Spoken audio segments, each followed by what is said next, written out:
Gumayusi Varus pick coming out, in that 2v2. T1 played it against them, actually. Faker played Corki against them in that series where we did have the substitute. But I think that is a lot of what we're going to see on red side from Genji, is trying to draft range, trying to draft patient, slow, sit back and wait, try to play the late game. Hope that they go there not 6,000, 7,000 gold behind. I like it more on blue side, though, when you're able to get the power picks. I think on red side, they should try to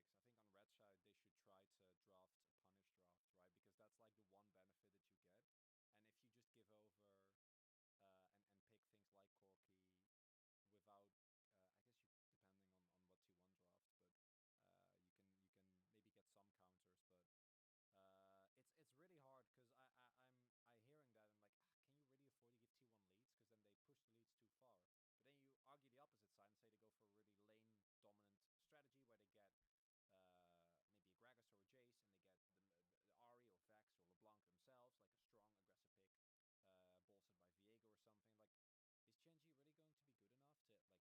right? Because that's like the one benefit that you get. And if you just give over and pick things like Corki without, I guess depending on what T1 drafts, but you can maybe get some counters, but it's really hard because I hearing that and like, can you really afford to give T1 leads? Because then they push the leads too far. But then you argue the opposite side and say they go for a really lane dominant strategy where they get maybe a Gragas or a Jace, and they get the Ahri or Vex or LeBlanc themselves, like a strong aggressive pick, bolstered by Viego or something. Like, is Genji really going to be good enough to like get the leads? I think they will. That's fine. But then hold them and actually play them out. I'm watching your brain melt right now. That's what's happening. It's hard. It's difficult to find an angle. Yeah, you always run into walls. It's like a maze, but there's no actual answer. I think we might see this series draft a little bit like we saw the series that we just saw draft, where Damwon Kia are like pulling out all the stops and like doing some of this crazy stuff against Genji, who are a little bit more balanced and don't really show like crazy stuff. I think that Damwon pulling out wildly different drafts, like with Vernact in Italy and stuff like that, might be what Genji does against T1. Like try to get ahead of them and surprise them. Yeah.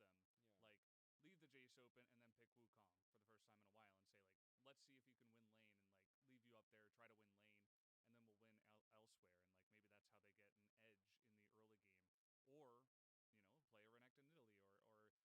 like, leave you up there, try to win lane, and then we'll win elsewhere. And, like, maybe that's how they get an edge in the early game. Or, play a Renekton in Italy, or play, like, a crazy Lehens pick where we see all the time Carry is playing, like, Nautilus and Tahm Kench every single game. Like, play something that can punish that. Like, an Enchanter support, really try to shut down the lane. Or play some kind of wonky melee support.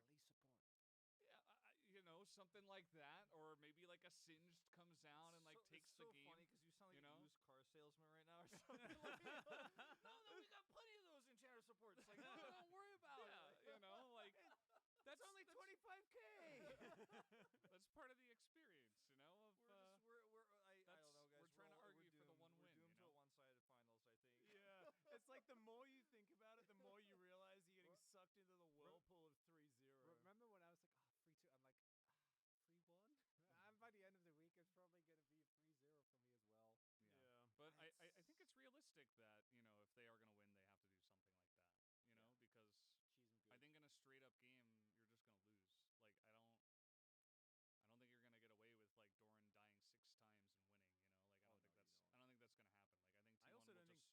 and winning. Like I don't think that's gonna happen. Like I think T1 they'll just smash you. Like they'll take that lane and then they'll take it to the mid and then to the bot. They're 2 levels get down too Rise. far ahead. Definitely not gonna try to attack a Corki on the bottom. Yeah, exactly. Like stuff like that isn't gonna happen. They know how to take their leads too well. So I think you need to try to be proactive in the draft and proactive in the game to try to take some leads somewhere and try to get into their heads and win some games. T1, as good as they have been, have also had a couple of happy games. So maybe they get like happy a little bit too much, and then Ruler can clutch it out. Like that one last year. Yeah, exactly. Yeah, against T1. No, they did. The Renekton Kassadin. Yeah, they drafted Kassadin for no reason. Max's favorite draft. And that was probably one of my favorite desks when I was alongside Nemesis and Wadid, and we just absolutely obliterated that draft, and it just felt fantastic. I remember asking Nemesis, I'm like, "What did you think of the draft?" And he's like, shit. Something like that. That's my terrible Nemesis accent. I apologize. Remember also, like, we all ran into each other after that game because it was a really long segment in game, and we were all like in the bathroom at the same time. We were all just like, what the hell was that? Like, we were all just like looking at each other like, yeah, that happened. I don't know anything that happened in this series now. I can see that happen. I don't think that's unlikely. T1 have been having a habit of getting a little bit ahead of themselves, and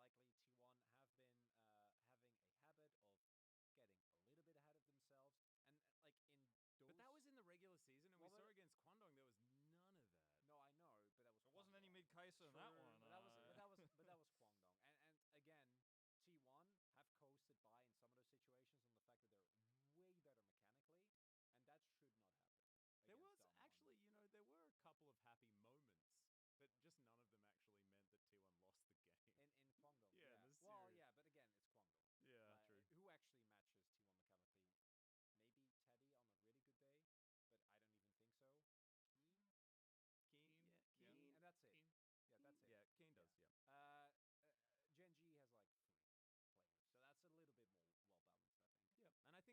ironically, like Genji do have Chovy, who has probably the best laning phase in the world.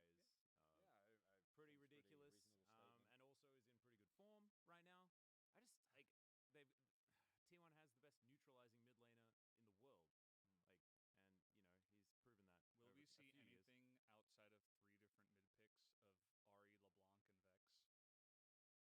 Because Hey. these 2 players, like, they Hey, play that every game. Rise exists. Oh, Corki, sorry, Yeah, forgot about TF. him. I think TF will be getting Corki, through a lot. Twisted I, Fate. yeah, like not get picked. Yeah. Yeah, I think so too. There could be. I don't there think could be Chovy an- wants to pick it, and I think Faker can if he wants to. I feel like I don't think Faker they just will. plays like LeBlanc Ahri every game, though. Yeah, Sometimes he Rise. gets the opportunity to often.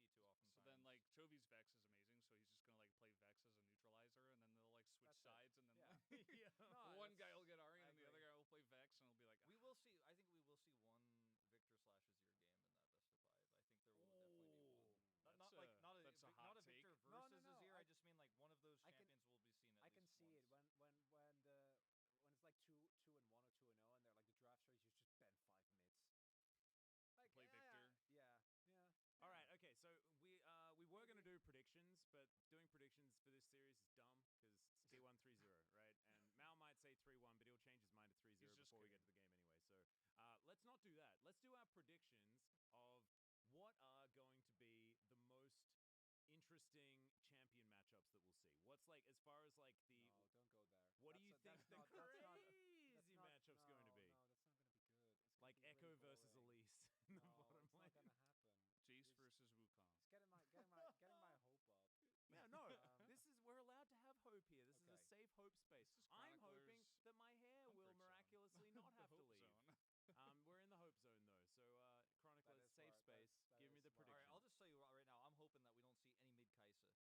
I don't want any mid Kaisa in my finals. I don't want to have to cast that. I don't want to look at that What anymore. about AD I don't wanna carry talk about- Kaisa? AP Kaisa bot, that's fine. That's okay. But mid lane, please, Faker, don't do it to me. Even if it wins, I'm gonna be like frustrated the whole time and freaking out and talking about all the weaknesses that maybe Genji didn't exploit and Faker still won, and my solo queue games are ruined forever. Oh So yeah, no, that's that's horrible. that's my hot take is we're not gonna see it, and it might seem like it's not a hot take, but I didn't think that Faker should have played it in the series he did, but he did anyways, and to mixed results. So no Kaisa mid, please. I actually think it's gonna be a pretty consistent. If they want to go for a 2 spike comp into Ahri specifically, I don't think you can play into LeBlanc. Can't play into things like Vex, but into Ahri, I think. We can Don't see it. explain why mid Kaisa could be a thing. Well, on I mean, this. that's- I said no. I know. Do you know what I want to I- see? Do you know what I actually just want to see Gumushi play Draven. Yes. That's what I want. That's That my is the dream. That's main the thing dream. that I want. Okay, hear me out. Game 3. Hear me out. Yeah. Oh Hear me out. god. Ruler picks Kalista. Oh, and he gets Draven in the face. He gets Draven in the face. All right, I thought. But it's not this gonna sound like a well, fan. no, base. Sorry, this is the hope. This is the hope zone, Yeah. guys. Yeah, Hey, Like, listen, we're in the hope I was zone. told Get your this was hate the out of safe here. space. Wolf are Get outside out the of here, hope zone. Wolf. Okay. Yeah. Kalista, And Draven, yeah, and then Bard. yeah, and then we're gonna Bard. have Chovy's gonna pull out the Warwick mid lane that he's been practicing in solo queue secretly for 6 years. Ignite barrier. Faker's gonna solo kill him and then pill broccoli out of his pocket and eat it like the Ignite opening from Worlds. It's gonna be so cool. Oh, no. Actual prediction for fun picks. I have been waiting for the Echo support. I hope it makes the appearance. That's all I want. That's a realistic hope, I'd say. I just want to see more Zach. I'd like to see more. Not doesn't even have to be support. I think just It's a great. if like champion. Lee Sin and I don't know, probably just Lee Sin, but maybe some more aggressive junglers get banned away, and you just like Diego. counter pick with Zach or something like, maybe. I I just I really love like to Zach. see it. I don't know if it'll I happen. love Zach. I love I just Zach. think it can really mess up some lanes. It's also like a fun flex for T1 as well because they can flex into the support. Yeah, it's really awesome. Kind of like it. Well, You know, I love Maybe not as a flex I pick. love Senna actually. Senna, because then we get Ooh. to maybe see Carrier play Lee again. That's true. That Lee I'd Senna. want that a lot. That Yeah. made me very happy. That's not gonna happen. Max, do you have any hopes before I wanted to segue into something? Mine's that- the Warwick that chose.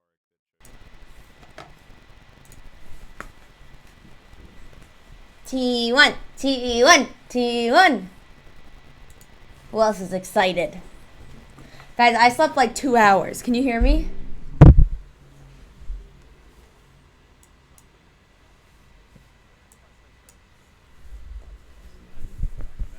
Good morning.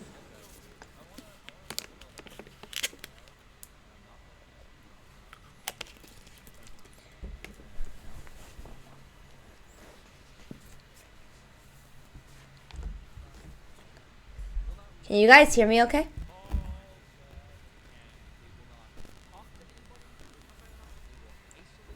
True love of Faker, yes. True love of T1. I'm so excited. Woo!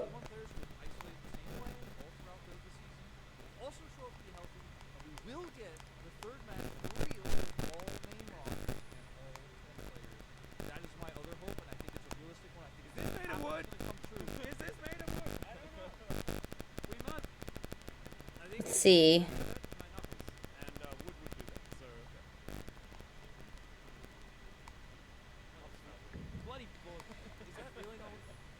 I'm just hoping my internet holds. Because I'm in a hotel right now. And I'm like tethering off of an international pin thing. This is for the finals! Lord Viper Mike, thank you for the 22 months. Zach for the 2 months. Pew Pew Trooper, thank you for the bits. Dag, thank you for the bits. Risa Plays, thank you for the 6 months. Brent, thank you for the 9 months. I have to, actually, you know what? That's a good point. Let me turn off my ads. Partner? Is that what it is?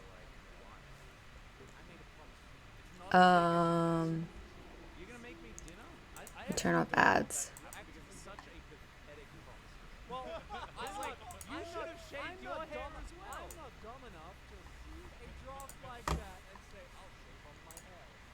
Okay, there we go.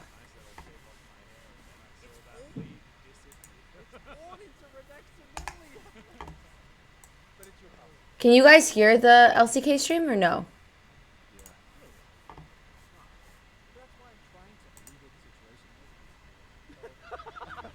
Jake-Tin, thank you for the 38 months. A bit quiet.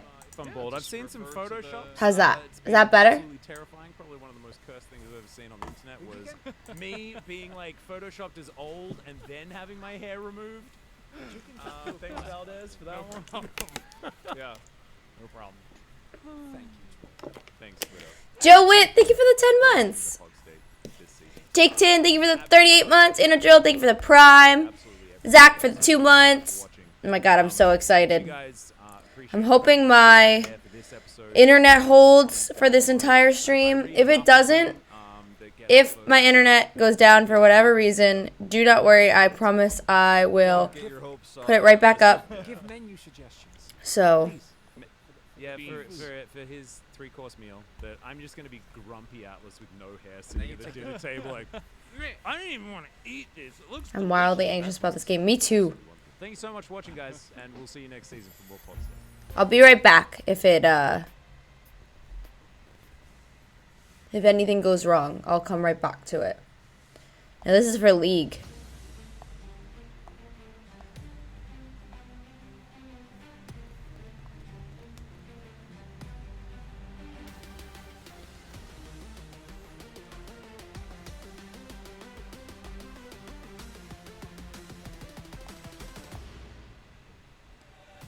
Welcome, ladies and gentlemen, to Kintax here in beautiful Ilsan for the 2020 T1! final. I am Wigless. The shows have been great. But actually, no.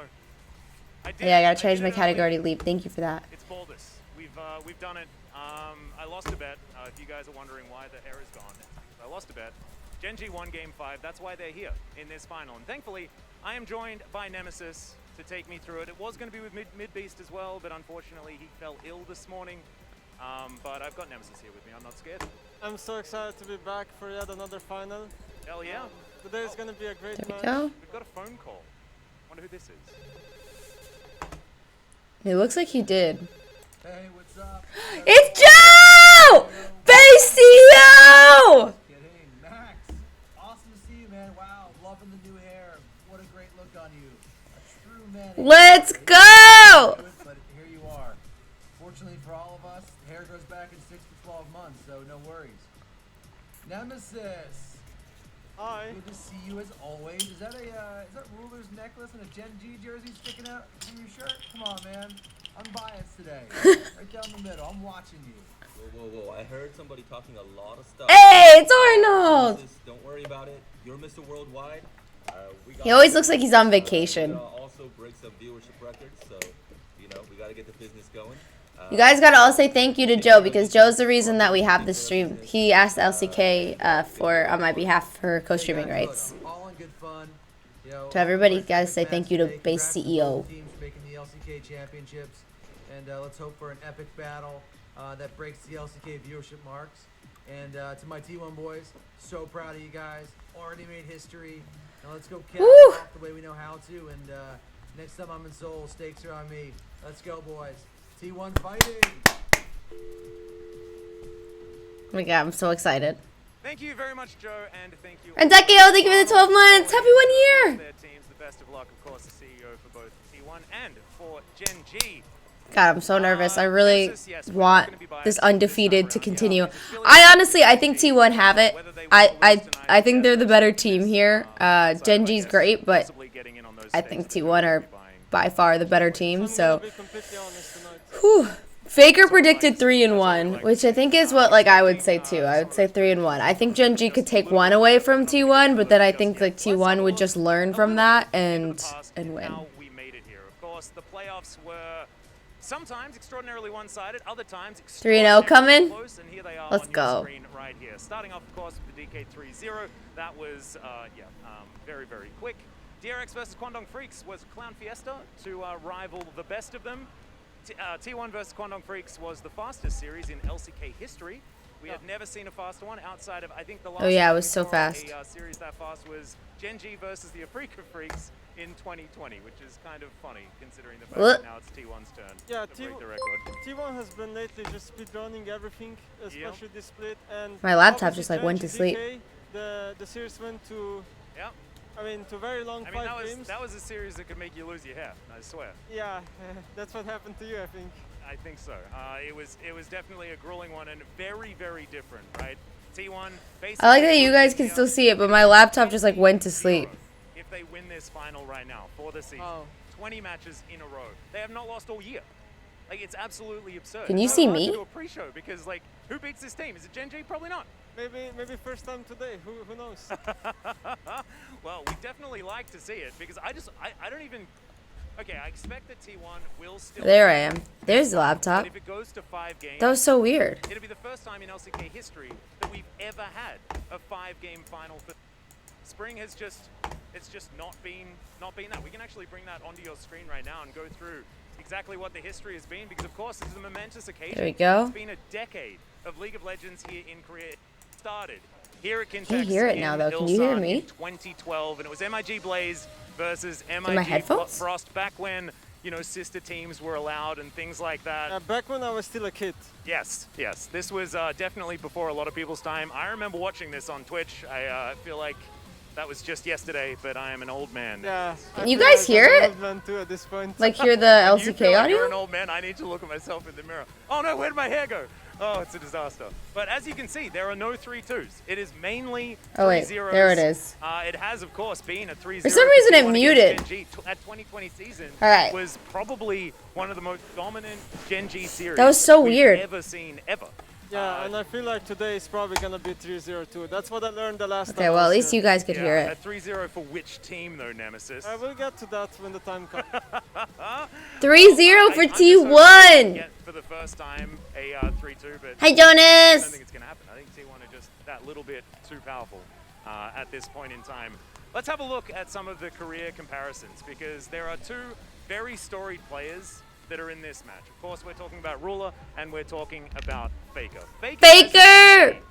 Has won. I have the a lot Faker of mouse. Yeah, this guy won pretty much almost everything. It's unbelievable.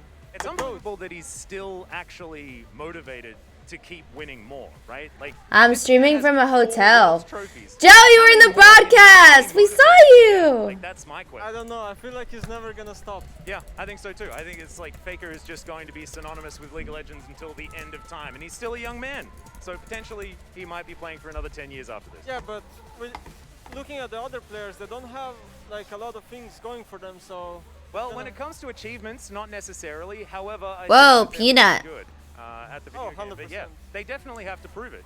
And here on this stage is going to be the first time for everyone other than Faker. On the other side, the Gen G roster, of course, Peanut has won a few things. But it was, 4 years ago now. Since he's been playing for a long time. He's been on like 20 different teams. LCK is so at this point, based. so- We were having a conversation. We were saying like every time the narrative is Peanut versus his old team, but that's like 50% of the matches in the LCK. Pretty much, yeah. Yeah, it is. Quality is just fine? insane. Oh, okay, Of good. course, Ruler has not won a domestic Let's hope it title holds yet. the whole He's a world time. champion without a domestic title under his belt. This would be the first time if he does it. Chovy as well, 4 finals. It is just insane. Well, All right. Ruler's not getting that champion Uh, today. Get probably It's to T1 some day. of the Twitter questions here. You guys have been writing in over the last day or so, and we can answer a few. of the Tafir Jax, thank you for the about sub. the LCK final right now. Firstly, this is from Puck. Do you think we are going to see some spicy off-meta picks, Nemesis? Yes. I've been watching LCK for a long time, and what I've learned so far is that they literally pick the same thing every single time. I think the only player that might bring something spicy is maybe Faker, Carrier. but I don't expect anything. Not Carrier? You don't think? That's I just said that. Echo support's coming out? Maybe we have a scene support again from the hands. Well, we'll see. I'm still waiting for the Elise support to come out again. He has done it before in competitive. I remember. I think if someone's gonna throw an off-meta pick, it's gonna be Carrier. Anyway, absolutely amazing stuff. Really hoping that we see it, but we probably will not. I kind of agree. Let's get into our second question, and this one is from DYLB. Where is the biggest gap in terms of position between both teams, and which lane is the most evenly matched? An interesting. I actually expect the biggest gap to be in top lane today. I have Ooh, really in what high thoughts direction? about Doran. He hasn't played well in the last Oh. series. I think Owner is a really... Not Owner, Zeus, sorry. Yes. Is a really Zeus. good player. Zeus! Even in match positions, I would probably go for... mid lane?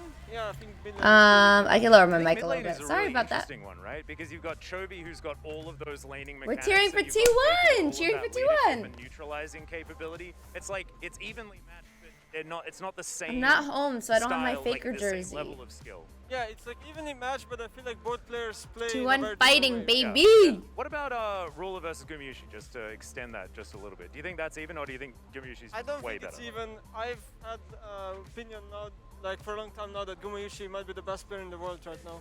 So Gumayushi and I'd say Carrier that you heard are it here both first, but I think like best there's players been a in lot the of people world, that have been so. saying that for a very long time. I think it's just absolutely absurd. Sometimes overshadowed by the crazy guy next to him, Carrier, who's been playing extremely well. But let's go into our next question and get into it, because we are quickly approaching the opening ceremony. Which team or a specific player surpassed your expectations this season? Oh my this is like God. the whole LCK. Yee! Akayu, thank you for the 9 months. Right?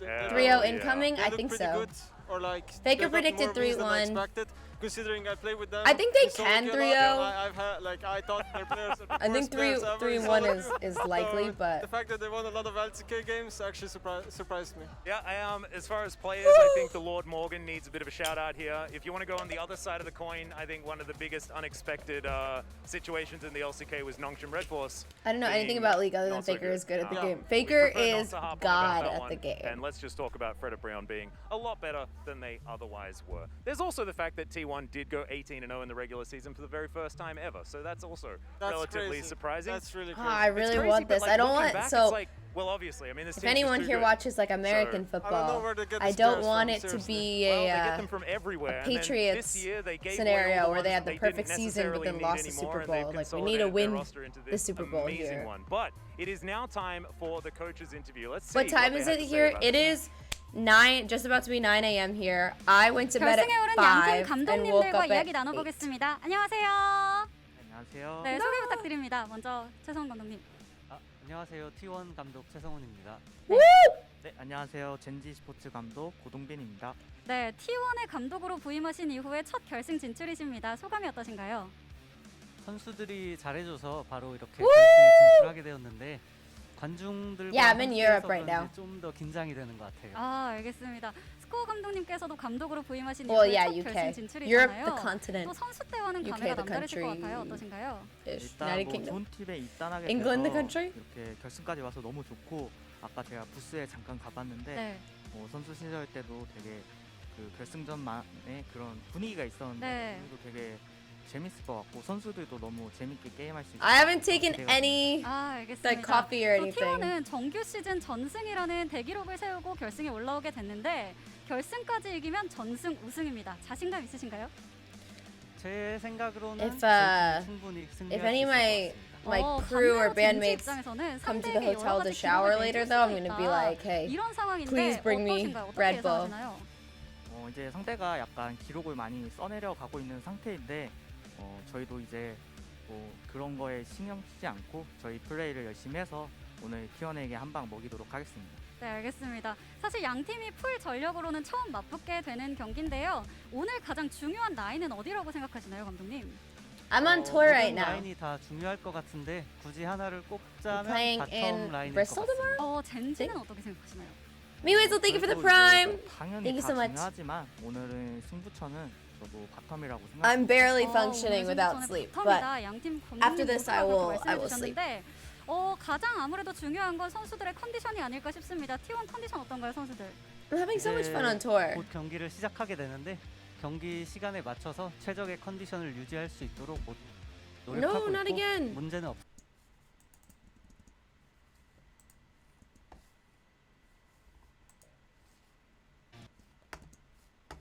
좀 많이 휴식을 취했기 때문에 오늘 컨디션은 I don't know why my laptop keeps 알겠습니다. shutting off. 하고 들어보겠습니다. 먼저 T1 감독님. 좋은 경기 보여드리고 꼭 승리하도록 하겠습니다. 알겠습니다. I keep getting this 한마디 thing, 부탁드립니다. but you 저희도 guys can 좋은 still 경기 see, right? 보여드리고 이제 선수들이 Maybe 최대한 power saving 잘할 options, 수 you think? 있도록 제가 옆에서 많이 도와드리도록 That's a good 하겠습니다. point. 네, 감사합니다. plugged into 인터뷰 감사하고요. power, 오늘 so- 좋은 경기 기대해 보도록 How does that 하겠습니다. feel? 감사합니다. 여기까지 감독님들 인터뷰 만나봤습니다.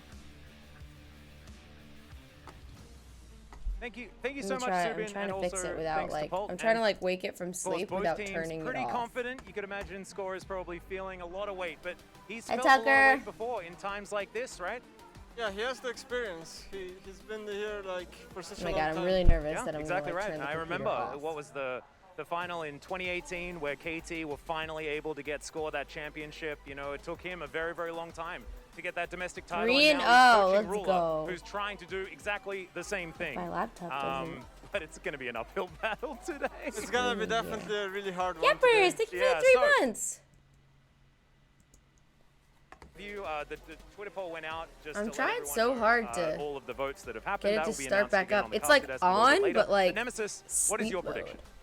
Well, you know, But I'm not from even Genji, sleep. and this is totally not biased opinion, but I think Genji is gonna take it 3-0 today. No, I'm just kidding. I think it's gonna be 2-0 for T1. They're too dominant. I don't think anyone can stop them right now. You know who's the most dominant? Whoever is on our graphics team that was able to change that so extraordinarily quickly. Hats off My to laptop you. still hasn't come back to Absolutely life. amazing stuff. I can feel that the opening ceremony is right around the corner. Of I'm just course, looking this at is everything on absolutely my- historic. 10 years since we were last at Kintex, and I just cannot wait for it to start. Let's start with the opening ceremony.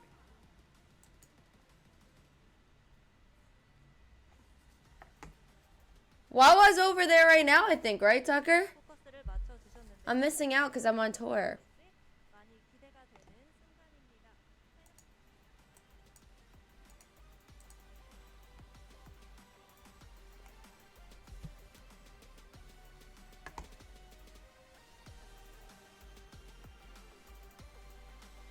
Hi, Wawa.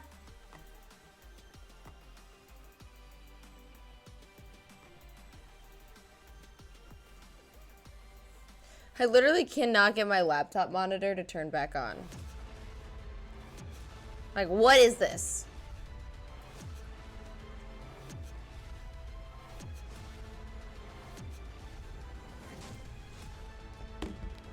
Oh, there it goes. We're back, baby. Better than ever. Alright. Let me check out these power saving options and make sure I don't have anything sus in there.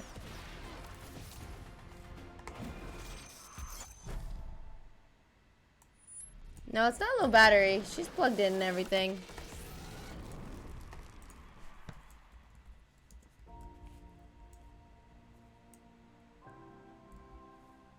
Let's see. Power and sleep. Oh, on battery power, turn off after. Never. There we go. When plugged in, turn off after. Never. On battery, when plugged in. Never. Okay, there we go.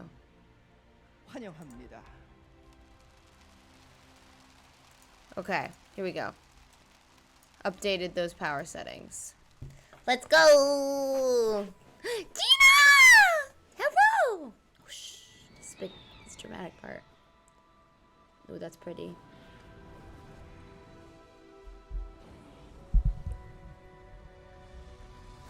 That's the Korean client announcer?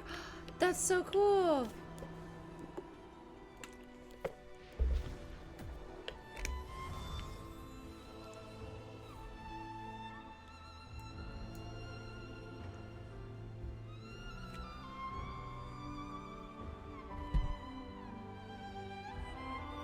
Mike Lucas, thank you so much for the sub.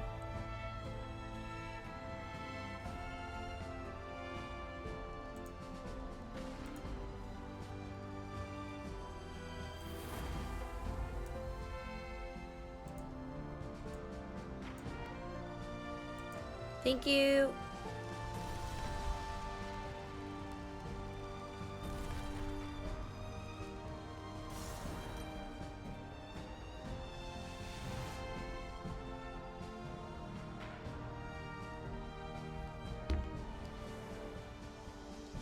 Elon Musk, thank you so much.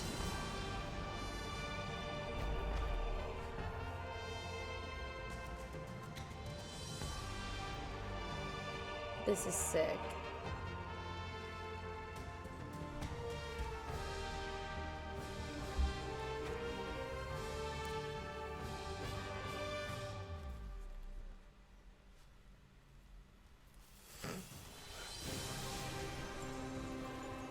I'll get his info for you, Gina. Ooh, this looks so cool.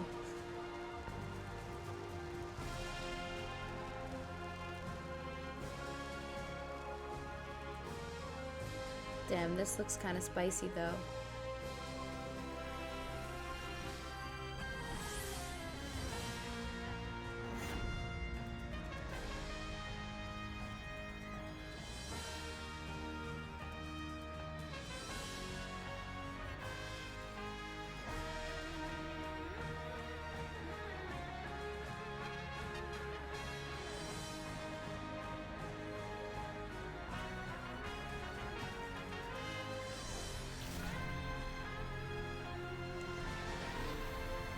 Ooh, just like Disney. Oh, I like that. That felt really nice. Ba-bum. Wait! That's so adorable!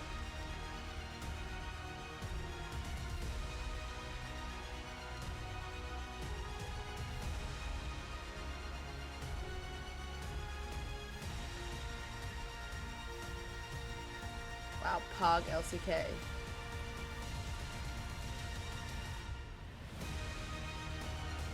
They're all their little suits.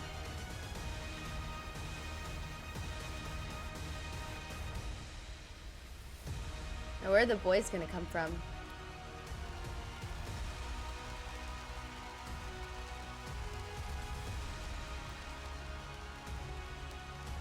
Damn. This is so good!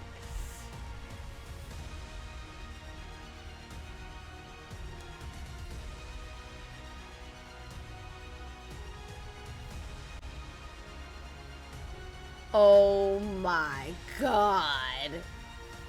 The stage moves. T1 already won.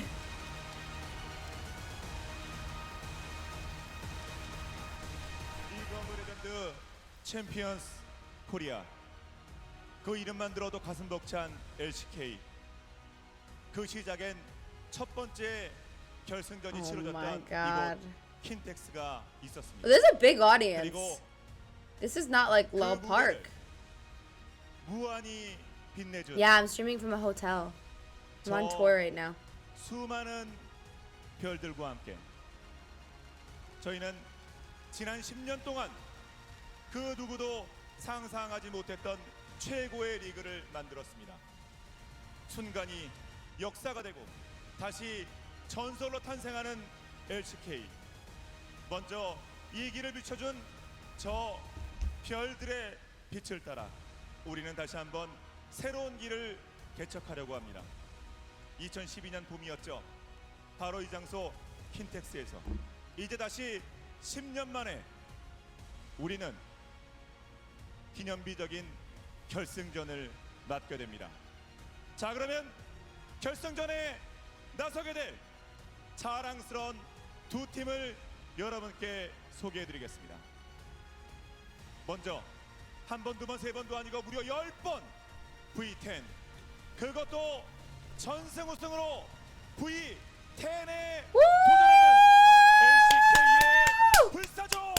하지만 우리를 넘어 더 높게 더 멀리 나르리라. T1.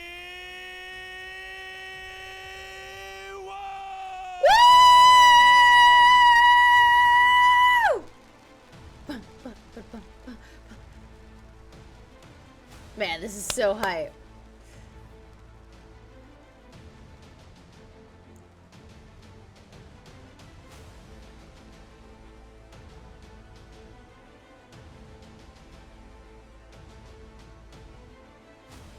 Cario was looking for his mark. That was so cute.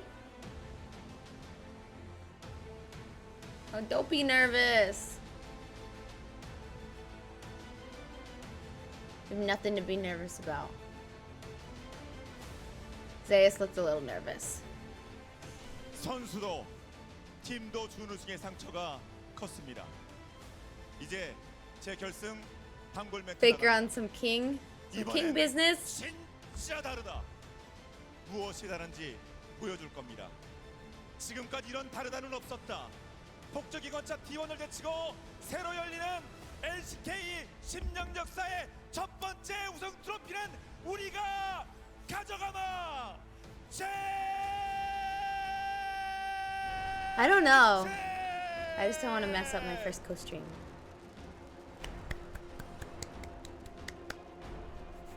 Caria the goat. Oh, he looks so happy. That's so cute.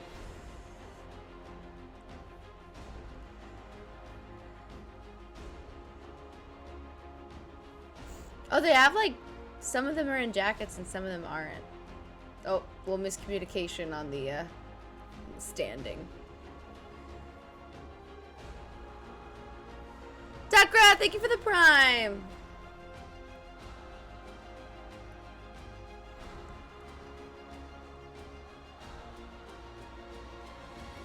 과연 T1이 전승 우승으로 Just happy to be here. V10의 새로운 역사를 써 내려갈지, 아니면 젠지가 그동안의 아픔을 딛고 첫 우승에 성공하며 이제 젠지의 시대가 열림을 선언할지, 전 세계 LCK 팬들이 주목하고 있는 가운데 과연 특별한 오늘의 주인공은 LCK fans from all over the world are watching. Yeah, we're watching from the UK right now. Let the finals begin. 2022 LCK 스프링 스플릿 대망의 결승전을 이 자리를 가득 채워주신 많은 분들의 뜨거운 그리고 힘찬 응원의 박수와 함께 지금부터 시작하겠습니다.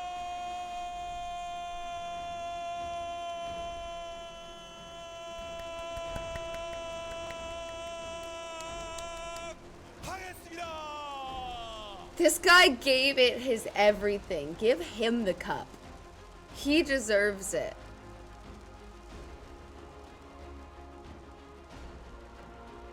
I vote for that guy.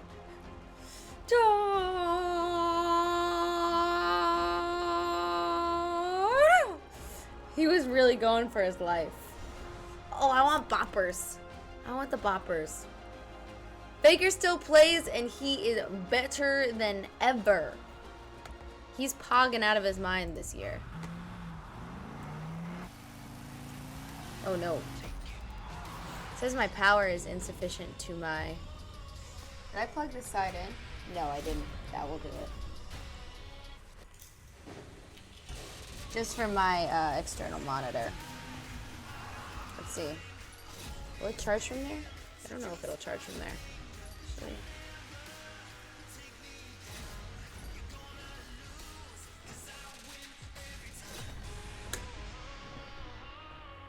It'll charge. Plug it into this. There we go. Guys, I have so many cables going on right now. It's insane.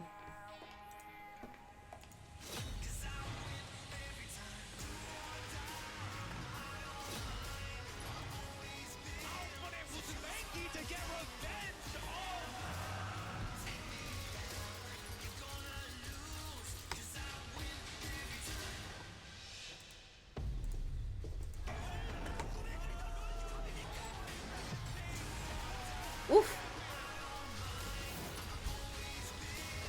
They all look so good when they wear suits. Yo, I'm not gonna shoutcast the game. No one wants to hear that.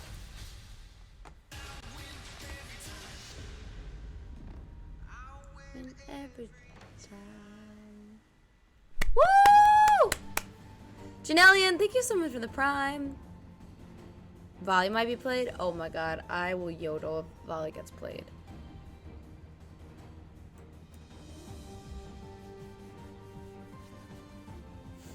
Welcome one and all to the 2022 LCK Spring Woo! I really want Finals. boppers. It is me, Valdez, with Wolf and Look at their Chronicler little today, like suit things. have I don't know an what to audience for call the that. first Is it like a time in 2.5 years. tux? It It's is gotta be like a. unbelievable There's gotta be a here special for the name 10th for that. anniversary of the LCK. How are you guys doing? I am ecstatic, especially after that opening. It feels like everything has come together all at once. Everything is so Yeah, magical Faker doesn't in this age. one place He's where so it all youthful. started 10 years ago. We have legends from all eras on As long as stage. he keeps It's the winning, he first just time we get stays to have an young. audience. We get to go back to where it all began. And T1 looking for their 10th title here. Chovy looking for his first. Rua looking for his first domestic title. So much history colliding on one single night. And honestly, I still need a moment after seeing that opening because there was just layer after layer after layer, and every time I thought it couldn't get cooler. Even I already saw it. Like we went through rehearsal, we've seen all of this, and still seeing it up there for the first time for real, incredible. It's insane, you know, all those layers come from 10 so years of scared. history of games, of everybody being with us through all of this. You know, even for myself, I was watching this 10 years ago, my first time in Korea ever, right? And in this exact place, Kintex. So the emotions are high. We want to see some great games tonight. Obviously, T1, big favorites. Everybody can say we'll get into the predictions a little bit later, but it's going to be an interesting one, I think. You know, regardless of what happens, if T1 end up undefeated and they get like a 3-0 and smash it, that's going to be great for them. If Gen G end up with some upsets and they pick up some wins as the big upsetters, as the big underdogs, that would be also cool. Yeah, I think that for Gen G here, the cards are so stacked against them. The mismatch in terms of their play style is also so It does stacked feel against them, against like a team that wants to have there's the just perfect such a 20 big and gap 0 season, that between if they T1 do and it the rest of the tonight, LCK if they this upset tonight, season. it'll be the biggest upset, I think, in LCK Finals history. And Ruler will finally lift a trophy here, an LCK trophy. Tori's in his name. hype! It would just Yeah. be such a monumental evening. Not just Ruler, but Chovy as well. I feel like the guy's good enough. Maybe we can finally get him a title. You know, that'd be great. Faker He's doing Pog! Feels pretty good. All of Definitely T1 does. is But guys, honestly we do have Pog. some I mean, trash like, talk as we do at four these finals. four Let's jump first into that now. team. Owner got robbed. He should have been first team too. 전승을 하게 됐는데 Carry 많이 이길 거라고는 생각 못했던 것 같아요. 잘했다고 생각하고 있습니다. 진짜 Yes, you did. 정의로운 기록이라 생각하고 결국에는 결승전까지 이겨야지 그런 전승 우승이 딱 완성되는 거잖아요. 그렇지만 전승 Faker's so centered. He's like, yeah, it's great, but like, we gotta win the finals. 해보도록 하겠습니다.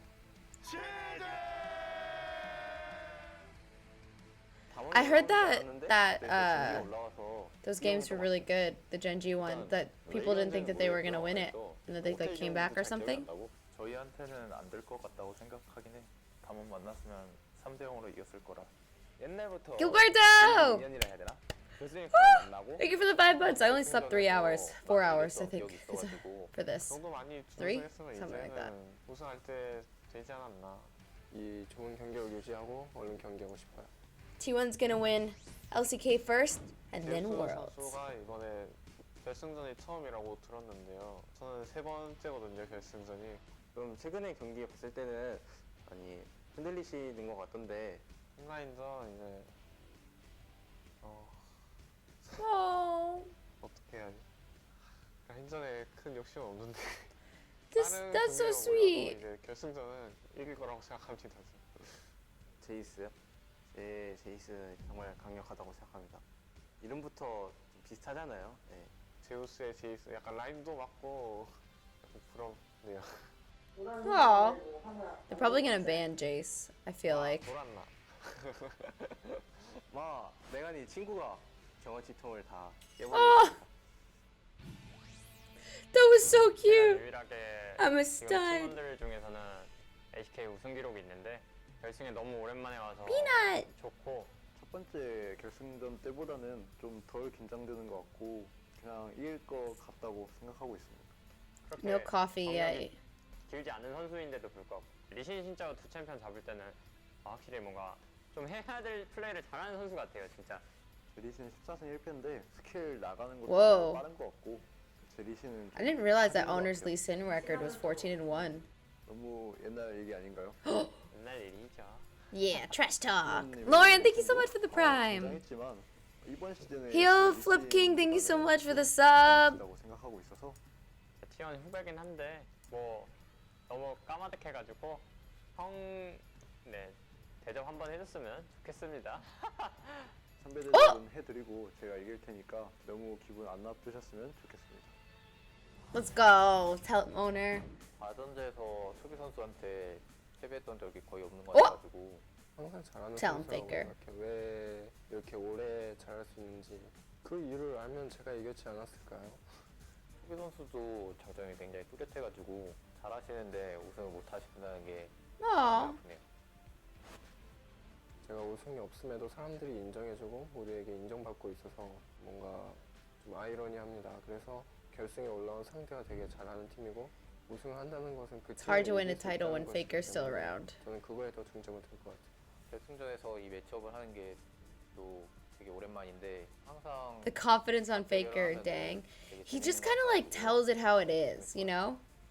페이커 선수가 결승 당일날 제일 컨디션이 좋고 제일 경기력이 좋았으면 좋겠어요. 잘하는 상대와 경기했을 때 얻는 게 되게 많다고 생각해서 반드시 최상의 컨디션으로 올 거고 He will be at his 이렇게 best. 이뤄내도록 하겠습니다. 원래 저는 되게 이렇게 말하면 안 되지만 관심이 없었어요. 근데 룰러 분석을 완료시켰다. 분석은 솔직히 이미 몇 년 전에 I finished analyzing him. 지금 그냥 가지고 놀 준비만 하고 있죠.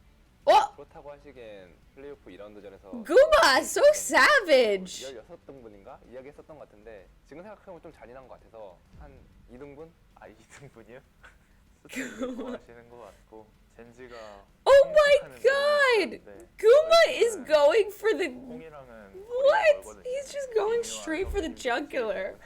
내가 한 6, 7년 정도 젠지 Oh my god. 와서 일을 하고 있는 것 같은데 He's so toxic. 없어서 그게 너무너무 되게 많이 아쉽고 이번에 꼭 우승하고 싶네요. 훨씬 대선배신데 제가 먼저 LCK 우승하게 돼가지고 참 유감스럽게 생각합니다. 투표 5번 중에 4번이 퍼스트 서폿이 됐는데 다른 서폿들보다 몇 수 위는 있다고 생각합니다. Oh, you are. 한 2수? Oh, 선수 당연히 he's so 잘하고요. cute. 잘하고 무리 많이 하고 류현주 선수가 특이한 픽을 하는 거 볼 때마다 He doesn't overextend, he roams. 라는 생각을 했습니다. Because he can. 뭐 저는 챔피언 다 활용할 수 있다고 생각하고요. 잔나, 신지대, 쉔 이런 걸 했는데 네, F는 아닌 것 같아요. 새춘향이란 별명을 받은 게 제가 데뷔하기 전에 받은 거라서 제가 있었으면은 아마 세찬양도 제 게 아니었을까라고 생각합니다. World's best meow? Is that for Yumi? 저 죽이고 싶어요. 저는 결승전에 갈 때마다 우승을 못해서 도끼를 품고 발전했는데 리엔즈 선수는 준우승을 계속 하셨는데도 실력이 막 엄청나게 느신 느낌은 아니라서 이번에는 제가 우승하겠습니다. 제가 결승전을 많이 해봤는데 쉽지 않더라고요. 하여튼 거기에도 이제 우승 못한 선수들이 많은데 너무 유리하다고 생각 안 했으면 좋겠습니다. Damn. 우승이 한 번도 없어서 절실할 텐데 Guma and Carrier were savage. 힘들 것 같네요. 어차피 우승은 T1. 욕심이 너무 많은 것 같아요. 구애도 진짜 많은 거잖아요. Absolutely brutal. 젠지가 준우승 다 합치면 13번이라는데 Oh my Guma! 이번에 지면은 18번 되는데 Guma's just going for it. 그런 숫자일 것 같습니다. 이 우승컵 하나가 되게 간절하다고 생각을 해서 이번에는 꼭 우승컵 들고 싶습니다. 살면서 기회 몇 번 안 오는데 JS2? 타이틀 쟁취했으면 합니다. 제가 9년 전에 킨텍스 결승전을 앉아가지고 Faker's posture is amazing. I feel really bad about my posture watching him. 굉장히 큰 의미가 있는 것 같고 그만큼 더 우승하고 싶은 He's just like straight as an arrow. I love Faker. That's why I have the Faker mouse. Well, you gotta love the trash talk from the players. I think especially Guma was extremely forward with how he felt about his Guma's feelings, and he let amazing. everybody know that. When he dropped the you seem to really like coming in second place. Like, oh, calm down, Guma. These are supposed to be kind of friendly. Yeah.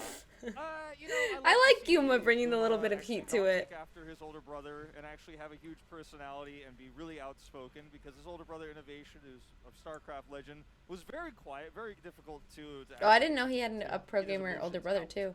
Very true, but we get that out of Guma. We're going to take a look at the points of the match here for this finals best of 5. And let's jump into what exactly we have on our plate for these two teams. Guma's so based. Let's Such an go. historic night. T1 looking for a 10th title for Faker, and of course so many of these Gen G players trying to get their first year. Fastest best of 5 in LCK history T1 takes over Kwangdong Freaks to get here. And that's also very representative of what we're expecting here today. Even with that miracle comeback, which lost Atlas's hair. Literally, Wow. That is like crazy. This, really is an indication of the tenacity of T1 or Gen G rather, but I don't think tenacity is going to be enough here. It's a really tough matchup, right? And it starts in the top lane here, right? And this is something that was discussed in the trash. No, because I think Gen G and Damwon this season were like pretty evenly matched. So the fact that it took Gen G 5 games to get there, I think T1 is so much further above that if they gotta go to 5 games to beat Damwon, I don't think they have a chance of beating T1. Going into the mid to late, going into team fights, whereas Doran has a tendency to die like 5 more times. Yeah, and you know, they've been able to use that to their advantage against We are coming to Belgium. That's actually one of the only shows that still has a couple tickets left. Lose anything and hope to come ahead in this one. Obviously, Doran has had his fun. Yeah, they're just like, T1 is just in like another league. Gork, thank you so much for the 18 months. Jace priority between these two is definitely going to be pretty massive. But let's talk about the jungle matchup now, because Owner CEO of Base. was defeated, of course, He by did. Damwon Kia last summer. But he actually Base didn't get CEO, nerfed. not He hers. feels very calm going into tonight's matchup as well. But he's up I against am a player T1 who's all the worldwide. way. The only player on Gen 2 actually has picked up 3 across 3 different organizations, including his opponent's team. As good as a split I think Penis has had, he has... You suggested had it? ups and downs. Whereas for Owner, everyone has a few bad games every now and then, but it's really hard to find them. Gen G is better than Damwon. Trademark League. Yeah, I think Gen G is better than Damwon this year, but that's even worse than that it took them to get to 5 games to win. Not an easy task. Yeah, and you know, No, I know they never had a full roster against T1, but like, just I don't think it matters based on who they played with a full roster that T1 has stopped. Across several eras and several teams, as well. I mean, those are the players that we had on screen just moments ago. I'm streaming to in 720p because I am streaming on a hotspot in a hotel on tour right now. So by the way, definitely going to be an yeah. extremely high-profile champion for him. Might even be taken in the first banning phase away from him. But he's got such a large champion pool. He played 73 or 72, excuse me. Might see 73 tonight. Unique champions this, across his career. Several of them this season. And whereas the biggest draw 72? of Chovy over Faker has always been the laning phase, this is the one split where Faker's laning phase has actually been extremely consistent.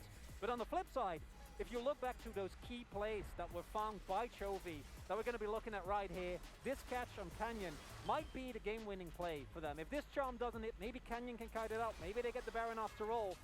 And he has been working so much to have a bigger impact even outside of the lane. Yeah, this split they're just so good. About Chovy, he is a fantastic Thank laner, but he's also you. You got were some of the there. best hands in the game. So, he's not.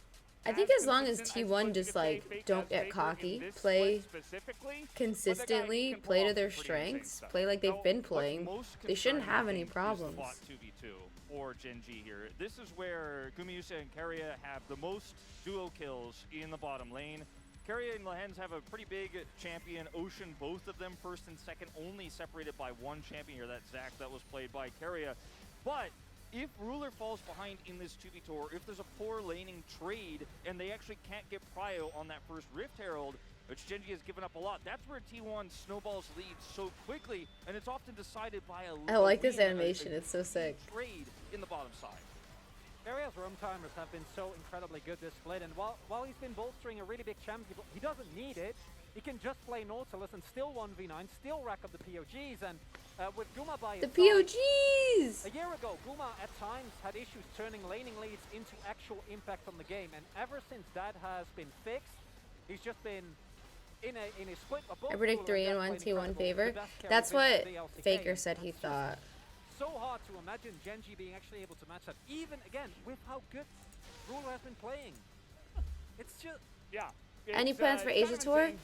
We are trying really hard to come to Asia, but right now what's difficult is that a lot of the countries still require long quarantines. So we wouldn't be able to go from like country to country to country. So we're just kind of waiting for some of those restrictions to lift. The first support to ever pick that up. So as soon as we can kind of actually move through without having to like be in each country for a week, I do think that if then they want to we can move do it. away from bottom side, we might see him play as we saw Duck Dom attempt. Alex Leon King, thank you so much for the 13 months. Like Tour is so good. Saya, which he had a very fantastic performance on as well. Definitely something to look at as we head into these first few rounds. It's going to be kind of insane to see if they can do anything against, especially Gumi. So hype for Hanover, me too. Here, so glad we got through the points of the match. We do also have some predictions that we will get to here in a moment, and most of them are as you would expect. And let's take a look at them right now. Yeah. I mean, more 3-1s, I think, what people would expect. Atlas Valdez and myself going to 3-0. Probably, though, again, Faith and Genji will take G-Sun as well. What do you guys think? 3-1, 3-0? I want 3-0, so I'm going to manifest. Whoa! Split has been, and there he is. There he is. Jonas there he is, Strong. Yep. He doesn't care. I mean, it's not even like a 3-2 or a 3-1. No, it's 3-0. Not close. And there's just no way. As far away as a lot of us would expect, the possibilities could happen here for, Genji, because a lot of people are saying, 3-1, even a 3-2 in there, a couple of games that Genji can pick up as the best of 5. Who knows what they have prepared. But no one's really expecting the 3-0. The 3-1 prediction is the most common. Most people think that T1 will actually drop a game. And I think from talking to a lot of analysts, most people think it might be the first one as well. I think it would be the second one. Didn't quite hit the 90. I was talking with you guys before the podcast. I think it hits 90. Yeah, you were closest.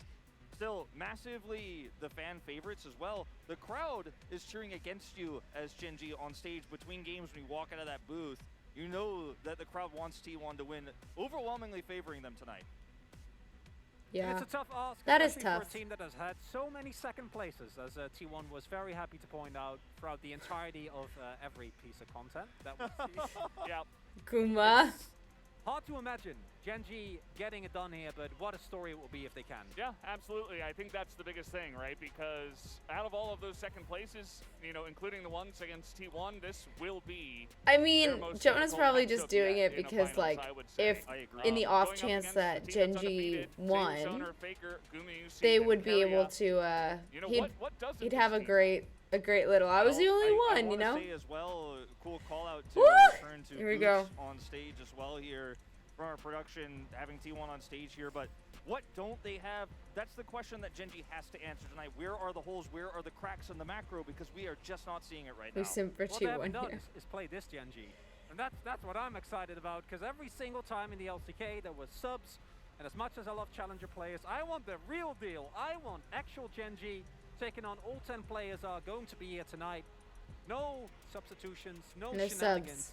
No subs tonight. Just So a finally straight up matchup, and shut everyone up who was like, oh, Vegas is going to be it was one of the just big because question marks for me coming into T1 only beat his Genji first because they offline had finals. And a subs. huge venue as well, because Gumayushi clearly Nope. doesn't have nerves. He's made of steel.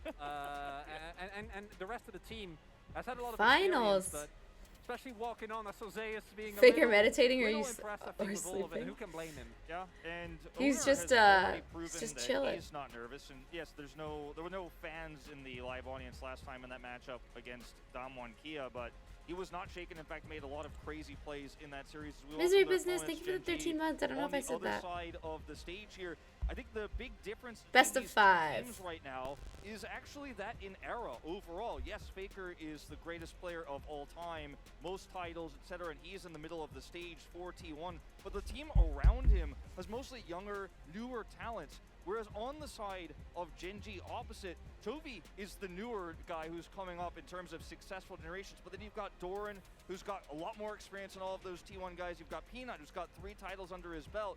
And Ruler, a world champion who defeated Faker himself in that 2017 Some T1 players a Worlds bit Finals. tense? Nah. But they haven't been able to get that same success Maybe domestically Zeus here looked a little against these new nervous. players tonight. But he'll Almost be feels okay. like a passing of the torch if they can't get it done He's here. better. Will they ever, as they start to just age, right? I mean, this is better. just a question that Genji fans have to ask, because if they can't do it here, you know, it's not going to get easier. These players are still developing, the T1 players on the other side.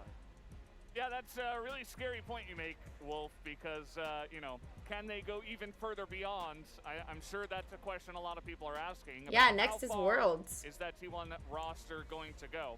But World champions. Yeah, I mean, in terms of nerves, I would imagine that the guys on the side of Gen G will be a little bit less nervous, especially because there's a lot less Gen G expectation blue. on them. You know, you're talking about the fans, you're talking about all the analysts. Almost everybody predicts them to lose. And I that prefer means you can T1 come on to the red finals side and say, just "We'll give because it our best I shot. associate We red lose, with I mean, it's T1. They're undefeated, right? So There's when no the other pressure team on is them. red, it's And always so We confusing. have seen in the past, and again, I don't see it happening today. T1 have been such. I thought MSI was like, incredibly I know, well-rounded I know. I before mean, the like, split. for the But, rest of the year. I think back to the World Finals. That still hurt me, where everyone's like, They're oh, gonna become T1, world GK, champs. that's the real finals. And we all know how that one ended, so main thing here for Gen G is to try and Did they use say their where underdog MSI position is as best as they can. this year? They will have blue side. They did win the coin toss, so going into this first game, they actually have first pick priority, and here we go. It's time. What? Time to get the show on the road. Gen G up against T1 in this grand finals. This one. I'm excited to see who they take away from T1. Who are they banning? I feel like, okay, Lee Sin makes sense. Jace maybe, and LeBlanc. Immediately taken off the board, and it's understandable given the performance that owner has had. Simply incredible win rate, able to Jace, play there into it is. anything. And I was looking out for a first pick Jace here for Gen G. We've seen that neither of these teams have TF, a yeah, reliable always. answer to the Jace. Both Doran and Zay is playing it into many a counter and still being able to get so much done.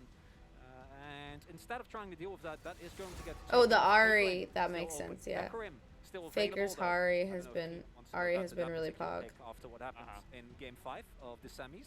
Yeah, there's a lot to unpack here for Gen G's open champions right now, because Caitlyn's still open, as you mentioned. The Karma's still open here. There's a lot of ways to control the bottom lane. Hecarim's gone. For There it Gen G, is. and will Ruler take a priority AD carry like the Caitlyn to a 2v2 matchup that every coach is saying this is the most important one right now on the bottom side, where the expectation is Gumushi and Carrier are the stronger bot duo, strongest so far this season in the 2v2 in duo kills, and it will be the Karma to pick up for lane prio control.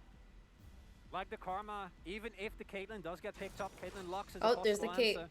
We have seen that Karma allows The you fast to still lock. begin And the to rise! just in terms of sheer Woo! prio, be able to match the pressure that comes out. Gumyushi, he doesn't care about that and still locks the champion up immediately. The rise here is something that T1 actually have kind of dropped on the priority list in favor of things like the Ari, but with that being off the board, we'll be going back to that, and the potential I didn't for expect, T1 yeah, I to didn't expect to go try and back to the find rise. where I the haven't leads, seen him in a leverage them while. with the rise and get those So early plays Ezreal. that they are so incredibly good at finding early. So this goes back to what I was saying about Ruler. Don't try to force the 2v2 to be in your favor. Take a Karma Ezreal lane. You're not Volley, gonna but it's have on the too much wrong pressure. In fact, team. you can put some pressure on I love in this volley. lane, but you're not going to be trying to get 2v2 kills. You're going to be playing for late game. You're going to be playing for your range advantage and your scaling. Carry now, on either Lux. the Caitlyn range advantage is something that you could argue Ezreal has at times with his Qs, but just generally speaking, There play for she Ruler's is. late game carry potential in team fights and don't actually try to win that 2v2. All right, The next Lux he was calling bans. for earlier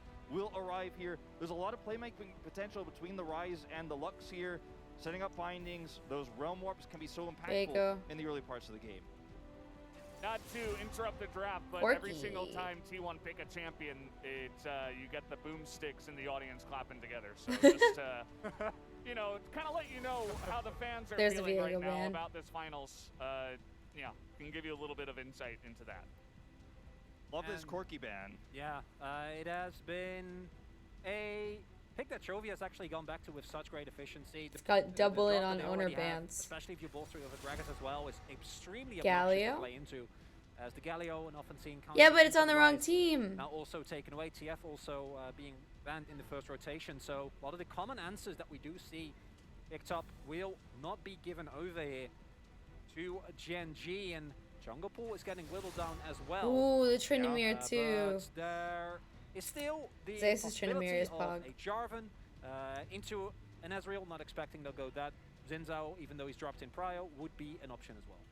I think that for the mid lane, there are so many options still available for Chovy in terms of late game scaling that pair up with this draft so incredibly well. Mm. The Azir actually has a lot of kill pressure with Volibear and is going to be very strong in the late game if he actually gets there, which is the expectation with this Ezreal Karma draft so far.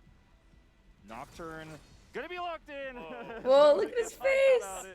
it. And this is a pick that works so extremely well with the CC they have to set up. Importantly, Technically, it's a 75% win rate, even though it's only been picked 4 Feels times. pretty unfortunate. Arcane Shift denies so much of the power, and the global pressure that you have with the T1 Ooh, the composition, Ornn? with both the Paranoia and the ultimate from the Rise already bolstered by those aggressive It lanes, bans for it's going to everyone be a when you nightmare ban a for Gen character, G, so no one can play unless they that can find champion. the shove back, right? Unless they can match, and with Ornn they're saying no.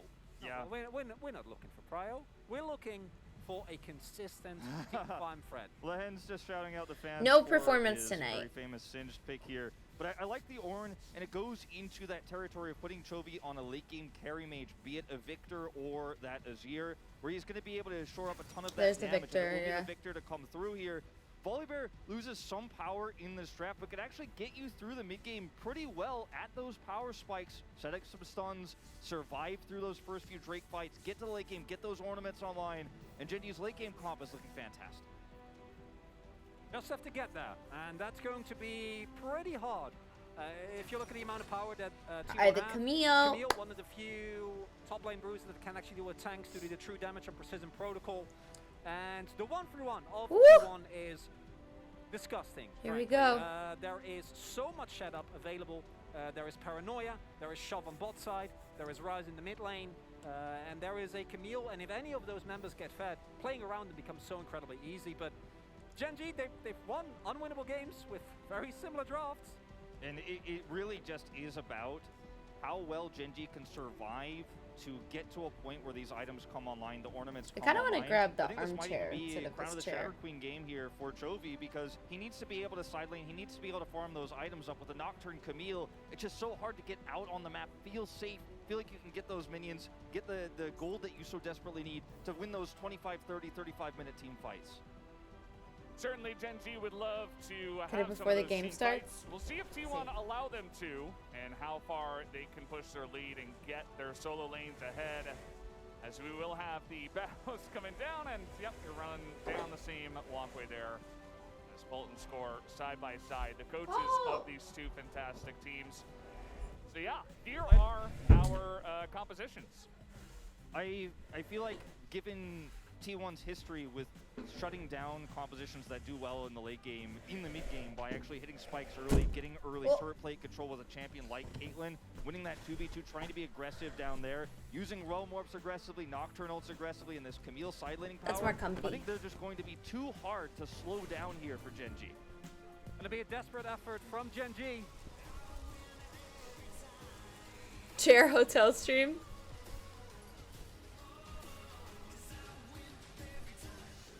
That looks a lot more comfy. It's a lot more comfy.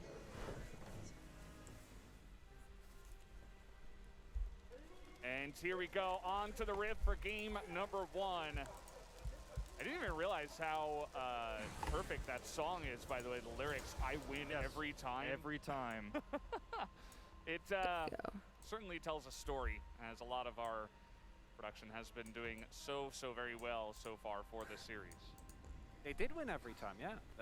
They're undefeated as of right now. So I wonder whether it's going to continue.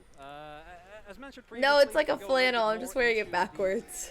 the choices that have been made. Most notably Faker. We have seen a ton of the Unsealed Spellbook Rise being picked up. Has gone back to the phase rush. This is the instead, finals, LCK which finals. I kind of like in terms of Let's begin. possibilities of aggression, especially together with Ona. Do you think that Vinra, thank you so much for the prime. generally wants to wait a little bit until that paranoia becomes available and immediate applause at the very first trade? Yeah. Gotta love it. The hand's going to hit big on that one in the early part of this. And, you know, the difference here in these compositions to really highlight is that if T1 cannot find a lead in the mid game, as they are so famous for doing, the Rise will never be able to do the same amount of damage as the Victor will in the late game, and you will lose wars of attrition against this Ezreal that has more consistent damage output than a Caitlyn, who's in an even game will be able to perform with. And then you're stuck trying to make plays with this Let's Lux, go. who's fairly fragile as well. Okay, fighting over level 2, the flash forward as Carrier's going for it with the Q of his Oh, own. okay, That's gonna be a well. trade as First Blood is given over to the Ezreal. Gumayusi able to trade one back as our supports, they were ready to fight. That's going to be a first kill for both the AD carries here. Carrie is like, Favorite trade in terms I'm ready of to summoners die. for Gen G, but man, starting off right from the get-go, we saw Peanut also pathing towards top side, or bot side rather. Might look for maybe an invade or a punish on Faker. They don't know where he is, and he might get caught off guard here as he goes to ward. Well, that's not the brush you wanted to check here, as Faker's just gonna die. Had no vision there. They had a ward in the jungle, but they did not know where Peanut was. All right, Gen G are starting off high speed in this best of 5 here, and this is a tragedy for Rip. T1's composition. You start trading like this, you start giving a Victor gold this early, and it is a disaster. No, First Blood going over Maybe they to were Ruin. right. Who is it that said that they Expanding thought there on that the side of T1 would Paris, give he's over a the little bit first more game? vulnerable too. And so far, this 2v2 going in their favor. They get that kill in the mid lane, and Chovy is accelerated. And this is one of the angles I was thinking, you know, most analysts saying, okay, bottom 2v2 is going to be the most important matchup. But for me, it's the mid jungle skirmish where Faker falls behind and they fall apart. And we see level 2 hit slightly earlier for Lands and Ruler. Gumayushi and Carrier still go If all in. Ruler here. hadn't flashed there, he would have gotten a big hit on him with the Q. He's coming. He's going to come down. I'm going in, he says. 잡을 것 같은데. And it's a really good setup. We got him. Nice. 뭐 요 정도. Just like that, basically, is what he's saying. Yeah. They keep doing this. And I think it was partially because they really didn't have a good idea of where he was. I mean, there was a ward on the Raptors, but I'm not sure how early that came Oh, in. yeah. And Hold yeah, on. he just cleared his entire jungle, went red Let to me, Raptors, down to Rugs. as now Carry is looking to poke, I guess. I think the read from T1 was that as he pulled the Raptors into the brush, he then moved upwards towards his blue side, skipping Krugs, which we see very often, but instead went for a full clear bot side, wasn't spotted, possibly looking to maybe assist, set up a play on that bot side, onto Gomish and Carrier, but then 2v2 happened, and then he was able to move back up towards that mid lane regardless. AS is having a great time in this matchup early, as you can see up on the top side. Yep. It's just how it's going to go. At least Doran can itemize against this from lane. It's just not giving him opportunities here to even get all of those minion last hits. But, you know, in terms of how this lane state now is going to I'm not really that. It gives him so much power. That's important He here. took first strike, is going to be able to harass a lot. As you can see the win rates here for 22 Spring for these bot duos. Ezreal Karma doing better. But now Chovy is in a position where you can actually pressure Faker, where you can actually push him out of waves, and usually Ryze's power in the early game is actually having perma prio. Not going to be the case in this early game. Note also that Owner has just been power farming. Wants to get to 6 as soon as humanly possible, as you do on the Nocturne. And just off of that lead, as well as the top side that Zeus has been able to find for himself, we actually have the early gold lead from a kill already being completely negated. And this has been such a consistent thing for T1, where they always, no matter the circumstances, are able to get trades up in terms of golds. Owner, I don't know about this one. Ooh! Not again. It's gonna get collapsed on, and Faker's backing right now, but with that spell shield, should be okay. Chovy is coming over to help poke him away, He's but good. can't quite get there on time. So Owner is able to squeak out of that one.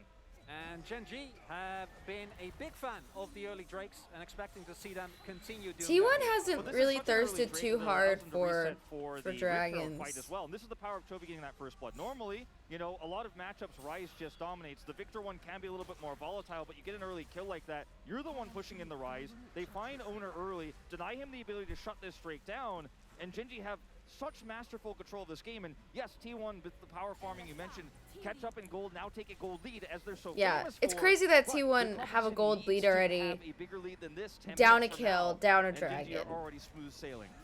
And Owner's here again, but he's got to get in there and smite this away, but he doesn't quite have smite. The Q also going to miss, so Peanut gets ahead of them on that scuttle at least, although Owner's still ahead on CS. Top is up like 15 CS, yeah. Paranoia is a really big one. Need to try to Jungle's set up, successful play. almost Cannot 10 go for CS. topside where Zeus has the extra ultimatum, but if Doran has the wave shoving into him, right, so he can just set up shop in front of his turret, and diving an on is generally unadvisable, especially Doran, seeing what he does with those.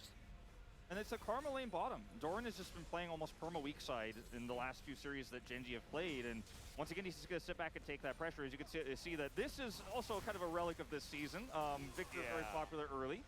That was very much a early of spring record, as I'm very glad you did point out. We saw a lot of Ryze versus Victor. Ryze was not winning a lot of games against anyone. But either way, as Carrier's going to flash in for the poke, and the trap not quite enough to land onto Lahens there. They're He low will get though. out of there alive, Ooh, and but a they were huge also low. barrage hits both of them. I really appreciate the idea right before Herald here. Trying to but remember the very unfortunately little not about going to League. work out for Carrier. Both summoners down now, unfortunately, for this critical fight, and it's not even really a trade up here in any way. And Ruler wasn't even there to actually punish. Like, it was a good idea because of Ruler's Gen G positioning, has but the gold doesn't lead end up again. working out Just here. by a Now little down though. Flash Oh, now we're even. Before what is going to be, and has been historically, T1's most important objective. And with Jungle Peanut continuously playing aggressive, is up a being couple allowed by the camps. cryo that he has in mid and bot, we actually see that because they're aware of Owner, because they generally know which half of the map he is, he hasn't been able to find a Paranoia play, but also Ruler and Lahens can actually push up that far and Oh, be they have fine. And they now have T1 has vision we on are that going though. into this first fight for the Herald, possibly with everyone being on relative item parity. Gold, that even. This is really, Oh, and really Carry tough. is They have mid. two Oh, global no, ultimates no, no. used to close the gap here.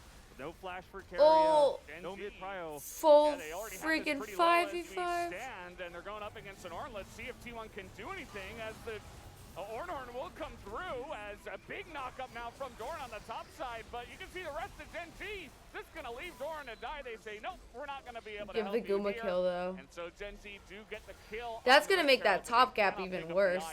For, well, better. Great fight here from T1, utilizing their ultimates as they all 10-man Herald party. And this is the type of fight that T1 always takes on Herald. And Genji, yes, they got a pretty explosive start to this game, had a great early game, but the composition still isn't quite online yet to hold on to that Rift Herald so tightly.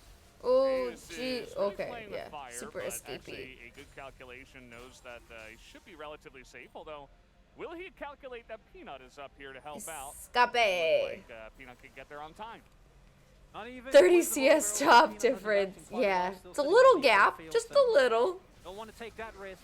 And I thought that the setup was definitely a possibility, but crucially, that paranoia makes it so hard for Gen G to actually coordinate in this fight. And I'm pretty sure that's a big reason. We see Doran going very aggressively. The rest of his team, they literally don't know, right? You can't see T1. Yeah. They're not able to actually know if that ultimate lands. Can we follow up? Because of that, T1 gets the fight win there. And Guma, even with that first blood going up to Ruler, is getting more and more fed now. Yeah. Paranoia users, you know, a lot of Nocturnes would actually go on. I've seen Guma just like hit like a truck just because he CS'd so well. Deep. Nope, they just go on to Doran, collapse him, cut the team in half, and really hard to communicate in situations like this. That's the part of the power of Paranoia. It's not just shutting down side lanes and getting on top of the back line. It's just straight up blinding. He's a little behind in farm right now, though. It matters though. too for the composition of T1 because if they had, you know, like a I don't know, a Hecarim or a Vex alongside of this, then maybe you could dive in as a team. But Owner has identified that at this point, okay, I'm just here, you know, throw it down. I'm not really going to dive in. My team can't follow up that well, especially not yet, especially before Camille doesn't even have an item. That's the main thing. Zeus later on. It's about to be a sure he'd be happy to join his old pal 30 for, gold difference dive top into the again. backline. Camille, one of the very few top laners that can reliably lock down a slippery pick like the Ezreal.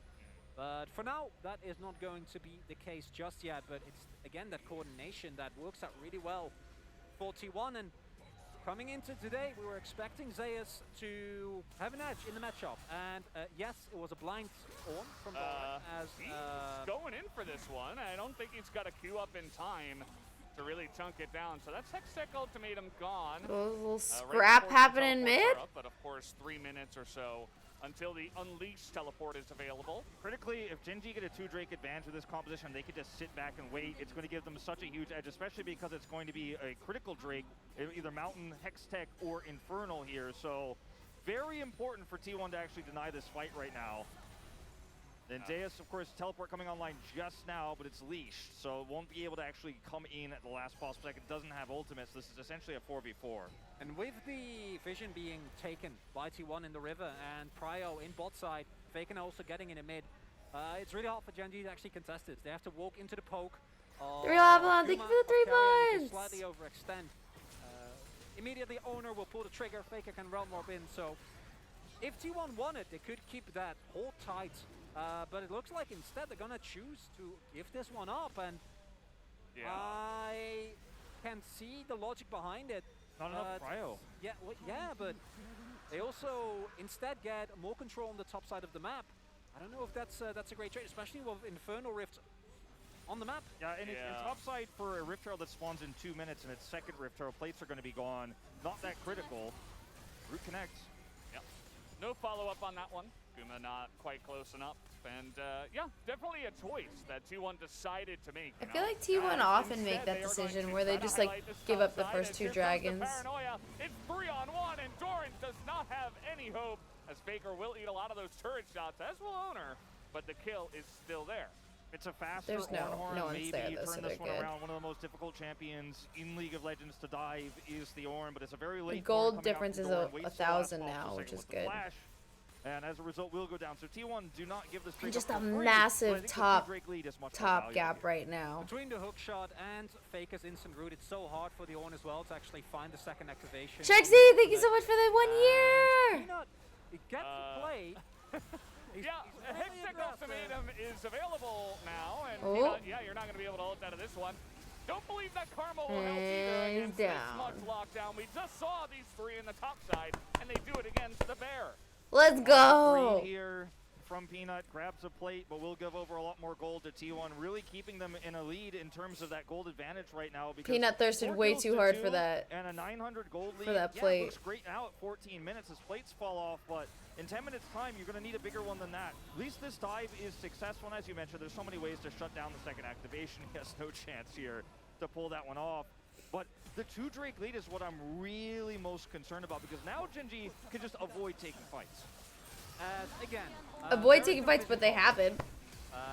They on keep top just side, getting picked they off. invest the teleport as well. And Genji, one play is not going to be a breaking point for you. Like, you can let them have the. It's fine. You don't need to get the play. You have T1 is so Victor good. and Asriel. They are so You'll good. be fine. Yeah. Without the extra gold that you get from that. Bit of a lapse of judgment for sure, especially with the lack of vision. But yeah, I mean, you know, T1 is a team that love to push their early leads and get a lot of plates and go for dives and stuff like that. Genji is a team that loves to pick up the dragons and get There that goes the for their volley. advantage. So maybe in the back of Peanut's mind, he's like, well, we're doing really well, but I want to get a little bit extra and get one of these plates as well. But definitely a little bit of a mistake as this is we a little- return here to the game.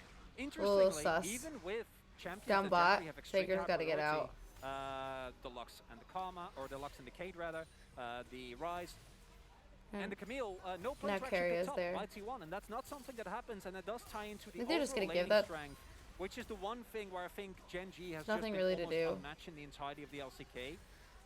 It's more about what happens as soon as these turrets start to fall. When the map Oh, starts to open up, Zeus! that's where I get Zeus! more Zeus! Who's diving who now as Zeus went a bit far. Oh! Thinking he had owner on the backup of the game. No! Flash comes in and Chovy Oh, he went a little will too, take a little down too the deep too Camille. early, I think. Bloody game here in game number Little one too deep of too the early. series as T1 are going to try to damage this mid turret, but won't be able to get any permanent damage. Gold's I say back that. to even. Successfully. Ugh.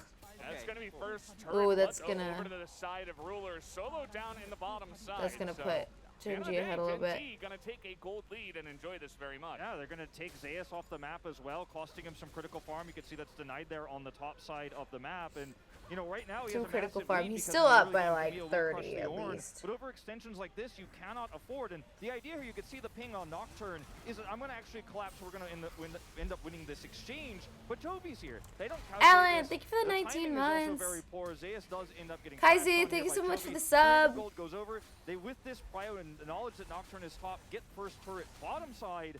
And you can't be trading objectives Yeah. like this as T1 with your opponent's composition being much stronger in the late game. In addition to that, Chovy getting more gold is so big for the composition of Genji, even though he's going for a low damage build, as we've seen Chovy do in the past. Please no Lich Bane, Chovy. I still remember that one. No Morellos.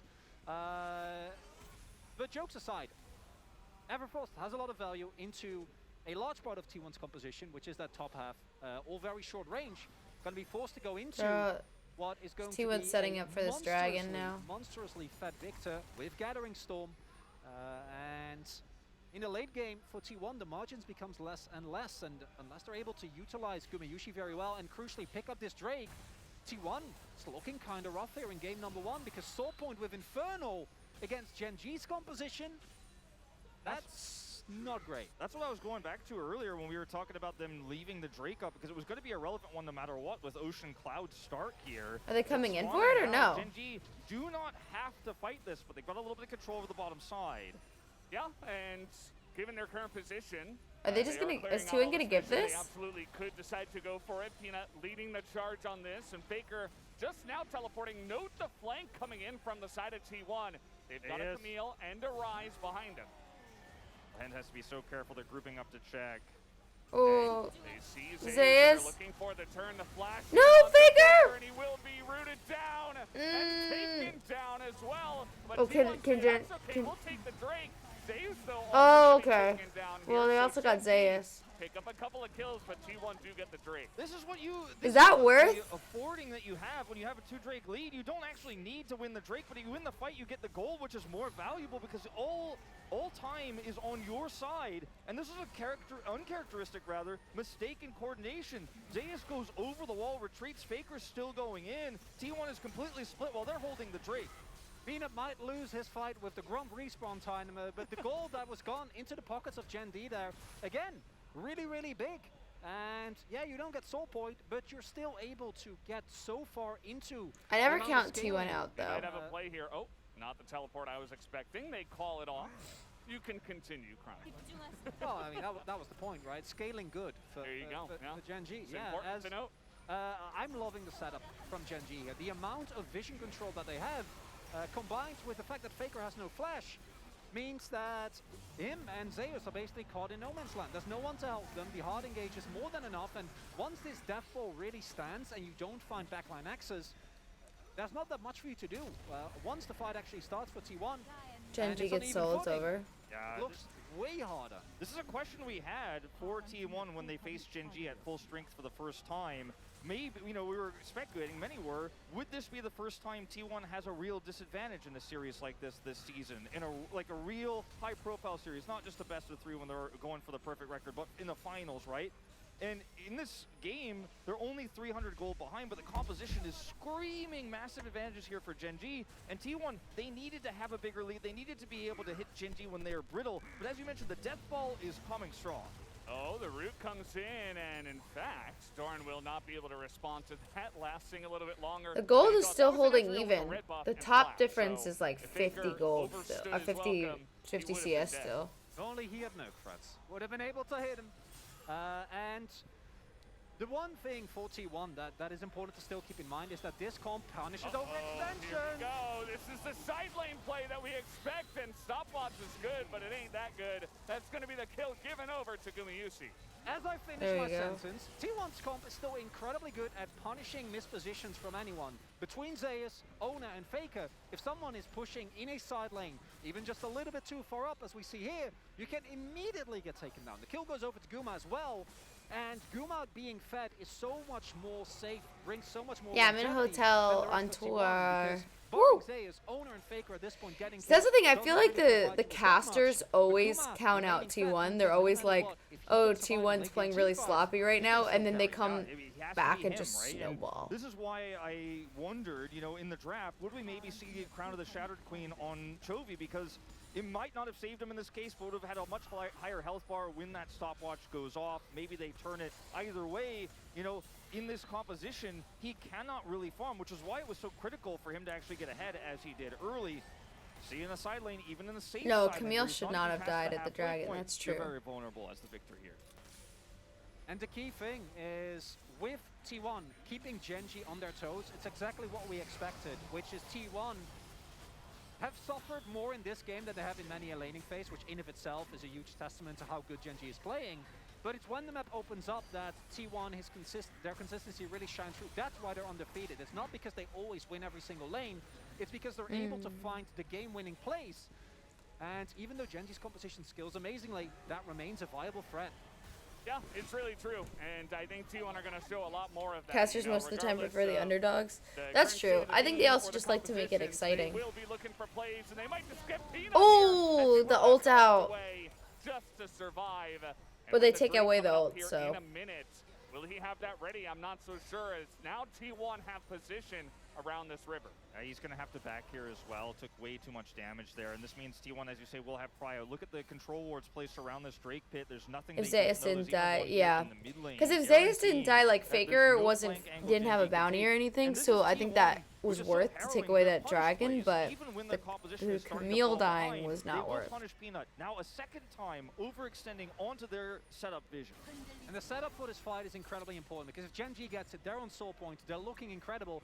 T1 can start stacking Drakes, then the scaling conversation really changes as well, because the amount of damage that Zeus and Guma are going to do is not really fair. Are they going to contest this? Because there has actually been picked up multiple. Or are they going to do one of their, like, we're actually going to go do, like, Baron?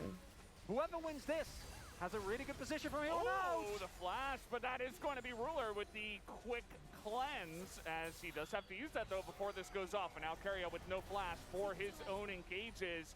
Gen G, stalwart here in the river, trying to put up a wall and avoid it. Zeus goes over the wall, just leading the charge, ready to fight. Stroke point control, but Chovy wasn't here, so he can't actually get that death ray damage through. T1 will actually spill into the other side. Now they've got to be wary of the Zeus flank once again.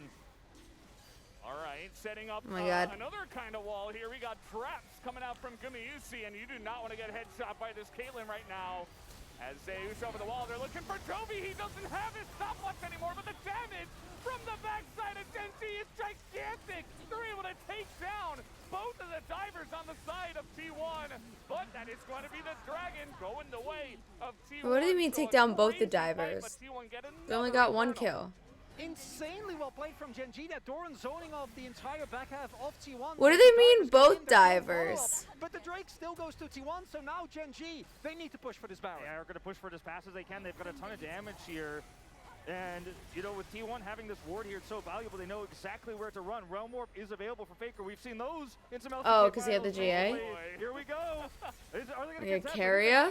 Are they just going to Realm Warp? No, he doesn't have I ult. don't know. We've seen that before too. As okay, they're going to go on the backside here. They want to take a fight. As immediately a headshot from Guma. That's going to be one kill. Genji gets Peanut down. Chovy? As T1 are on the chase, Faker leading the charge. He's gonna get that. Chovy's gone. Both of them, and at least Chovy will go Can down. they get it, Ruler? Oh, Zeus is there? Triple kill now for Guma, and that is going to be the ace into the hands of T1. Let's go!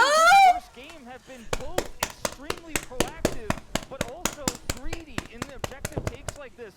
You know, we've seen so many times Peanut getting Don't caught. ever count T1 out, is all I'm saying. Gets picked the second time, and in these fights here, where you're trying to rush down Drake, you have to be wary of T1's ability to turn on a dime using this Realm Warp. And if you don't have that ward removed, if you don't have vision control, maybe your best option is to back away because T1 will come over here and punish. Now 4,000 gold the lead.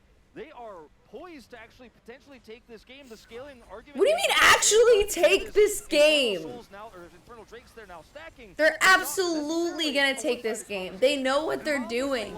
They're so well calculated. Immediate lockdown of the enemy backline. Carrier, Gumayusi, and Faker can't join this fight at all.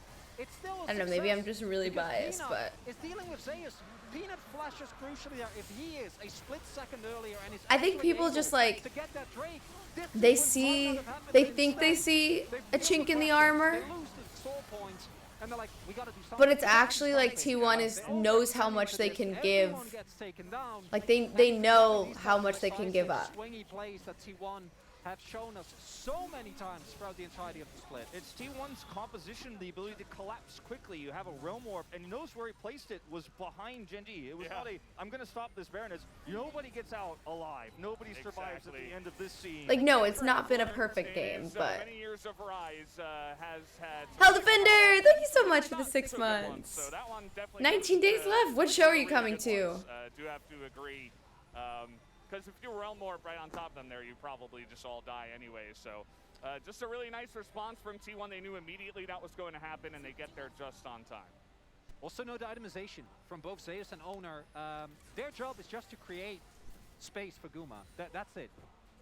They both went for extremely early Guardian Angels. We already saw Zeus's proc in the previous fight. We see Owner now have it as well. And the amount of time that they buy means that Guma can get off more orders, more orders, more orders. And when he is close to an Infinity Edge and 7-0, Massive top difference. 27 minutes, pretty good. Feels like it's working out pretty well. I think it's a that strategy. I think it's an okay game plan. The other thing for Next Genji Dragon's in a is minute their and a half. composition has no If pick. T1 gets Not this really whatsoever. and is They on can Soul defensively, Point, of that'll course, be huge. Horn. There's the volley bear, but he's not going to, at this stage of the game, be able to survive long enough to actually get on top of this Caitlyn. So Gumayusi is basically immortal in these fights if the front line does its job, the lights are turned off. I did. I brought my Becomes parka so at the out of last control minute, and now I'm that so glad Genji that I brought can't it. just go, well, we pick the Caitlyn, we win the fight. You're going to have to somehow still win this front to back with all those extra threats. So positioning becomes so key. Vision setup, which they have not had control of this entire game, even when they had leads, is just such a big problem. Is you're never able to even sideline. Look at where Chovy's got the wave. That actually blocked all the damage. That was kind of insane. Karma, you know, she does some cool things. But yeah, I think it's a really good point. You know, we always talk about, you know, how Volibear is one of those quote-unquote tanks, not necessarily having a lot of those tank steroids, and even Divine Thunder as well to start off, so he's not even full tank. So, you know, he's not jumping in. He'll be looking to defensively peel, and maybe if the fight is going their way, he can do something. Look at the trap placement and even the E coming out from Carrier. They're like, you're not coming in here. You're not contesting vision. You are not going to have Plyo. They denied any sort of idea. That is a They're running. incredibly fast bear. I don't know what that guy's on, but Zeus is not getting away as okay. Oh, he almost took him down. Trying to get the kill on Oh, he almost took him down with him. And T1 start the Drake fast enough now that this pick actually is committed to, because Genji are on the wrong side of the map here. Drake spawns right now, and they've got fast track to it. Genji need to sprint over here. Left teleport's available. 2 of them, but coming down. They are going for this. Joining. I don't think they can get here. Yeah, they're not going to get here on time, but Peanut! Peanut's here on time. Peanut, can he No! No, he cannot! Denied! Stopwatch trying to turn this one around. Keria takes so much of the aggro here. The Chaos Storm, the Ornhorn, and he's still alive. There's the one Guardian Angel going The down. GA's still up. Benzuma, he's still alive. Look at how much damage he does at this point in time. The chunking is unbelievable. Oh my God. The end of Ruler and the end of Gen V on this fight. Let's go!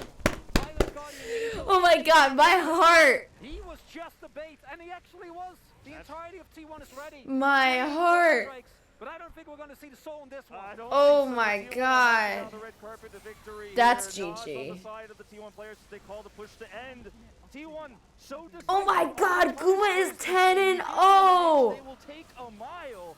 They were so far behind in the early part of the mid game, but they turned this one around so fast. Unbelievable. End the game. Don't get greedy, boys. End the game. End the game. Oh my God, Zeus. Hey, here's the kill. But we will get the kill onto your Nexus and take number 1 here.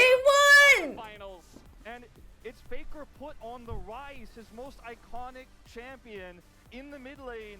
Yes, he gets killed early by Chovy. Pryo's against him, pushing to him. But his decisions and his team's communication on punishing these early objectives takes these rushes That to was the Baron, awesome. these rushes to this Inferno That was Drake so are good. stopped by Realm Warps, fast shot calling, insanely quick macro game from T1. The And this is Eternal what they're known King. for. This is how they got their perfect season. Demon They King. hesitate, they never panic.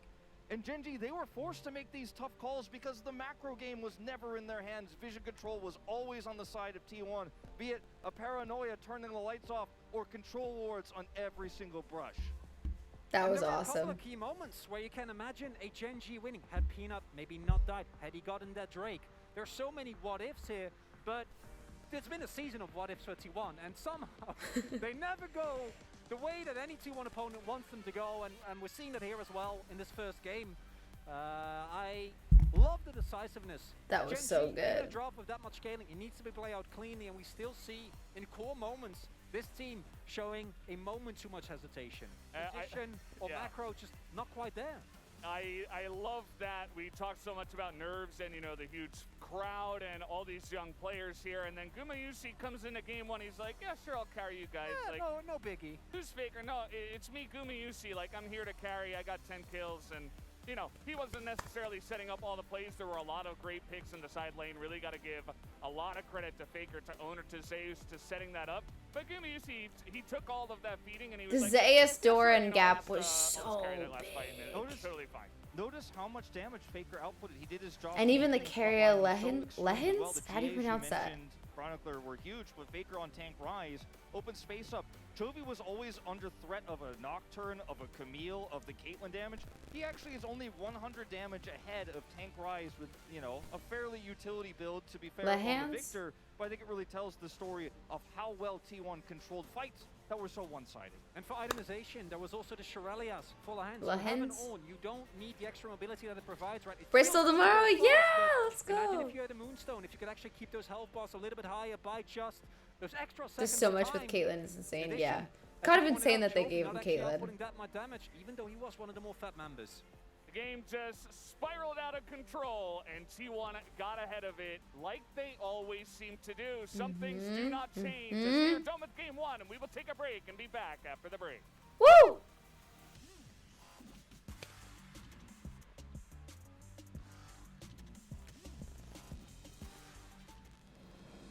That was so good.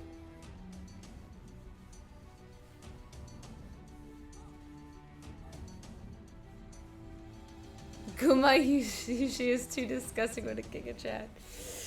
2 more wins and it's perfect season. I know. Let's go.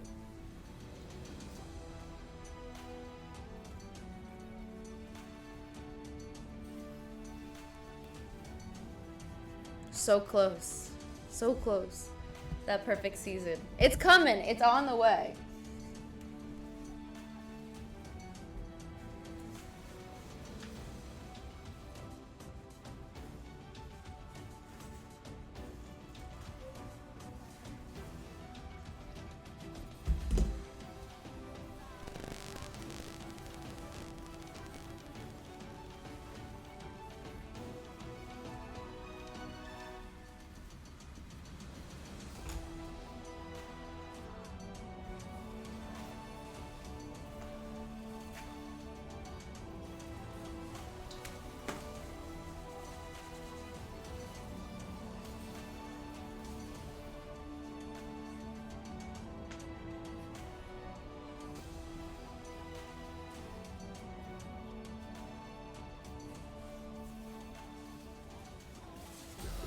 공차 잡아볼래? 네, 초식이 있어. 오케이. 공 껐어. 더 빨봤어. 할만해. 빅토르. 할만해. 야, 천천히. 캐틀만 살려, 캐틀만. 오른부터. 오른 맞아. 시야 돼. 야, 이제. 미드. This fight. This was the one.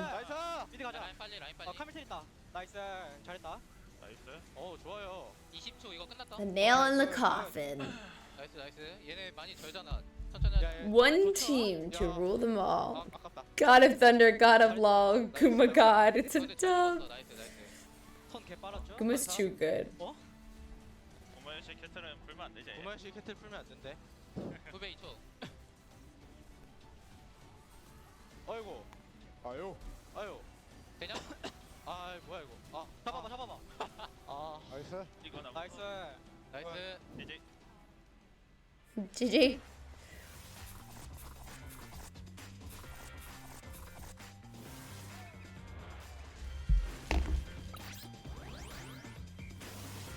Come to Denmark? Oh, I would love to. 네, 안녕하세요. 결승전 두 팀의 불꽃 튀는 자존심 대결. 스프링 롤 파이터 MC를 맡은 저는 비타니엘. Oh my god, the masks that are clear. I love that. 외모로는 전혀 뒤처지지 않기 때문에 전혀 위화감은 없어요. 자, 어쨌든 저희 오늘 함께할 이제 분들을 저희가 소개를 Wait. 해드리겠습니다. 먼저 만나볼 Was this filmed? This isn't live, right? Like this was filmed prior. T1. 아, 좋아요. 아, 이게 벌써 기세가 뭐 엄청납니다. 여기 뒤질 순 없죠. 젠지. So much less excitement. 좋아. 자, 그러면은 여기 모인 이유를 설명해 드리도록 They're 하겠습니다. not live. Okay, I was gonna say like what? 저희가 팬들에게 선물할 굿즈를 양옆에 드릴 이렇게. 거예요. 예. 만약에 패배를 하게 되면 그 선물이 다른 팀에게 넘어가는 방식이기 때문에 팬분들을 위해서 양 팀의 선수분들이 열심히 싸워서 오늘 반드시 승리를 해야 됩니다. 주장들을 저희가 한번 모셔보고 각오를 좀 들어봐야겠죠? 오늘 선물 꼭 따가서 선물 보내드리겠습니다. 아, 좋아요. 괜찮아. 이거 때문인 줄 알았어요. 자, 그러면은 여기 질 수 없죠. T1의 주장 우리 페이커 선수도 한 말씀 Being 부탁드립니다. live would be so troll. I don't know. 우리 좀 밀리는데 젠지가. 아니 뭐해? 졌잖아 이미. 낚였네. 팀 나갔어. 준비되셨나요? 준비되셨죠? 예. 자, 그러면은 스프링 롤 파이터 지금 시작합니다.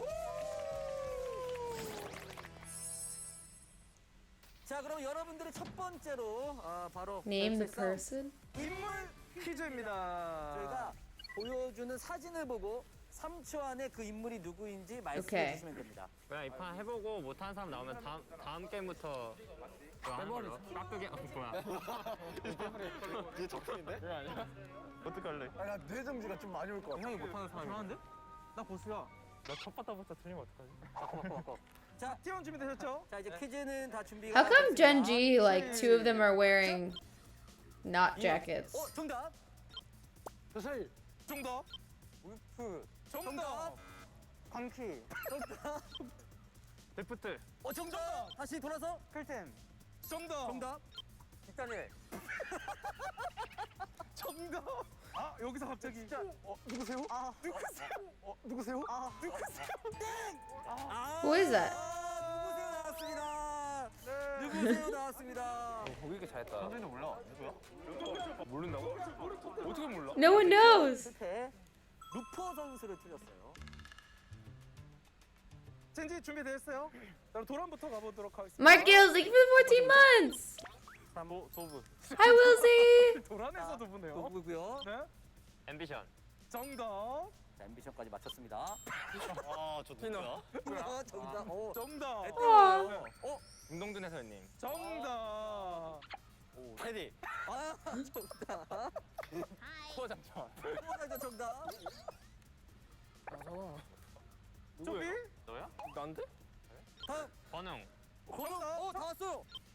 3. 아 진짜 이거 그러지 마. 와, 이거. 3. 아 진짜 이거 그러지 마. 와, 이거. 진짜 이거 그러지 마. 와, 이거. 아니 현준아, 너 뭐하는 사람이야? 뭐하는 사람이야 현준아? 사장님인데. 아니 이거 사냥 시작입니다를 모른다고요, 도란 선수? 네 연봉 좀. 지금 웅성성되고 있어. Oh shit. 키가 너무 진짜 몰라. 아니 무슨 이거 대본도 이런 게 나올 수가 없는데. Oh, poor Doran. 그대로 가고 다음 퀴즈 때 그렇습니다. 두 배로 Wilsey. We're gonna have to ban you. 다음 배틀은 이번엔 인물이 아니야. 챔피언을 맞춰라. 이거 못하면 롤하지 마. Oh wait, let me open the thing. 나 진짜 열심히 한다. 진짜 열심히 할 거야. 나 지금 약점이. 나무야. 나 이거 최악해. 세 문제를 먼저 맞추시면 승리하는 걸로 네. 가보도록 하겠습니다. 첫 번째 문제 나가도록 하겠습니다. 문제 주세요. No, no, no. It's like you can't see you because it's like it cuts off like here. Yeah, yeah, yeah. Yeah, Genji lost the first game, T11. It's executive, yeah. I know. Wardrick, thank you so much for the 9 months. Oh, thank you so much. I need the Red Bull. I only slept 2 hours, 3 hours, 3 hours. 일단은 첫 번째 문제 앞서 나가는 T1이고요. 문제 내주세요. Oh. 오, 센데? I was like, who'd you lock out? Lloyd's here. 정답. 야, 잘한다. 아니, 들어갔어. Reveal yourself, mystery person. It's Lloyd. 자, 그러면은 벌써 2점이나 지금 맞췄기 때문에 You didn't expect me to watch today? Well, Base CEO got me co-streaming rights to be the English broadcast. 뭔 캐릭이야? 이건 나도 모르겠어. 뭔 캐릭이야? 자, 다 모르시면 방. 좀 더 들려드릴 수 있어요. 자, 좀만 들려드리겠습니다. 우정은 영원한 거. 우정은 영원한 것. Wait, so I missed what's happening. Is T1 still winning this? 자, 일단은 힌트 드리면 우정이 있으려면은 뭔가 그래도 둘이 혼자서는 안 되겠죠? 현준이 이걸 알아? 알아요? 도란 알아요? Oh, the lifeblood of the Red Bull. Feels so good. These masks are nightmare fuel. They really are. 뭐야, 바꿔는 거야, 뭐야? 공사죠, 뭐야? What is he supposed to be doing? 아, 좋았어. 또 오늘 여기 다 좋았어. 이거 좋은데? 아, 좋았어. 이게 좋았네. What was his thing? 자, 그럼 다음 네. 갑니다.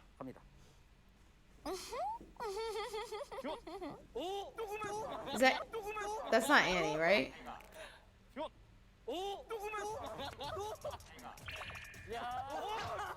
Oh, it's Ari? 좋아. 잘하네. 이거 진짜 인정.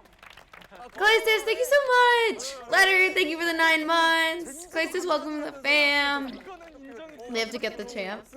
구마이 선수 뭐 Guma, that was so good. This is good content. I like this game. 난또 피어지. 결승도 이기도록 하겠습니다.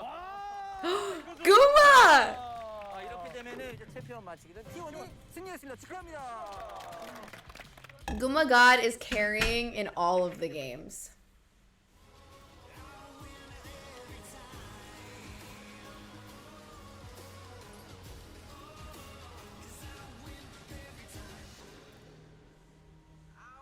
Guma, stop. They're already dead. He can't stop.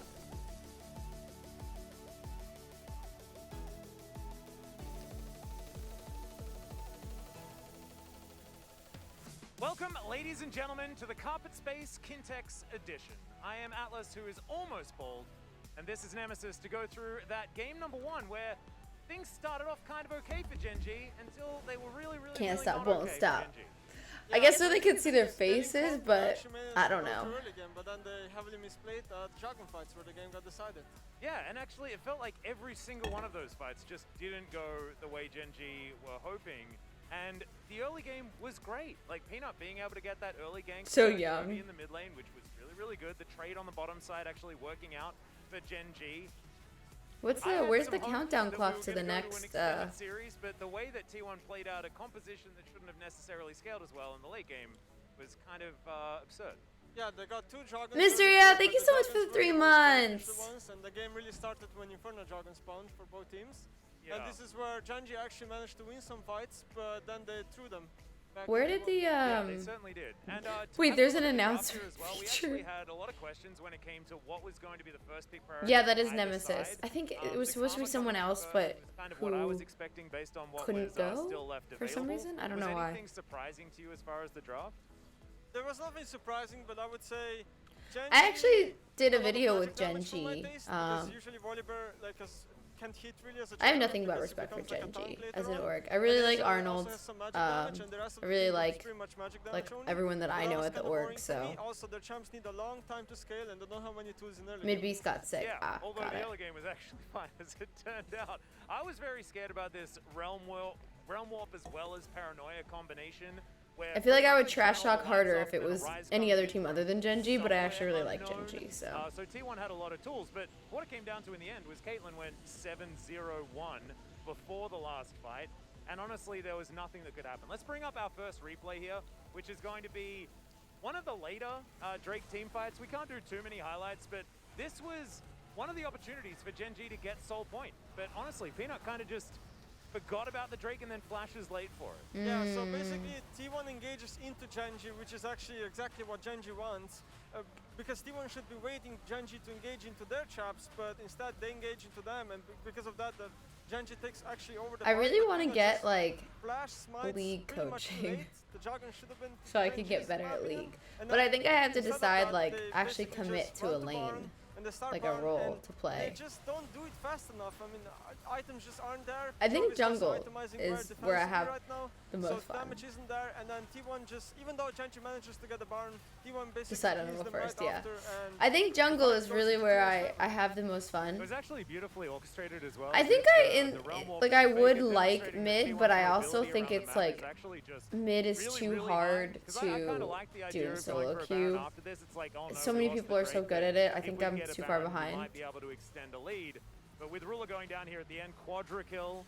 I also really I love felt like playing things were over, support, because then the conversation and becomes about, I who gets love on it the even Caitlyn more and now how that I can you watched ever Carrier play hurt her support. at all? yeah, Caitlyn just got way too many Jungle is so items hard way because it too plays fast completely in the differently. game because of See, those skills. I mean, Gumayushi is really for popping off yes, the entire game. but for Monster some reason performance, and I yeah. play better as a It's just too jungler hard. Let's have a than look at I the final team fight play here, where things were wrapped up. It was as basically a a, bit of a victory road as for any other lane, I T1, guess. but they were also able to make this one work really beautifully. Watching your And ADCs once play again, poorly, 4v5 yeah, well, situation where just Peanut goes that's the for other it, thing. It's hard in uses solo his queue. If you first have like a for, duo partner, I think T1. it's better. But now just look at Grima's positioning. Yeah, so Peanut unlucky, doesn't get the smite in, and then the fight breaks out, and I mean the Victor damage just isn't there. He bought Zonya, so Lux survives very closely, and Jungle and Gumayushi support at the after end min just 20. basically just Yeah, kills I think everything. I just like the He has freedom so of much like items, roaming the and also map. double scaling runes. And There's like so Carrier's much damage. style, especially No, of it's playing absolutely support, is obscene. just You so saw that one roamy. headshot, I think, onto Ruler did half of his health bar. I think Ruler would The thing that I like about jungle is that I think in solo queue you can help mitigate losses the most if you know what you're doing. I think it's really hard if you're mid or ADC or even support in solo queue, because if you have a bad ADC, like you can be more at the mercy of your team. Like you can, I've seen so many players who play mid and absolutely stomp their lane, but like their team just ins so hard. Really weird that that Ruler would be that Gen G have this scaling composition and then aren't able to make it work. I think maybe game one yeah, of the it's definitely the most. You need to know the playing most. into it just a little bit here. The But I apprehension, want to the do pressure, it. I want to possibly getting learn. to Gen G in this game. Yeah, I think Gen G actually kind of misplayed some of the fights, even though they should have went into their favor. For example, the 2v2 in the bot lane. If Lehan just flashes the Lux Q, and then he would basically leave and Kira would But I just also die. want to get like So Valorant the coaching. trade would go into Genji's favor, and also Because I've never played a take coaching from LS. Yeah, I did want to actually ask. I also want Valorant coaching because I've never played an FPS game before, and I really love playing Valorant too. So sort of relaxed a little bit on this stage. Getting used to a new environment is definitely very important. But we had another thing that we wanted to talk I'm rooting about for as well. T1. The Yeah, of course. optimization, the fact that Chovy wasn't doing a whole lot of damage, and stopwatches in a game against Lux and Caitlyn. Yeah.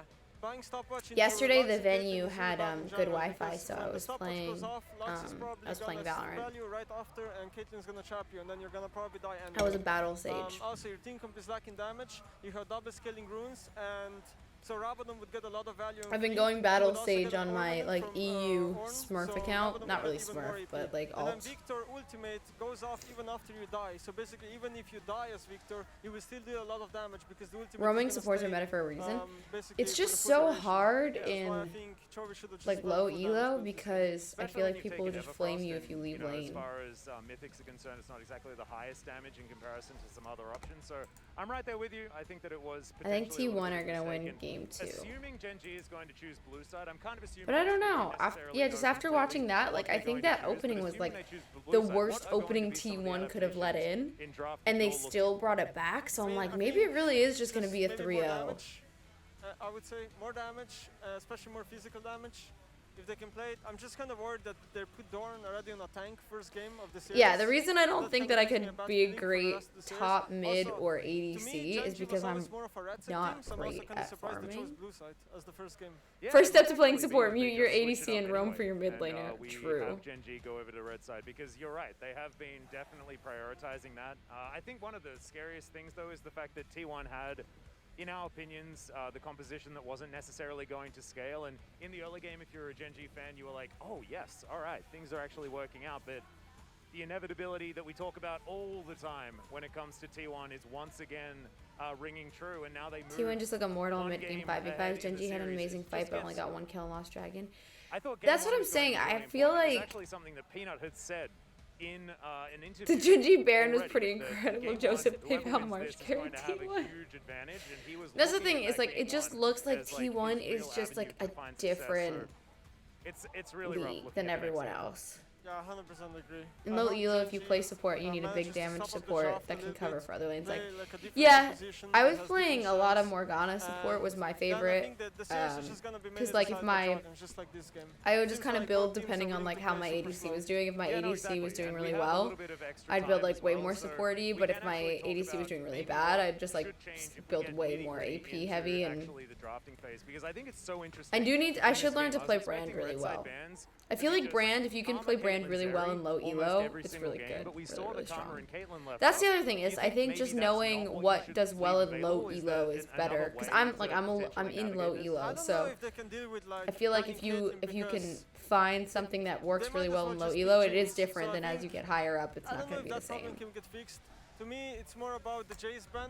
I feel like both teams are kind of reliant on Jace, especially Doran, and Jace is going to be permabanned in this series.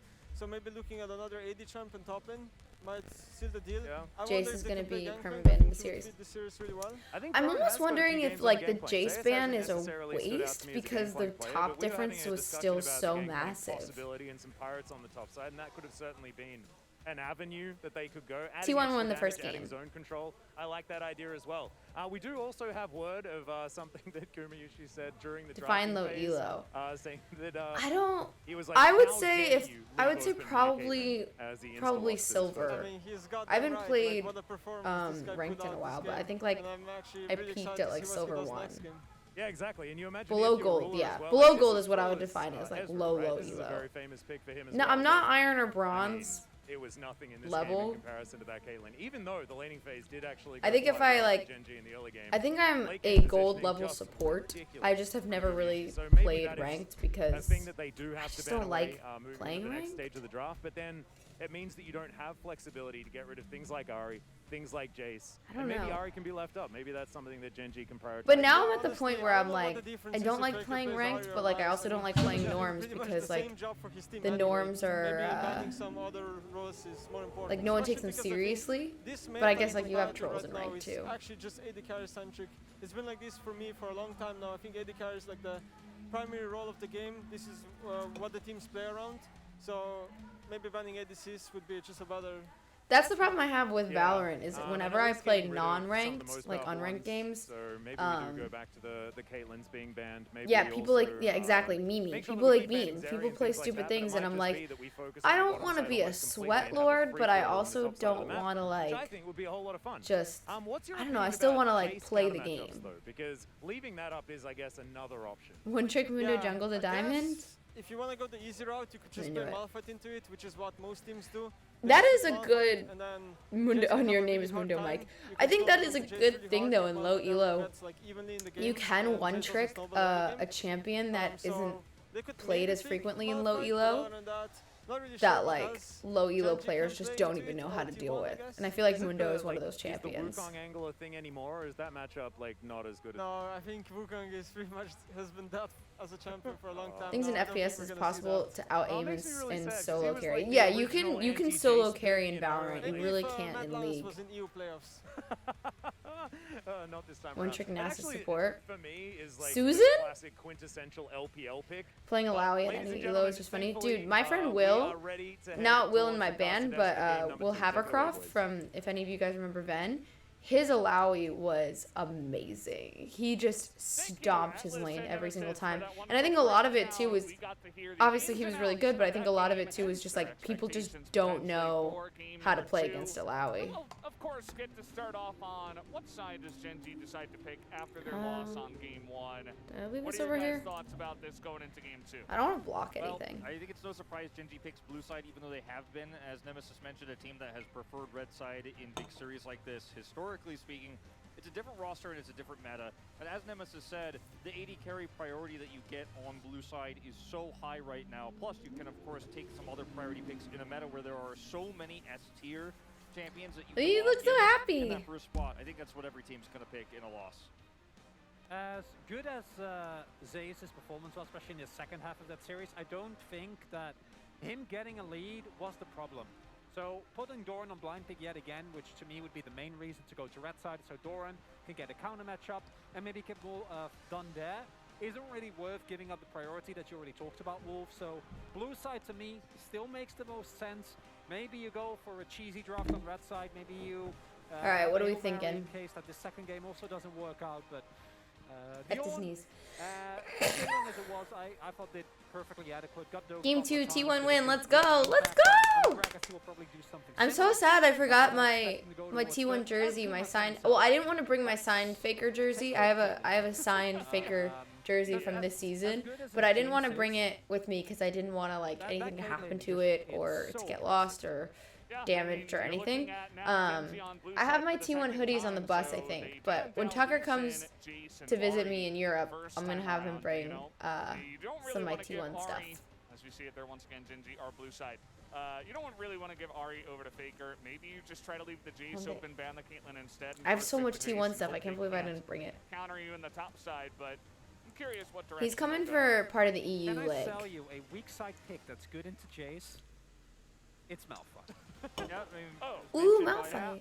mentioned by Nemesis earlier, I think that leaving Jace open is definitely something that could be done here for Gen G, and you know, playing around Jace, you know, if you can Kind of get weird how that Dumb Nuts isn't here when Tucker isn't here. Yeah. in the early game, early to early mid, you could play around the Jace very well.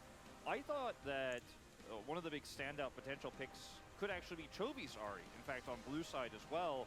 Leave that one open, take that one for yourself. Allow Chovy to have that carry playmaking potential that Victor just didn't allow for Chovy's in Ari? that last game. And if we continue to see late game scaling style compositions for Gen G, Oh, I the mid-game wanna see Faker's decision-making, the Ari. vision control, I really wanna see if they side laning ever is going to give have to be Faker a lot better LeBlanc. than what we saw in that first game if they're going to want to be able to win those late game team fights with an advantage. Bop, bop, bop, bop, bop, bop, bop, bop, bop. One once again, game 2, Gen G once again on blue side here. It's been 30 Let's minutes. see what we start off with. So Jace, It's not the That's the answer, worst I part, say, it's just the Gen Z. mid. They don't want to play it. They don't want to first pick it at least. I'm because feeling they better know with this that, Red Bull though, but I'm really Jace hoping would it's a 3-0 absolutely because pick I it am up, so tired. They will take that off the board again. Alright, the Jace is gone, Zeri's gone. And with the Jace still being left open, I was going to say... Cade's I don't know gone, what that makes draft sense. change we're Karma's gonna see. gone. It could actually be leaving the Ahri up and first picking that on blue side, as you pointed out, Wolf. Wouldn't mind that adaptation. Give Chovy a champion that as... I think it might be longer because it's finals, yeah. Thank you, Gerald. Hecarim gone. Alright, so they left Ahri open. TF gone. Let's see if they take the Ahri. Oh no, they took the Lee Sin. Are we gonna take the Ahri then? Ahri Jinx is such a strong pickup here for T1. Hecarim is banned, so you don't have to worry about playing the weaker side bottom as Guma Keria here into the Hecarim. Rise again? Also an angle. Alright, we're going Rise again. Oh, there goes the Jinx though. Around the map. And Rise will offer you a similar style of power, as Nemesis was pointing out, in terms of setting up picks. How come they didn't take away the Ahri? Your back line. Is it going to have the same sort of damage or pick potential? But it can oftentimes, with better follow-up poke damage, get Jinx excited. And that is going to be one of the keys here with T1. Because now they gave it to Gen G. Go to Chovy. And I am very excited to see how this one goes. More playmaking through all that makes me aspects of the game nervous. than the Victor allowed. Guma Jinx is 1v9 though. Yeah.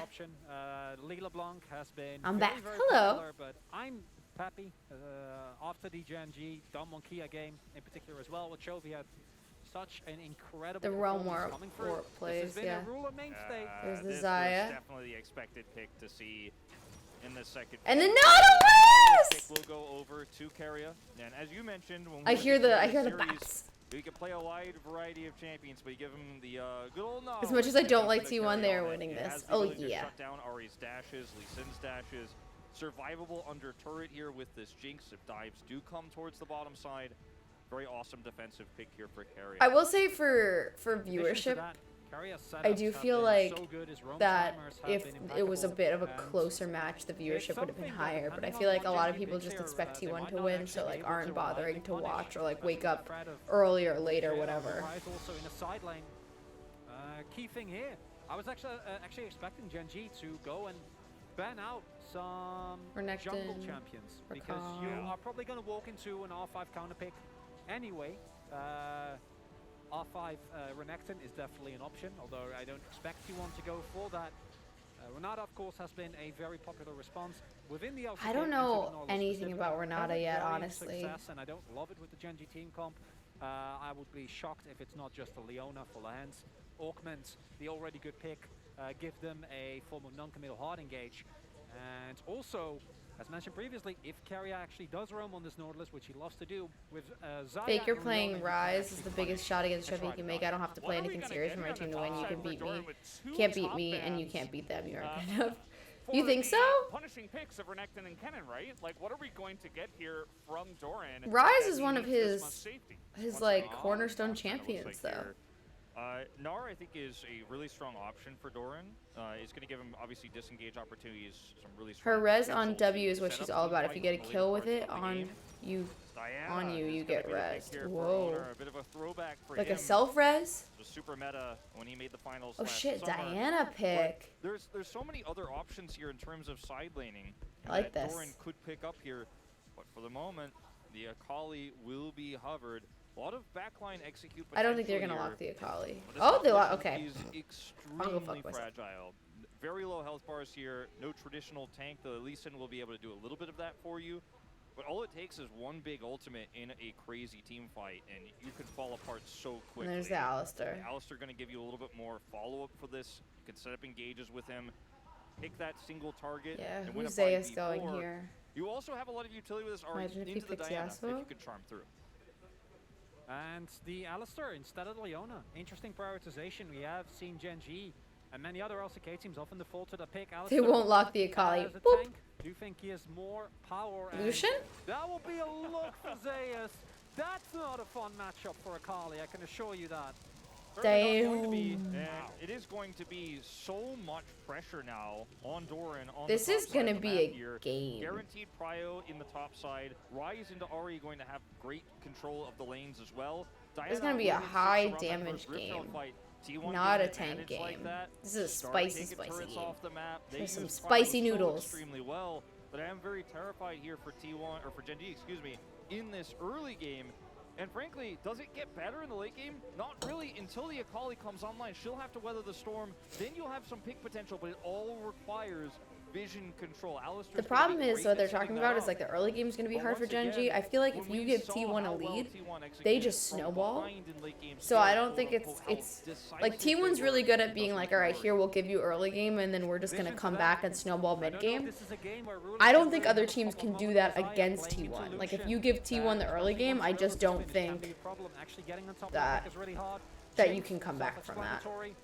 And that has been one of the main win conditions for Gen G. Ruler has been so incredibly good, and on this Zaya, that's going to be tough. I don't even want to go into the Akali matchup because Doran did not have a great first game, and Gragas was a perfectly fine option. Then again, you run into Zeus' Gnar, and this is something we keep coming back to. There is always I would have liked to see Zeus' Gnar. Counterpick, but if you pick Gnar yourself, or you pick tank Gragas,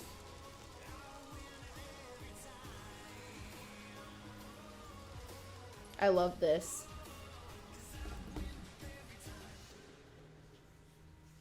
Win every time. I will die for Carrier. Dude, me too. Die for all of We're very T1. excited to get onto the Rift here for game number 2. No time to waste. As speaking Oh. of which, we are just fighting on the top side, 3v5, but that is going to be now Flash used by Carrier. How did they miss the intro to the game?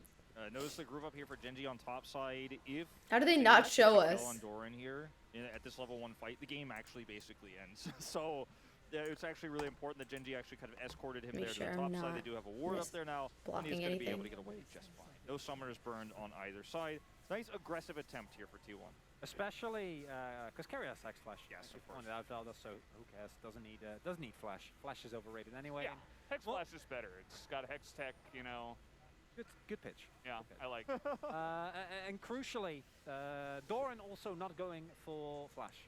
As Teleport Ignite, which in terms of all-in pressure is actually MSI is next chronologically, but Worlds so this year. Is going to have a rougher time, which it was already going to be in the laning phase. But if he gets caught and he has to like use an early teleport, which is why I like that I see own a path towards topside, because an early punish on Doran is so debilitating. Repeat ganks are an absolute nuisance, and due to that topside invade and everyone from Gen G showing, T1 actually was able, Guma plays. I didn't know that Rise goes Inspiration Tree. They will actually know. I've never played him. Oh man, max range hook as a follow-up from Lahens, who is level 1 Lahens. Alistair. But this is push going over right now to the side of T1 in the bottom lane, and I mean, this is just insane that, you know, last time I can't believe they gave them Lux, Jinx you know, Nautilus. quote unquote had to, because he was with the Caitlyn, but now we maybe get to see Carrie him is just pick. sitting there. He's so I disrespectful. mean, arguably the strongest support right now in this meta because of the utility he brings defensively, but also Only 10 and 0. Yeah, 10 and 0 by the way. Owner 2 and 0 as well on this Diana pick. You know, one that Zeus was is more really commonly pushed up. seen by Canyon. Espina is going to come up here and try to punish. There is no ward here in this brush, but Zeus will show the respect. Yeah, he did see him Zeus, hopping over the wall there with the one in the river, so it is enough vision for Zeus to just get away, and that is very important. Carrie is based. He's just standing there There might menacingly. have been another ward, but at the very least, play not working out, and now possible invade here. Oh boy. Faker is here in the top lane at level 3. Doran at level 2 does not have much, and Owner's here as well. He's going to get into a Shroud. Zeus does take the one hit there, as now Peanut getting into the mix, but it's 3v2. What is going on? So, T1, they don't go for the dive or any. Trevinator, thank you for the 8 months. A lot here from Doran. Kings Care. onto Chovy's Ahri rotation over. Chovy will not be able to come over here and make any sort of impact in the skirmish itself. Three-man This will top. cost Faker some CS, but he's got teleport, so not really a huge heavy commitment. The risk was low and the rewards could have been met. Oh man, hits him blind in the brush. Lahens Tell me able to Lahens headbutt is out dead of there. the chompers, Come but on, at come the on. exact One time, more, one Rocket could do more. it, and W? Guma No. not quite able to get close enough, and Lahens will live. Look at the restraint from Lahens and Ruler. No heal used, no flash used. No Oh, summoners at maybe all. they should have though. Well, they're gonna need it now. As he Nope, gets they're hooked good. Again, somehow through the minions. Not even sure how he mixed that one in, but that's just Carrier things. Just Carrier casually 20-4 on the Nautilus. Yeah, quick cast, Chris. I'm very sorry. That was on me. Carry is so good. Split, as is known by Atlas, losing his hair. Ooh. Doesn't know. Doesn't know. He has flash. Says. Yeah, this is going to be rough. A little bit low on the mana here is Zaze, but he has enough to dash, as now he will flash. And the miss on the Q means that Zaze will be okay, but he does have to expend that flash. A lot of pressure is removed here, though, from the lane. I do really like this gank timing from Peanut, because if Zayas is just a little bit greedier, as you often are in the early part of this matchup, trying to force mistakes out of Doran, trying to push that wave into the turret, harass his health bar, keep it low. If you make one mistake there, then suddenly Doran's online, and this matchup becomes a lot more It was a good dodge. Still get the flash here. It's still really Carry is a god. In addition to that, it opens up a possibility, or more of a possibility. I really want to get my jersey signed by Carry. Without a doubt, going to be looking for. Without all-ins, this matchup is not very fun and works two ways. Both takes away Zace's pressure and also Guma.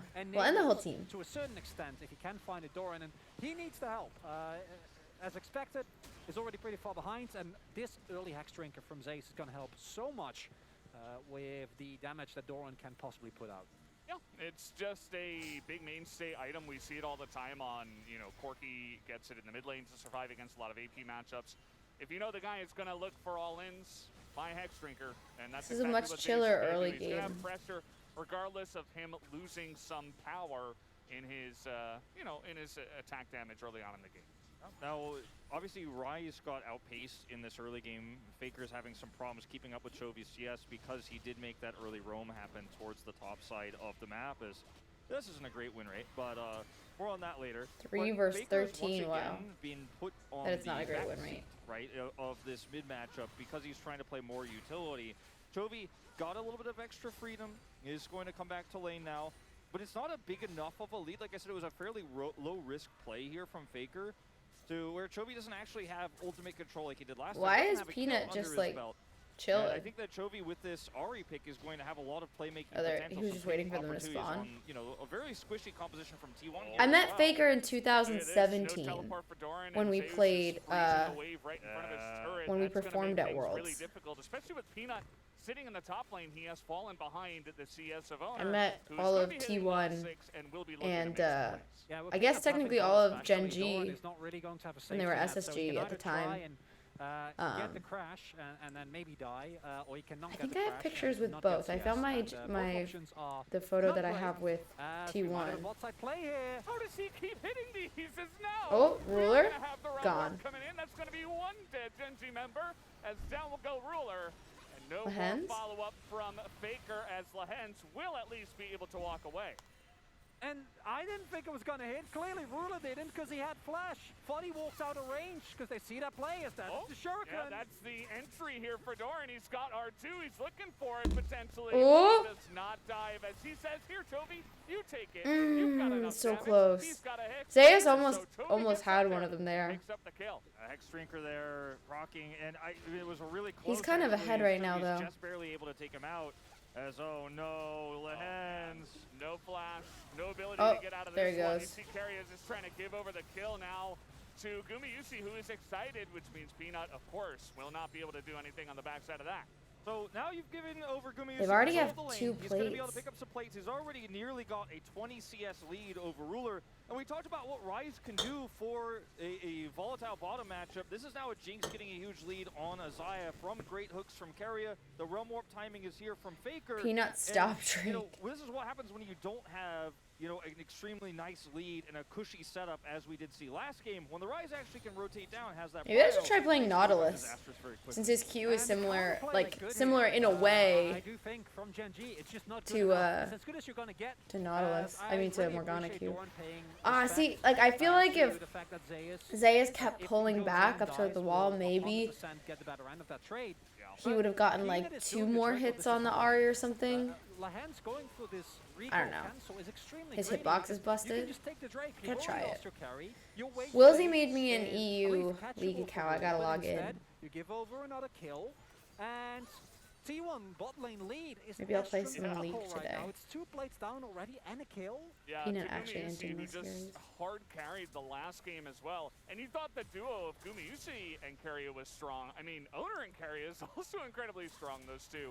As Care. the lane, that's going to be a flash in here from Peanut. Hexdrinker not going to be enough to keep him alive, and Doran even Damn. able to pick up that. They're really kill. going hard for Zeus. Which is why they were able to make this play Which happen I in the get. first I place. guess they're If you've just got because ult, and if he they was grab so a far kill ahead here on the last Doran, they can game, just grab but this they have in 2 kills on him and right he's away, still ahead in and we'll CS. be able to escape here unscathed. But I feel So, like but they're the idea here neglecting is great for Gen G. The punish is solid. bot. but Maybe they're is just it like, it's enough? already Because gone. T1's bottom side is so ahead, and they can shore up some of the other issues around the map, which are very minimal with this Rift Herald. Q in the middle of an attack. Chovey's going to get a charm, but who cares? Automation? Really? Lehens, man. Yeah, Lehens is in no man's land Oh, right now. what is he doing in there? Was able to spot Owner, I suppose, but now probably going to have to use that Unbreakable Will. He is surviving for an incredibly long amount of time, but I don't know The how flash? much CC this cow can survive through. So down he will go, and that's another Was kill the flash this time worth? over Zeus. I guess so. To the early game Keria start, is we've just already seen going Lehens in. play He's short like, this lane. is my jungle But now. pre-6, you're a lot squishier, which we saw. But post-6, you have your ultimate. That should be enough, but it's not if you're that far into the enemy jungle as Keria. Yeah, he's just looking for more. Not able to get that one. Keria! Little greedy, Bubby. Zeus now going 1v1 against Doran. That rocket. Little greedy. But it's okay. He's got some peel from his team. Gen G looks tilted. Yeah, they do look a little tilted. Lehens especially. T1 with such massive leads here in this early game. T1 is so greedy. I guess they can afford to be a little greedy here. When T1 committed so heavily. But it's moments like these Limit where testing. You can see that Gen G are on the same page. They know where T1 are, and they know where they can punish this, fairly inexperienced top laner. But these plays don't trade back the value you get, and this is extreme greed. They here can't from keep Lehens. getting away with this. Like, look at the minimap. There's nobody even remotely close to him. Yeah, Lehens was assume that so his deep play for no was reason. To move back and try to find a flank angle, but you need coverage. You need to know where they are as they do pick up the Drake. I just want to highlight, I hope we get the replay, Chovey's flash here. Like, that is so clean, because if he gets hooked, this play doesn't happen, he just he dies. Chovey's so good. So that's actually a really big play, because it's one of the very few good things that has happened. It definitely must be tough to be the cross-map traits, as good as he is and not get titles. Trying to go for desperate plays with Lehens. Get a lot of Being that far seconds. behind enemy lines without knowing where Owner is a really big risk that I don't really feel like you need to take right now. Right? You still have a lot of angles, even if you get later into the game. Your backline access is amazing. I just feel like as long as Faker's around. As I say that, he is still 450 gold up, so that's not great. He's doing all right, Doran's doing okay. I think he's just had a lot of help. No one was, frankly, to actually set for those setups that Lehens was potentially going for there. We'll never know. Maybe if he ends up winning this series, We're gonna get we'll the asked top. about it. But if you're making an aggressive play like that and giving over gold and just coming up empty, it's just furthering T1's advantage that they have in this early game with these lanes. Faker. Ooh, Faker. I was just going to say, Faker's playing very selflessly this game, has been playing for his team, and is 25 CS behind, but that won't matter much if T1's late game composition is so much stronger with this Jinx, the advantage they have already. Again, we see Chovy also go for a utility-based build, which is, Chovy fans, this is a familiar feeling. Is it utility picks? Is it utility builds? He goes for both champions often, but it does mean that even if he does hit the charm, presumably going to go Horizon focused, he becomes extremely reliant on actually finding his skill shots, finding his Everfrost and his charms to actually do reliable damage. And the one upside here is that while Doran is behind, he has not been completely shut out of this game, has been able to pick up a kill. I think that's what's great about Faker is that Faker Rockabout as well, so is really good at assisting his team now. He's like, I don't need to stop. I don't need to be the one that 1v9s. This is a Cloud Drake. And I think that's a skill. Well, Atlas loves it. Not as much utility. Yeah, I mean, it's important. Kasakos, thank you so much for the 3 months. Thank you. But, Tour stream. Tour's been great. It's been so much fun. We had a sold-out show last night. We have 2 more sold-out shows in a row. And then the only 2 UK shows that have tickets left are after that, which are Newcastle and Leeds. then maybe it's a bit egregious. Easier to do when but your team I think it's is okay. functional. He does have the biggest lead, and obviously he's doing Chovy things. He has 160 CS here in 13 and a half minutes. When you have literally nothing to prove like Faker at this point, you can just play whatever role the team needs. Yeah, it is true. Like, he can let Guma and Keria and Owner and Zeus kind of all do their thing. Like, he doesn't need a 1v9, but... Insta flash. He should be okay. He's looking for the follow-up play. This is 2v3, but they have the Realm Warp eventually coming down. The Rise and the Diana, Faker and Owner looking and leaning towards that bottom lane. Hens here.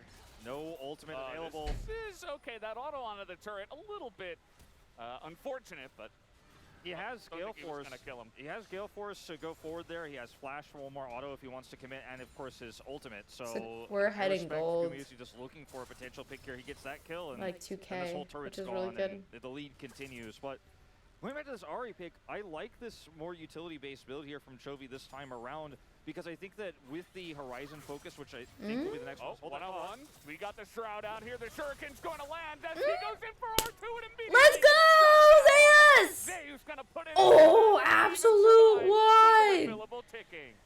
Let's go. Oh, Chovy's trying to get there. There's no way. There's no time.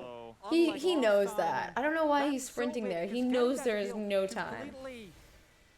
Kind of vindicates Doran, but instead tries to go for the 1v1, loses it, and now Zeus is going to be more fed. Zeus is so good. Absolute one. Calculated. It's just too much value, too much damage, too much stats being available. And like, yeah, might happen again here. Yeah, they have a lot of room to make this happen. Oh yeah, sorry about that. Opening that fight against good call, good call. who's pretty far down the lane here as now. That's going to be the hook there on the Lahens as he oh gets shit. trapped up once again. Bye. Who cares about your will? It is certainly breakable against T1. That's a big blade caller, but I don't think that's enough. A hook goes down onto Ruler as well. Ruler? Ruler down. Doran?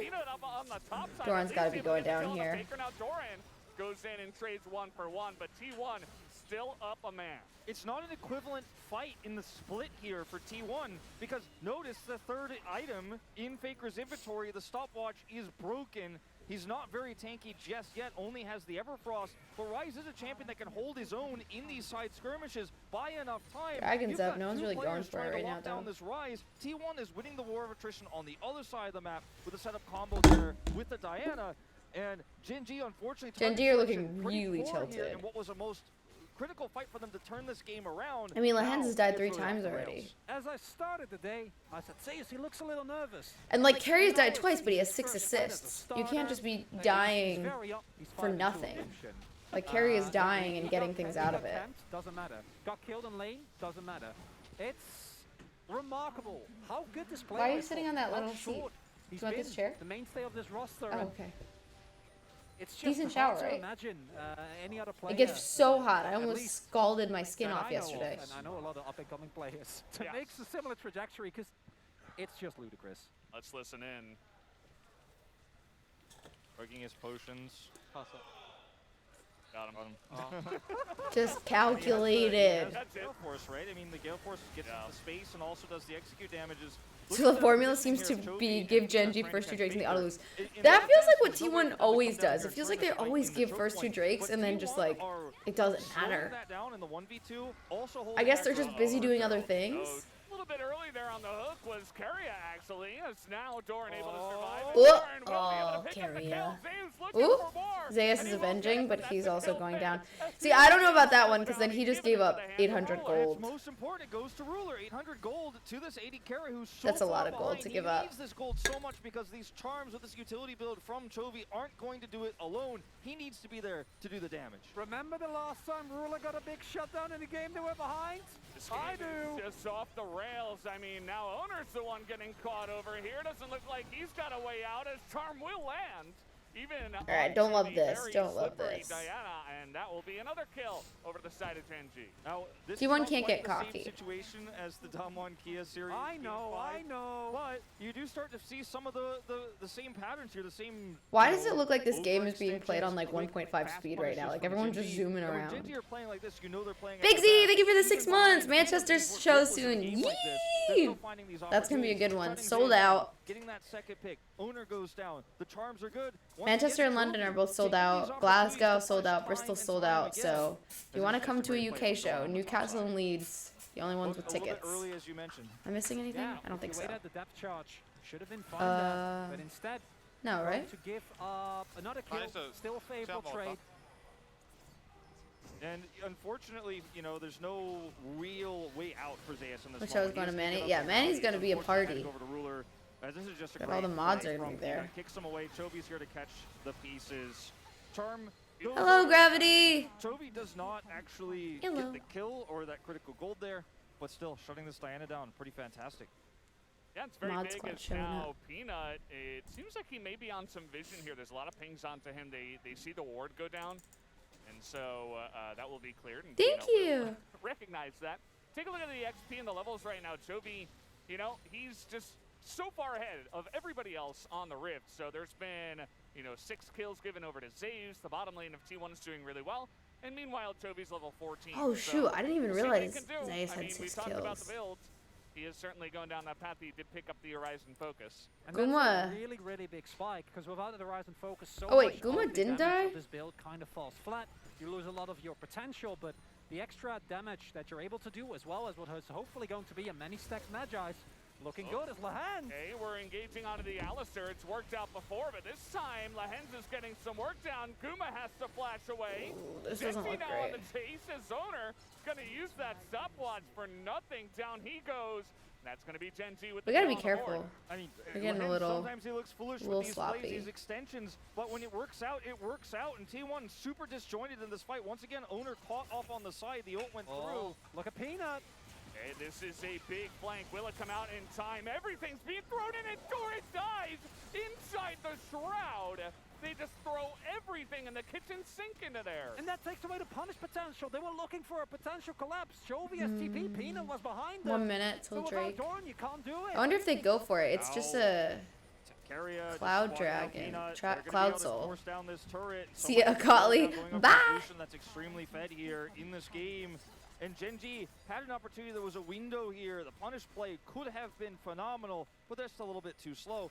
As moments like this, the attempted punish from owner onto Lahens is actually a great headbutt play, has his ultimate available, and then you see Chovy. The once charm. Again, ready to catch The surge charm that was are so given to him good. Here by Genji, but this play leads to Genji trying to set up a second one, trying to start to really allow T1 to fall apart. It's just too much damage.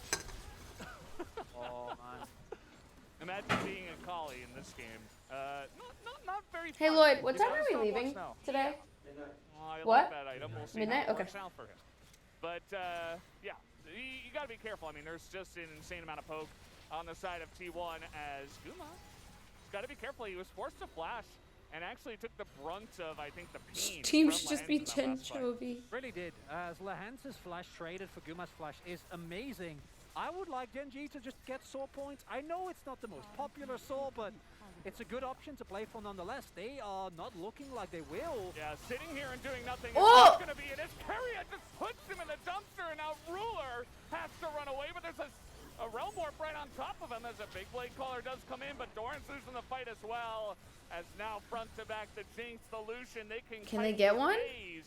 They will only be able to get the one for now. Faker able to flash away from those very nicely. And does force the flash away from Ruler. Are they gonna bait out? Being able to secure this Baron, They're gonna try and Baron? Set up, and they have enough damage to do this. And it's moments like these where you try to set a punish. Are they gonna get it? Punish yourself, and they're gonna try to steal it. It's just not gonna happen. Yeah, I don't know about this. Keria! That has in store for us here. No cooldowns. Okay, he's over the wall. As No, Keria! And down will go Keria. It's now the chase coming in. They're just getting out. Oh! Oh! But a couple of kills They kept 2 alive though. At least. All right, now Toby gonna Better top than you're gonna try to get some push here through with even the with trade owner off. They're gonna entering be able to get 2-1's soul winning. point with this too. As We're T1, still once again, 4,000 gold here, ahead. And it feels like Gen G's entire game plan is to punish T1 because T1 are playing greedy. They're playing with this lead. Yeah. Moments like this where you don't have enough vision, you will get punished. But they're still able to turn this into a punish of T1's Baron. Now they get soul point. Now they're gonna get bottom turret with Chovy on this Ahri push. This is just such a great play from Keria. Instantly the follow-up, and he's out of the fight. And Keria does this so consistently, where he just layers all the notes you see on top. There is no counterplay, there is no ability to do anything. And then somehow, Genji is able to actually turn this around, right? So many defensive flashes for us, but the health bars, crucially, are extremely low. And I still think this is a trade. See you later. As T1, it is a Cloud Soul, which is not the most. Let me know where you guys end up going if you're gonna go for the watch the game. Key members, both Okay. Zeus and Owner actually Yeah. make it out. And they get the turret, as I was mentioning. This combo, they're coming in once again. Everfrost not going to catch either of them. There's Whoa! another Wow, that one. hitbox is Missed a single one, broken. as it's not going to amount to too much, especially with no objective Can you on flip top right now. emotes? Yeah, Still you trying to can get some like hits and maybe look for a push you can like with flip their them, but then Baron. also like Comes put like the Jovi looking for a sunglasses pick on or Owner, something. I don't remember how who you is do it. forcing onto that Zonya's and will be having to back away. No cross-map value right now for Gen G as T1 are grouped up. They have got a wave I and think the Baron buff. T1 just can't play sloppy. Like Keria just took so much damage there. Power away from the Baron push as now. Not sure about this one. That's a really tanky rise at this point in time. Yeah. Area once again the target. Yeah, they're going on in, and look at the poke damage. Chovy just not here. Teleport now coming in to the jungle. Does he have hook? Is he gonna Q? Oh. Oh. Down, and actually it's a kill onto Zeus as Ruler somehow able to take them down. Trying to put on that carry pants once again. All right, We gotta not they didn't know it. get cocky. T1 really excels when they're patient. That has to take the brunt of this as he will get Alright, healed back up, out, immediately back go out, down. back out. T1 are just pushing this so hard. We asked the question so many times, will any team be able to stop this They're T1 when yeah. they actually step over the boundaries They're of what we yeah, they are expect playing to too be aggressive. possible If in they League of just Legends? chill, How far like do you it'll push be this? fine. How many fights could you win down? Remember, Keria's got no money, he's so low on health, and Genji have punished them so many times this game. There's no rush to win. Baron power play for T1, and that's not something we see very often. Generally, they get Baron, they end the game. Not a fan of It's owner immediately Diana. game over, Hmm. but it is Ruler I haven't on really his seen that side much of it. Gets kill after kill after kill. Doran, what actually turns out to be an elaborate bait, flying very close to the sun, but it's working out nicely. So because my he's initial able to prediction control was the pocket. 3-1, Has been instrumental the 1 for being the Genji second in the game. But I past. mean, I'm Now really, it is I three would items, prefer like on this the Zaya 3-0. level 16 for Chovy as well, that is playing so incredibly impressive. I think they could still win this. I just think they need to like relax and play more patiently. This much outplay potential. Gen G should be the team that's tilted, so they should be the team to make mistakes. We shouldn't be making mistakes and letting them punish us. There wasn't really any way to lock him down or shut him down. Not the case this time. They've got Just Alpha, let the they've got Jinx Ahri, scale, obviously yeah. Ruler's Feathers can even lock him down, as we saw previously. They've got Lee Sin, they've got Akali. Like, there are a lot of ways that if Gumayusi dies first in a fight, flashless, he doesn't have cleanse, right? That he just straight up dies, and the fight is kind of unwinnable for T1 after that. Yes, they have Illusion, but he's going to fall off big time in the late game. Very fragile carry. And this could be, if Genji can keep doing this. They've got an angle, but Keria is going to spot that, thankfully, for Gumayusi's life at least, because that could have been a very nice angle to get on top of that. He won Jinx. No vision here, and they just will not be able to walk into this brush. Would love to see Cyrildas here for Zeus as well. Provide more utility. Has picked himself up, the Collector as well, and ever since the changes, of course, going to shoot way more bullets with that calling, with the extra amount of itemization that he gets here. It is going to come down to the fight, though, and if you look at the cooldowns, basically everything's available for everyone, right? No flash on Chovy. It's actually big, gives him a lot less reach, but he's still been able to consistently find backlines as Peanut. There is no one there, Peanut. Hey, Peanut's there. I don't know about this. Well, that's true. But right now, in that moment, Zeus doesn't know that no one is there. And there's no vision here for T1 around the Drake. So if he sees Peanut, he has to walk away because he doesn't know that Peanut's here alone. This actually gives them a pretty nice setup here for Drake. They're going to have the prio. T1 have to find an angle here. This time, they don't have a flanking Camille to come around the other side. Chovy teleporting in. Yeah, might need to be a bit more straight up from the side of T1, but now Gen Z have clawed their way back into this game. They are fighting over vision here in the river, and it is just the Cloud Soul, but there's not really much else to fight over right now. There's no Baron for 30 seconds, so T1 can't just run at that just yet. We just can't keep taking damage for free. Attack Drinker as well for some extra defensive capabilities. Gen G, love it when they can kite back, but the prio isn't really there for them. They don't have that much control. Okay. Unseen, he's so far away though. T1 respecting him. Zaves just spots him, and there's the Cloud Soul given over to Ruler. As Lehens takes a ton of damage, but at the end of the day, Gen Z, they pick up a big objective. Okay, good. We're just gonna walk away. A team of 5 looking for this, but there's the charm on the Faker. Where's the follow-up damage? It's only Chovy, and Peanut's not able to get on in there. Doran is going to have to go back. The realm whip! I mean, this all went away. So risky. This is so risky. As now the turn comes in, and Curry immediately gets blown up, and now over the wall goes Peanut. Kicking to that back line, and that means that Doran's got some room to move as well. Ruler gets on in there. Zay's gonna stand up to him. What am I watching? Zayas, get out! A little bit too aggressive there onto Zayas, but why? Zayas could have gotten out. Guma, the only one left here on the side of T1. How did Guma stay alive? Looks like he will get away with it. Chovy. I don't know. Chase, but isn't able to find him here in time with the angles. Oh, I don't like that. I did not like that. So we're like for throwing. To set up because they're trying to hold Baron aggro. Faker has no health. Keria goes through, but there's value in the Horizon focus. The charm comes through, and Gen G get an easy cleanup here. They have so much cleanup when the health bars get low. And that could have been an easy pickup. Gen G, crucially, displaying the back end of the fight because Gumayushi gets kicked into what should have been 3 people. But heavy limit testing. The back line. Zeus is getting chased down, actually finds a counter kill as well, and the amount of damage this man is able to output on Lucian. It's not GG yet. It's just Gen G weird. Still winning skirmishes, and as long as that continues, this game is wild. Now 2 stasis available for Chovy, who's nearly hitting level 18. The guy is like weirdly enough, T1 is still ahead in gold. He just flexed over to the Zonias after starting one needlessly large rod. Realized, hey, I am the carry of this game. Peanut got the scuttle. T1 can't win so this. deep that Ruler can actually get that damage to execute that target. Landis positioning suspect at first in this game, but he has baited so many critical plays. And Carry has been more of a liability than anything else in this game because he's so squishy. Uh-oh. Speaking of squishy. Uh-oh. Okay, he's just fine. Wait. As a fight in the top side, okay, Diana against Akali, the moonfall comes in, as that will be the execution. Akali does too much, and now look at this. Faker by Faker. I want no part of that fight. Keria is trying to set something up here now for Guma, but he is incredibly far away as the rocket. Yay! That will be the execution at least. Guma picks up 1. It's a 2-for-1 for Gen G. They're starting to really pull Gen G's coming in. Keria, be careful, be careful, very be careful. even. And you make a mistake like this before Elder. Oh, they're going to keep going.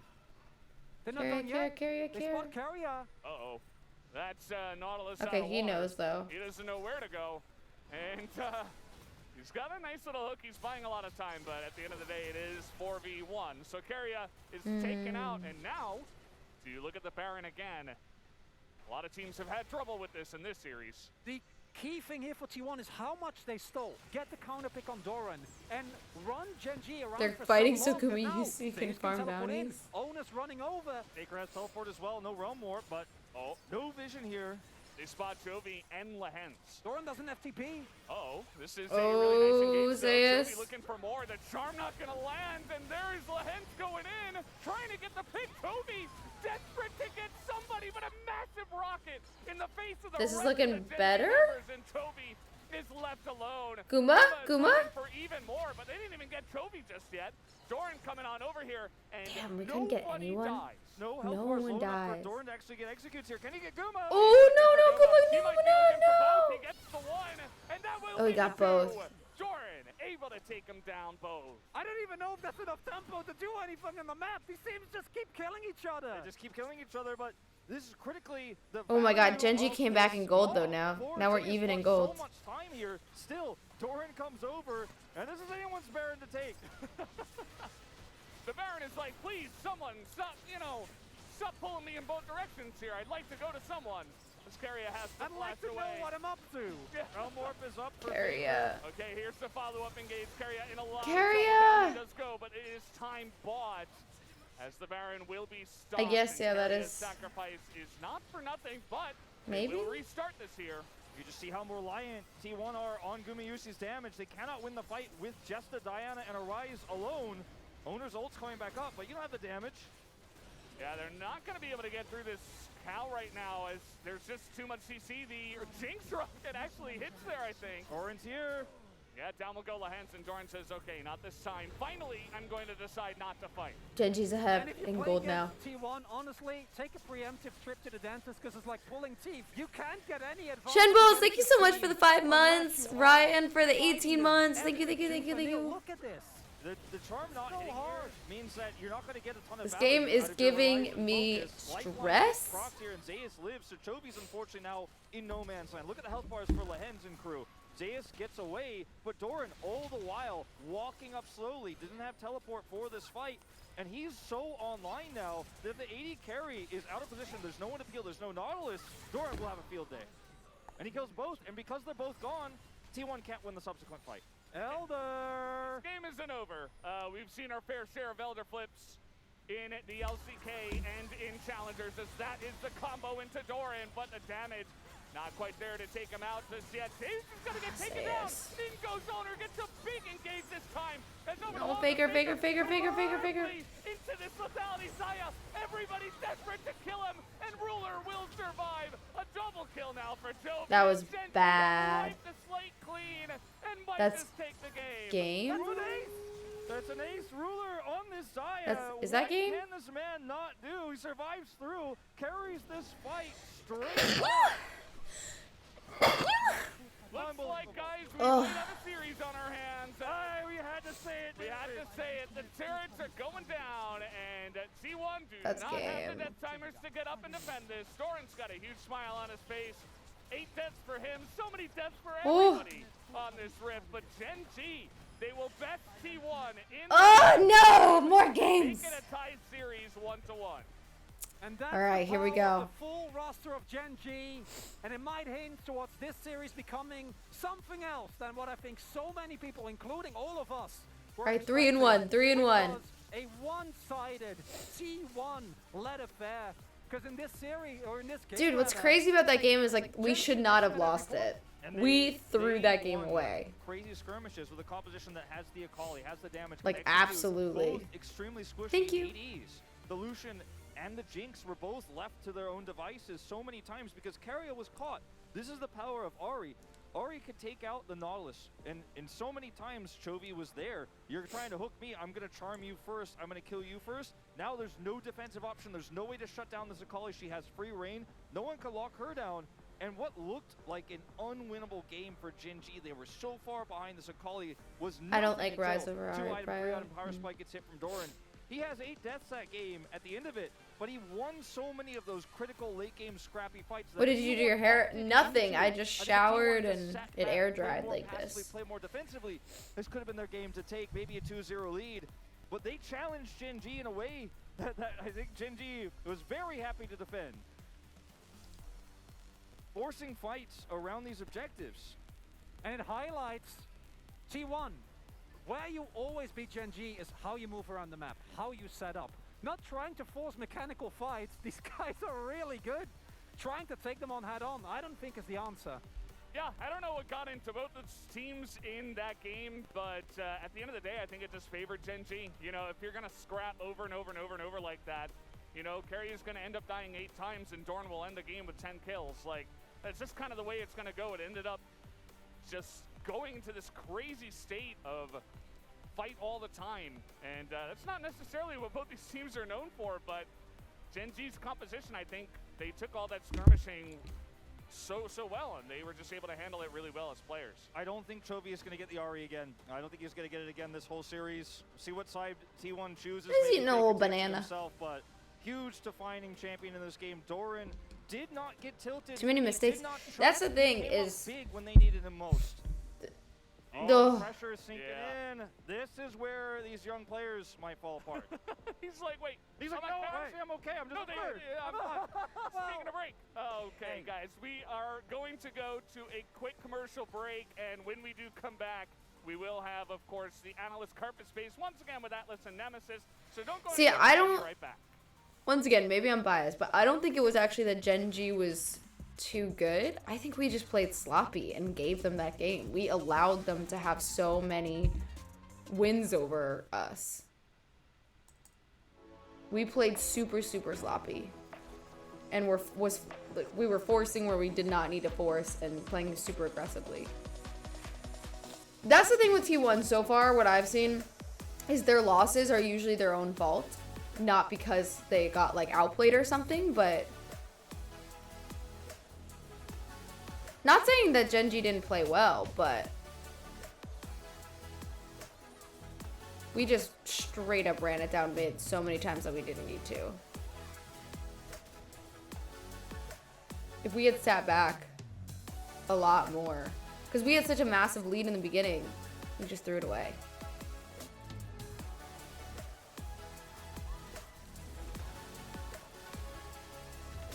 Playing from behind against Damwon is totally different.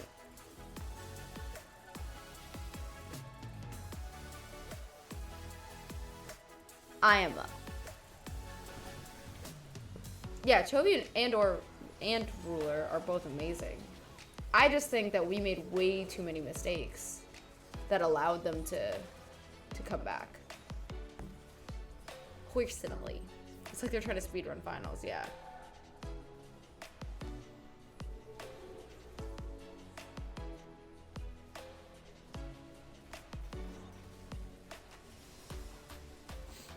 Like, even just, I think T1 just got so overconfident. Like, even just from giving Chovy Ari. You're like, oh yeah, you could have it. Like, that was dumb.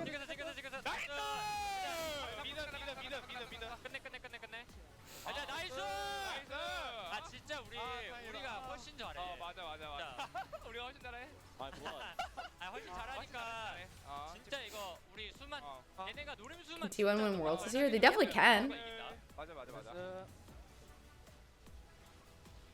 이 판도 우리 충분히 실수 나왔는데 우리가 이긴 거긴 해. 근데 결국 우리가 더 잘해서 그냥 서로 실수 많아. 우리가 더 잘해서 아니, 어느 누가 실수 덜 하냐 싸면 돼. 우리는 오늘 안에 고쳐야 돼.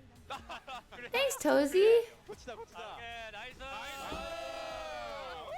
I believe. I do like a good series, though. As much as like a 3-0 would have been Pog, I do like a game. I like the suspense. Alright, here we go. 다음 라운드는 고요 속의 매치! 각 팀별로 대표 3명을 바로 출전을 시켜서 그렇죠. 2분 동안 더 많은 문제를 맞추는 쪽이 승리를 가져가게 되고 패스를 할 수 있어요. 못 맞히게. 모르면 3번까지만. 자, 이해하셨죠? 자, 그러면은 각 팀별로 3명을 선정해 주시기 바라겠습니다. 자, 한번 기대해 보도록 하겠습니다. 무슨 소리 하는지 하나도 안 들려주시면 굉장히 지금 들려요? 안 들려? 바보야. 바보가 뭡니까, 선수? 안 들립니다. 아니, 들릴까 봐. 오케이, 안 들리나 봅니다. 가보도록 하겠습니다. 자, T1 시작! 이. 에? 안 들리지. 문현준. 좋아하는 거. 에? 좋아하는 거. 문현준. 패스. 안 보여요. 미드 카이사. 정답! 이거 어려운 거 맞췄어요? 점프킹. 점프킹. 갑자기? 너무 긴데? 이거 어렵다. 마포고 매콤 주먹. 뭐야? 자, 패스 3번까지 나갑니다. 패스. 아펠리오스. 정답! Apelios. 이거 반칙. Now I understand why they need the mask, though. 불러. 구독? 선수. 3, 2, 1. 끝났습니다. That's hard. 자, 그러면은 젠지의 고요 속의 매치. 시우야. 이지훈.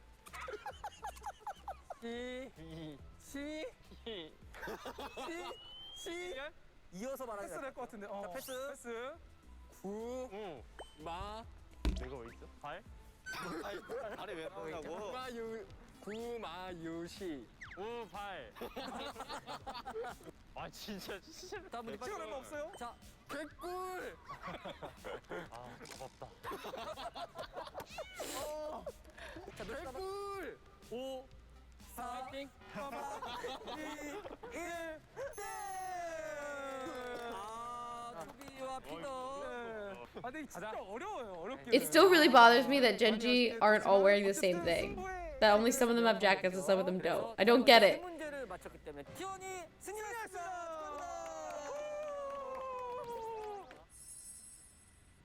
네, 이어진 다음 대결은 바로 바퀴즈입니다.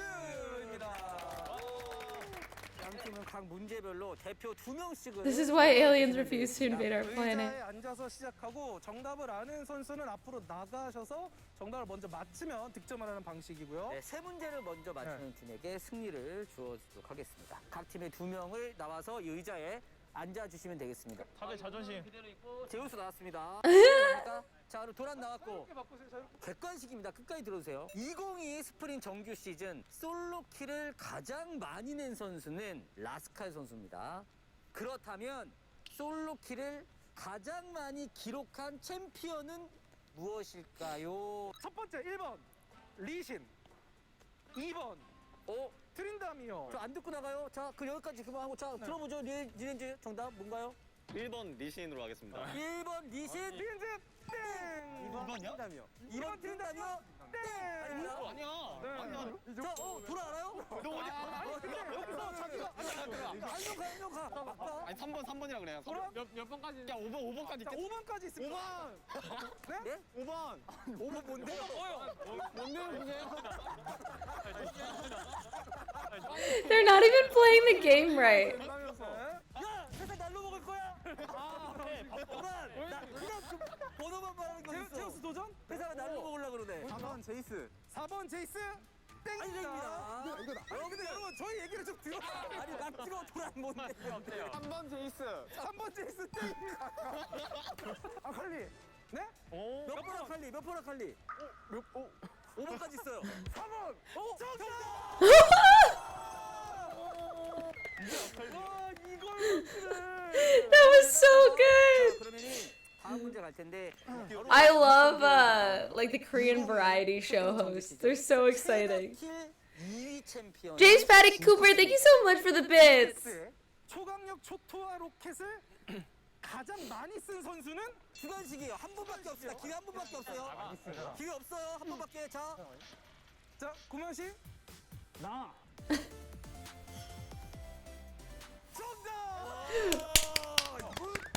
이거 좀 멋있네. That's so cute. 바로 맞췄어요. 이거 혹시 룰러는 뭐 말하려고 그랬어? 저도 저 말할라 했어. 나 심심할 때마다 썼어. 심심할 때마다 썼다. Wow, rulers down to 6. 분발을 해야 되는 시간인데 자 이번에 새로운 선수들이 또 앞에 포진돼 있고 자 그럼 새로운 문제 한번 내보도록 하겠습니다. 빅토리님 내주시죠. 하면 긁혀. 도란이 나섰어요. 적극적으로. 적극적으로 갑니다. 자 이번 스프링 정규 시즌 최다 데스, 최다 어시스트를 기록한 챔피언은 리신입니다. 자 그렇다면 음파를 가장 많이 사용한 선수는 누구일까요? 도란 기회 한 번이에요. 틀리면 없어요. 오너. 나 아닌 것 같은데? 땡! 아닙니다. 나 아닌 것 같은데? 땡! 자 다음. 페이커. 천천히 하세요. 캐년. 땡! 아닙니다. Oh. 자 다음 초비. Do they have to put their 피넛. 땡! 나 알 것 같아. Do they have to put their chin on the thing? 크로커. 땡! 한 번 더 갈까요? 한 번 더? 다시 한번 리셋. 힌트 필요 없어요. 자 여기가. 네? 표시가. 땡! 도란 괴로워합니다. 도란 괴로워합니다. 나라는 표정. 그러니까 습관적으로 나온 거 아니에요? 온플릭. 땡! 아닙니다. 저 진짜 몇 명 없어. 이거 조금 이쯤 되면. 캐리어. What is going on? 정답! Oh my god. 승리했습니다. Oh, Owner was number 2. Not that far behind. Dark Grief, thank you so much for the bits. Darth Grief, sorry. Cerebos, thank you so much for the prime. Welcome to the fam. 이게 또 팬분들에게 선물을 드릴 수 있는 거기 때문에 Korean variety games are so fun. 파이트네요. 오늘 기선제압은 한 것 같고. I want to like do some of these with like Dan and Will for like our YouTube channel, but like I don't know how to do like what to do. 젠지 선수들도 이야기 들어봐야겠죠? 아 너무 아쉬워서 결승이라도 이겨야 할 것 같아요. Oh. 결승 현장으로 가봐야겠죠? 그렇죠. 레디! Yay!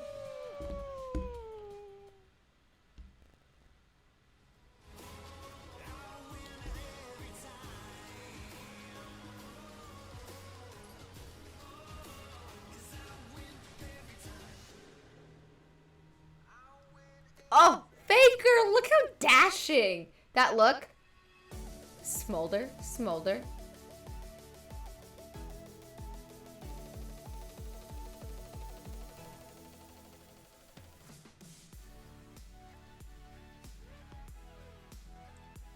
Welcome back, ladies and gentlemen, to the Kintex Cup We are back. Space. I'm Atlas, joined by Nemesis, of course, to break down the game number 2, Gen G victory. I think it's on my hands. I think we have one, right? Yeah, I think my prediction is no longer 2-0. It's no longer correct. Are you adjusting? You're adjusting your prediction I'm adjusting to 3-1 now. Okay, what's the prediction now? Is it 3-1? For Gen G now. Oh, okay. So we're actually going back. We're just going to revert. Can we grab I'm just that? gonna swap. We need to bring that graphic back up onto the screen. We won't do that to you, production. I apologize. Let's go over this draft, though, because we had a lot to say about the Gen G draft at the very beginning, but they won. I mean, it's a little bit confusing. Take us through what you didn't like about Gen G's drafting choices. I actually didn't like Gen G's draft. I actually thought T1 had a better draft. It was just harder to execute than Gen G's. I didn't like the first pick Lee Sin. In my opinion, Lee Sin, they should have just banned Lee Sin maybe and picked Hecarim. That would be a better choice. I think their comp is like pretty much equal or losing lanes and worse scaling. It's just easier to play. Yeah, that's what it sort of looked like to me as well. And I was actually in love with the Lucian pick for the top side of the map as well. Zeus also had some pop-off moments, but I think the top lane was a really big talking point this game. I felt like just the adaptation that T1 utilized in the draft. Ona, throughout the season as well, was a fantastic Diana player, so I was happy to see that come out once again, but didn't exactly have the greatest game. Yeah, Diana, I feel like just got forgotten by the world for no reason. I don't know why. And it's super strange. I'm so happy also to see her, and also like the Lucian pick. Honestly, I feel like T1 had a lot of leads this game, but they played kind of recklessly. They got the lead, but then they managed to just throw it back to Gen G. I feel like they played like it was a solo game and they didn't care after getting a lead. Yeah, I mean, they also have a lead in the series, so I guess there is a little bit of pressure off. And if you have a look at the game at 30 minutes in, it was actually 34 kills at 30 minutes. So over a kill a minute in the LCK is something that we always have to celebrate, because it's not something that we often receive, because we are known for being a little bit more passive, a little bit more controlled. But this was this was absolutely ridiculous. And I think that had a really big impact on why Gen G were able to find their avenues and their advantages with so many slippery champions. Not to mention Cloud Soul for free. Yeah, and also like there was a lot of highlight plays by individual players. I remember Doran had like a really good play on mid lane. He killed 2 people, traded 2-for-1 with Akali. There was a lot of Chovy moments also in the game, especially after Cloud Drake. He really played with the opponents with mobility and charms. And also Ruler with Zaya Feathers was also really impressive. Yeah, let's get into our first replay though. This was actually back in 16 minutes, and we really do need to talk about the fact that T1 did have a lot of control in the early stages of the game. There were about 1 billion different replays that we could have chosen this Oken, thank you for the bits! Kills, but I think thank you. Most important skirmish. Yeah, that is Nemesis. What's happening in multiple fronts as well really shows the chaos. Yeah, so this fight is a win for T1 in my opinion. The fight starts really well for them because they pick up the hands for free, and then they basically just keep engaging because they have number advantage. There's a topside fight happening on Faker. Faker's getting 2v1 here by, I believe, Peanut and Chovy, and it's just worth more in the end for T1 because they get more kills. Yeah, exactly right. And then they're able to get the Herald off that, and I think they used that in the mid lane. Unfortunately, during that play, I think Carrier finds himself a little bit dead underneath the turret with a very aggressive X-Flash play, but you could see that they were able to actually take a lot more map control off that, something that T1 are exceptionally good at, but they just kept skirmishing, kept fighting. Oh, okay, cool. There was one. I think he had gotten 2. To see who could die the most times this game, because they were just all over the enemy side of the map. It's a very common mistake for people to keep chasing after they get a kill, and that can turn fights around really easily in this meta where there's a lot of spells, where like you can run into the opponents and there's a lot of damage. Yeah, well, it actually definitely happened. Let's have a look at our second replay here. This is, of course, the Baron fight at around 29 minutes. This, of course, started with a bit of a dragon situation, and then we move over to the Baron after that. Like, oh, sorry, this starts with the pick on... Hey, thank you so much for the bits. Is it Sup Asayan Mad? Really well for T1. They pick up a free Thank you for the 1,000 bits. with 1 HP. Yeah. Can we go next now? No, I know. The time between games is so long. It's crazy.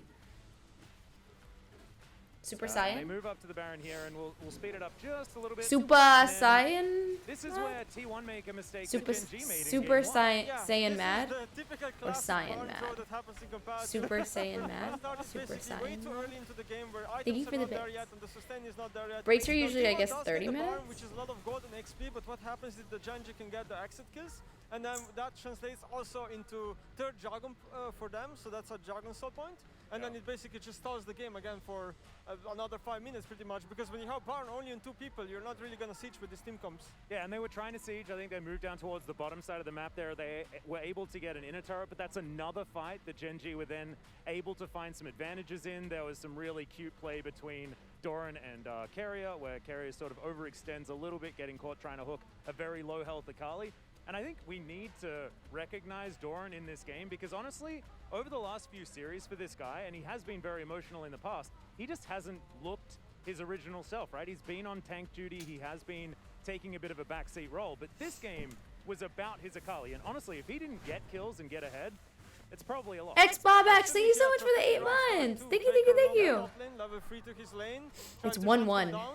Later on, he also got solo killed, so he had pretty rough game, but he managed to kind of come back.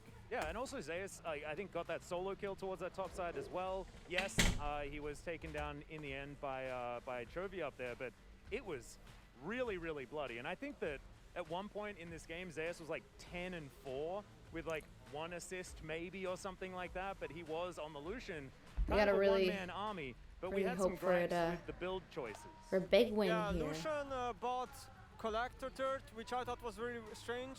And then he didn't have pretty much Infinity Edge the whole game. And then he went last for Fort, which should have been his third item, so definitely really strange choices.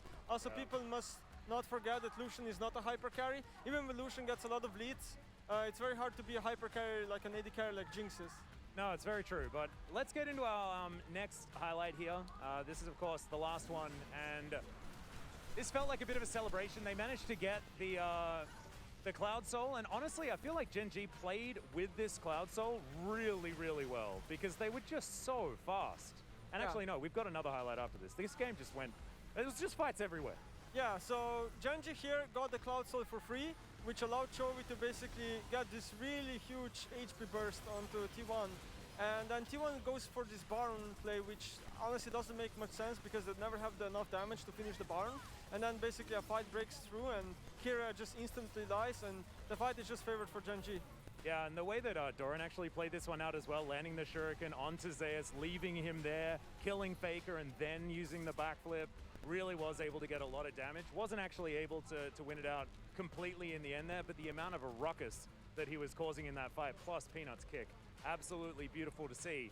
But it doesn't end there. There was just so many skirmishes. Oh, yeah. Should sub me in and should sub Nikki in for vibes. And pick-based champions, it benefits you. And we were looking at the Gen G draft thinking this is an LCK game, but if they're going to play all LPL style, then this kind of draft kind of looks better.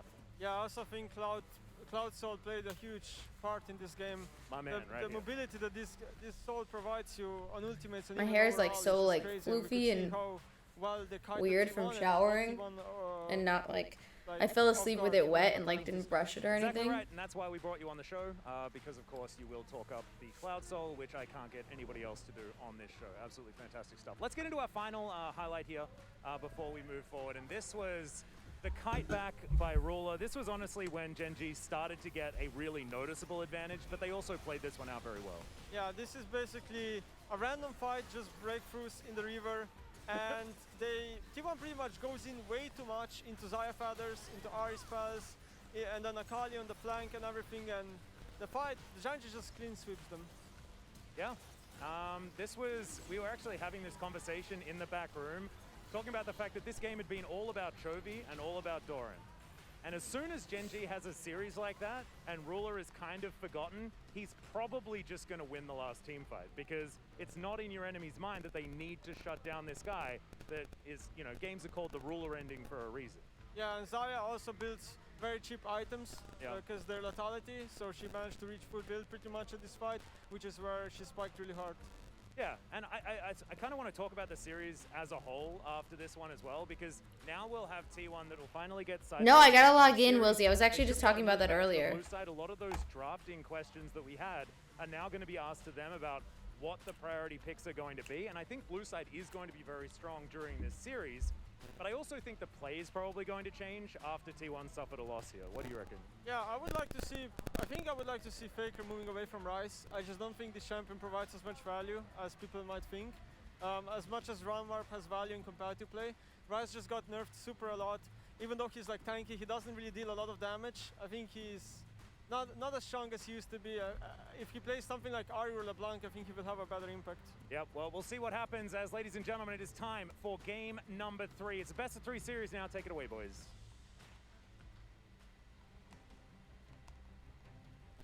All right. Thank you so much, Atlas and Nemesis, I agree. for that I'm hoping that Faker doesn't go Rise again.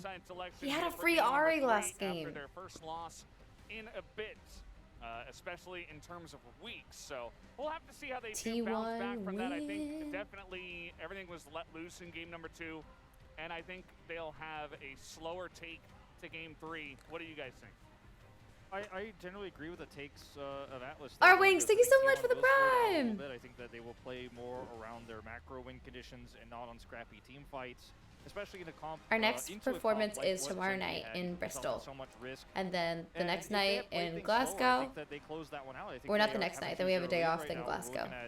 So I'm going to try and stream, not tomorrow, but the day after. The tenacity that Doran showed, which has been a rarity for him at the end of this season, was something that I did not expect. We'll see. Honestly. And I thought when I saw that Lucian pick, I thought, ooh, this is going to be rough. But no, it's best of 5. And then still did not hesitate, Glasgow. Played the Akali so extremely well. Glasgow. Ties into what we've been saying about both of these two teams, where the rest of the series is basically a best of 3, yeah. Because now it's even. Raw mechanical power, there's a reason why players like Chovy have been heralded for I didn't such actually a long hear him time. say that, so. But when it comes to trying and fight with that, why would you? You don't need to ST1. You are a team that, as you pointed out, can play it slow, but at the very least should play it cleanly. You can still go for very big tempo swings. We've literally seen them do that in game 1 as well. But continuously, mechanically trying to skill check Genji just isn't the way to go. I think T1 is just going to identify that as well, make that decision. I don't think Carrier's going to take every single hook he can find anymore. And we're going to have a very different game number 3, because if T1 does continue on this collision course, we might have aggressive knocking. An outcome today that was not expected in the slightest. Absolutely, and you know, I think T1. The grind is real. I've been trying to grind up an account to be able to play ranked in Valorant, but I just don't have the time to like play enough games. And now it's their first time playing against the full roster at Genji.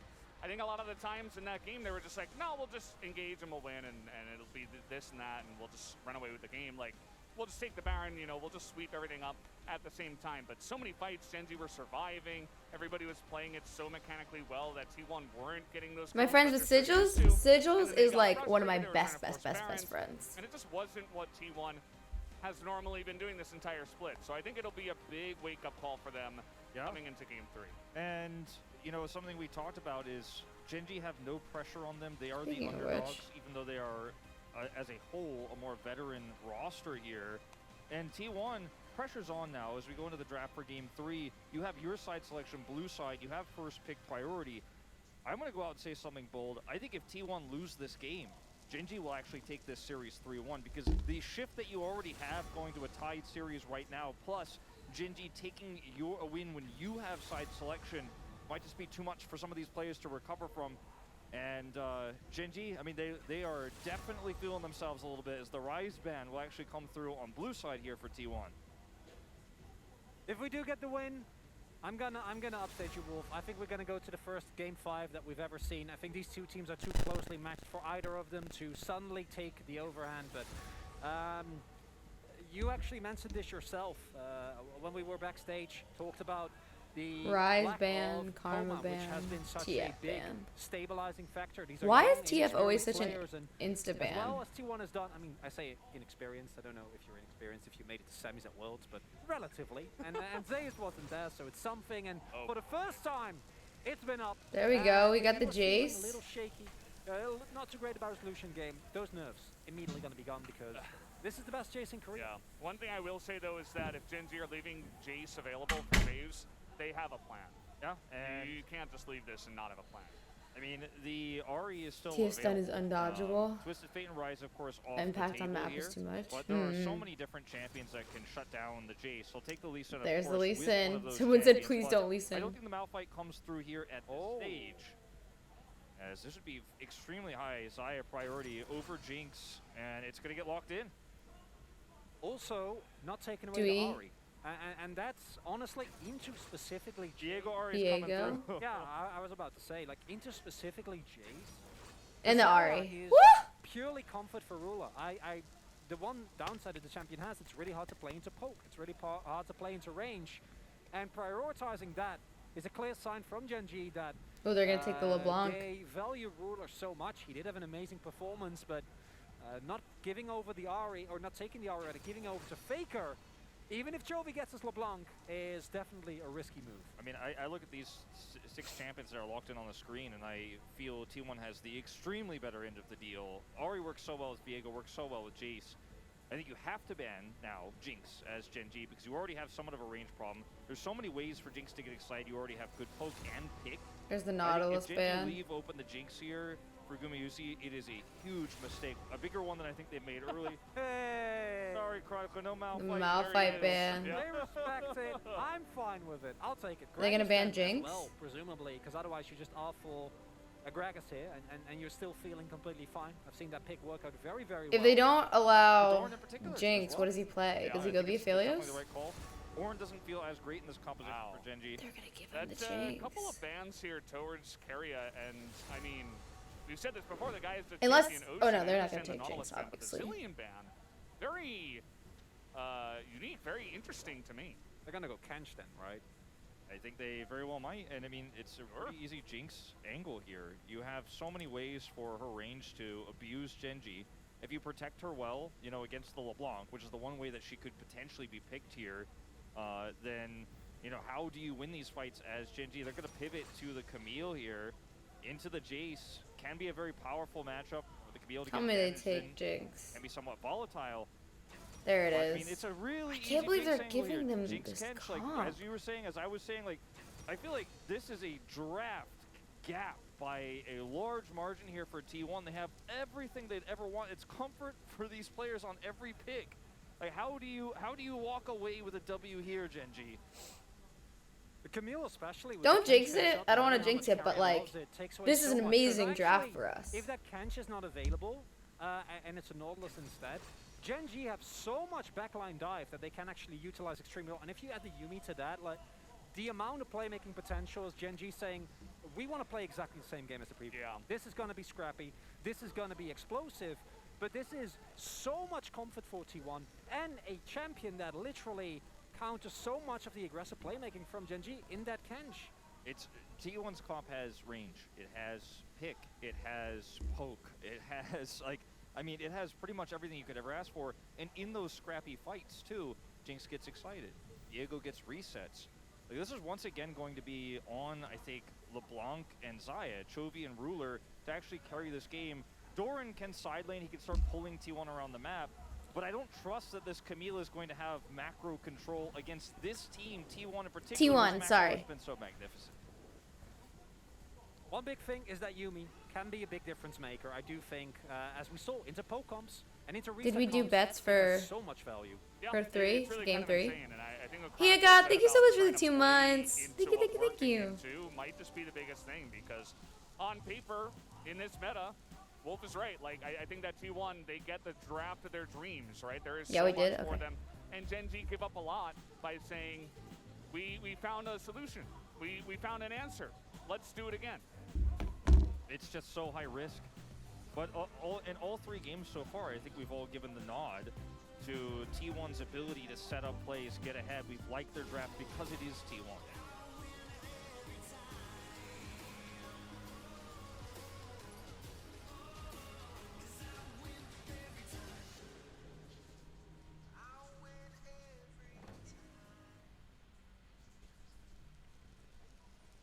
All right, here we go onto the Rift once again. I'm sure that everybody, perhaps even the T1 fans, will be happy that it's not just going to be a 3-0 stomp. We do have a series here. It is a 1-1. Only 3 potential games left to go to crown a champion of spring. And at this point, now that Gen G have proven themselves with the win, it could be anybody. And I've actually never watched one of the Yumi Pro the games, Yumi I don't not think. only good into the Jace, but also into those reset champions. And with that pick, as much as I think it can still be a liability in the laning phase, because if you haven't seen Karius Kench before, think of it as Leona, but also Kench. He somehow does both. Doesn't make a lot of sense, but truly the things we've seen, kind of ludicrous in that regard. And if you don't shut down this Gen G composition in the mid game, which again, they have every tool to, and you actually reach late, even with the amount of comfort that T1 have, I can see angles for Gen G. If you can play the fights a little bit slower. What is Faker utilize the healing from this doing? Yumi, as that's, Faker he says, I am the OG LeBlanc. I'm so sorry, Joey, I already grabbed your clone out. So being a fairly even trade at the end of it, but really do appreciate the angle that Faker took there and the early electrocute proc. We'll get the clone out early, force out those corrupting pots. So this is an early path. Yeah. The cheese. This is one way to deal with this matchup. You know, Zeus is trying to put on the pressure. Peanuts here level 2. I mean, the hook shot taken first too, so now Did he flash it? No, he trying didn't to flash. survive. The red buff comes in, the slow is there, and one more auto could do it, but they don't get it. And the follow-up auto nearly takes out Doran. They get the Wow. flash out of Zeus, and they nearly kill him, but he will survive. But they used He two nearly flashes killed Doran. themselves, and you know this. One was flash a for nice 2. reaction We from take Zeus. it. It's still early days, and even with the hook shot start here for Doran, they're not able to lock down the kill. Not only that, but with the ward also dropping in the jungle and Prio in his bot side, Ona can just take the jungle for free. This is an extremely high-risk play. You basically flip the game in early. Flip doesn't go your way, and now Owner is going to eat up your entire bot side jungle. I don't think you're going to have the Prio to counter-invade if you are Peanut, and he's going to be very far behind. We do see the pings go down, so Doran and Chovy now going to try and Oh, play don't die, Kyria. Leona, though, takes a couple of hits with the turret as now Guma has to try to kite this one back, but those minions also help Leona? out here. Ruler will get healed up here by the Yumi, but Did he say Leona? all jokes aside, on this Tom Kens, maybe a little bit too aggressive this time. Yeah, and with Yumi here, you know, you can heal that back up. You're invulnerable. I don't know if he meant to make that joke or if he actually Not just feeling too got bad about how this one his goes words as twisted. Gen G at all. But still, early push going in. As Peanut's going to try to make this happen again with no flash available for Zeus. Level 3. It's a whole wave here. Yeah, you can't. Yeah. Not the way. You know, he's trying to flip that coin again, double down, but seems like his luck is going against him this time. Zeus with a great read. He's able to crash the wave and get it back in. He still has teleport if anything, you know, like a fast push came in, so he's totally fine.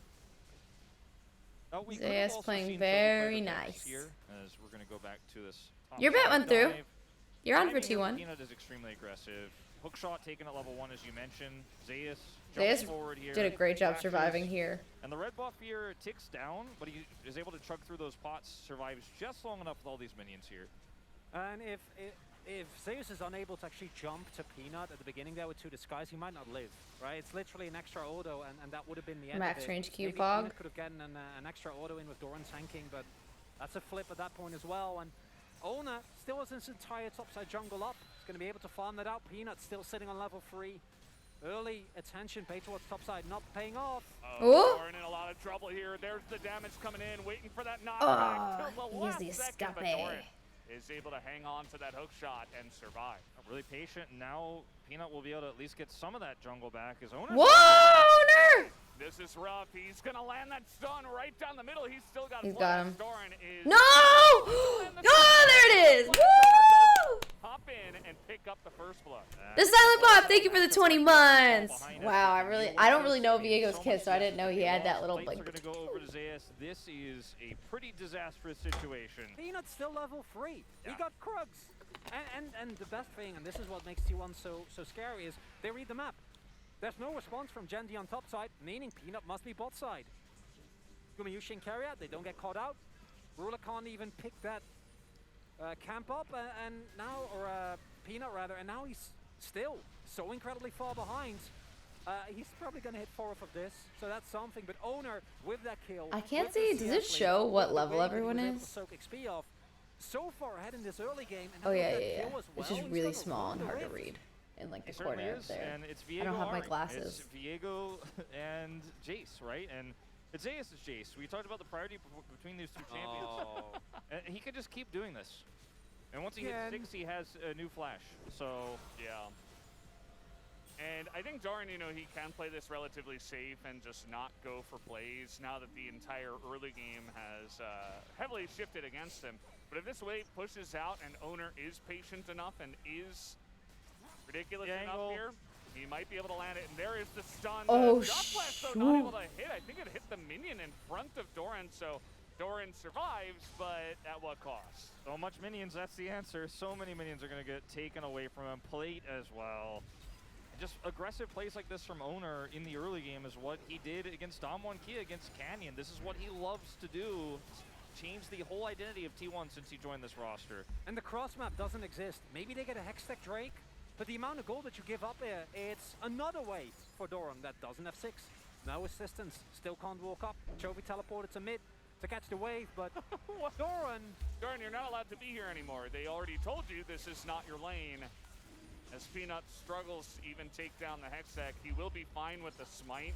I suppose the one good thing is that Ruler, maybe with some newfound confidence and after that early trade, seems like he's doing pretty well in that bottom lane. and that's the one benefit, is that Ruler and Lahans can play as punishing as they want to, because Owner has been paying so much attention to top side.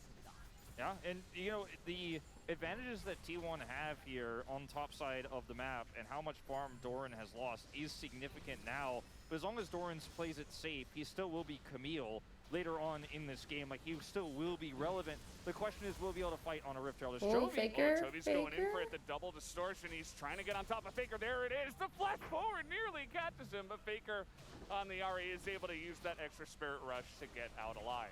Yeah, really important that he does escape there. As Dark Seal started here for Chovy early, and if he gets that kill, he starts to get out of control. Oh, Could be Chovy another got the avenue Dark back into this Seal. game. But Rift Herald is spawning now, and Doran is not going to be relevant in this fight at all. And that's what is so frustrating right now for Genji, is you're given T1, who already have control of top side here, basically They first picked Joe the Jace. Strong is telling us a story of Peanut. went- He just wants to hit level 6. What was it? He Jace, just wants to Viego, get some Ari. jungle camps and then it was opponents Tom, making plays Kent, across the James. map. This poor monk desperately trying to get access to Dragon Honestly, Rage. Will do it, I Faker think, once he clears the usually walls, kind of but- gets out A farmed. lot of trouble. Look at this. He does have his flash as the Blade Caller will come in, does root down Keria. Not quite enough damage as Lahens will have to hop back onto Ruler. But you take a look at the state of this bottom lane, and again, Ruler and Lahens are just dunking on him. Yeah, and with the For pressure now. here, T1 backed away from turret. They didn't actually start this Rift Herald because of the threat of Chovy. So now 2 plates for Legends a never Herald is die. going to be worst case scenario here for Genji on this first objective. Of course, Doran isn't going to be able to escape from this. His turret is probably going to be deleted off the map with the lead that Zayas has right now, but it could have been much worse. Key thing is how well Genji will be able to respond, because giving up first turret blood means that it's still a very favorable trade for T1. As I look at the turret health, Zayas has already done the work. There is Yeah, no it's way like to already done. No, it's gone. I was like, it's still on maybe 3 plates mid. No, it's done. Doran, just run. Doran. Well, he's calling Peanut up to the top side, but I don't think he'll be in time. Yeah, I think it's just too late. The hook shot is buffered nicely, as Owner decides, well, we don't even have to force it just yet. Yeah, can actually. Yeah, no just forcing. let Zayas take all the plates by himself. As you take a look at another lane where Genji are winning. This is not even so far. Chovy has been getting the better of every single solo trade here. As Doran, oh boy, maybe not this time, as he will go in. And now he's got Peanut, and the kick nearly saves his life, but Owner is trying to get on in there with the hook shot. not able to get away, as Peanut at least will be able to clean up the kill. No flashes traded here on the top side, but This going game's back making to me nervous. what you were saying in terms of the lanes that are winning here for Gen G in mid and bottom, this is the story of what this series was likely to be. It was lane prowess for Gen G versus macro for T1, and we're seeing it in action here in this third game at a 1-1 series right now. But T1 is still trading up, still 900 gold ahead in this game, and the lead now is hold that thought. Yeah, Chovy might be forced to get out of this one. Faker, though, is leading him down the lane. He does have that, but the chain stun will be enough to make sure that Chovy does not get away. But here we go. Rocket is coming in. Can it land onto him? No, Chovy will be able to dodge to the south side. Did he flash? As the dust settles, our question becomes, is the No, he trade didn't. worth He didn't even it have for flash. T1? And that's very hard. He did as I the mentioned. W. Zeus is an incredible player to pump resources into. He has, throughout the entirety of the split, been extremely dependable, and I do like that. But at the flip side, this Yuumi, especially with Lance, as he always does, going for AP, is going to become a problem.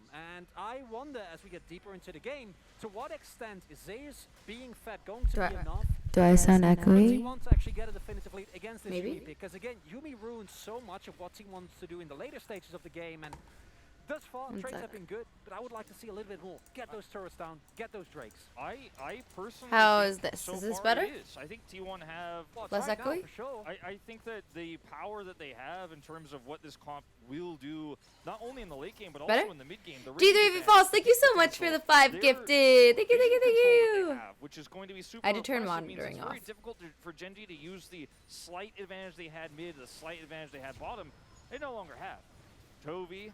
Yeah, he's forced even, away. And look at this, the save on the Rift Herald, what we were talking about. You know, Zeus is left to just dominate that lane alone, as there's going to be the charm in onto Peanut, and there's Ooh! Rocket! Peanut is so low. Peanut just barely going to survive, but again, they're giving so much over to T1. This is going to be another Second charge. charge, let's This go. is the first of 3 games we've seen the traditional macro T1 where they get massive turret leads in the early game. Oh, man.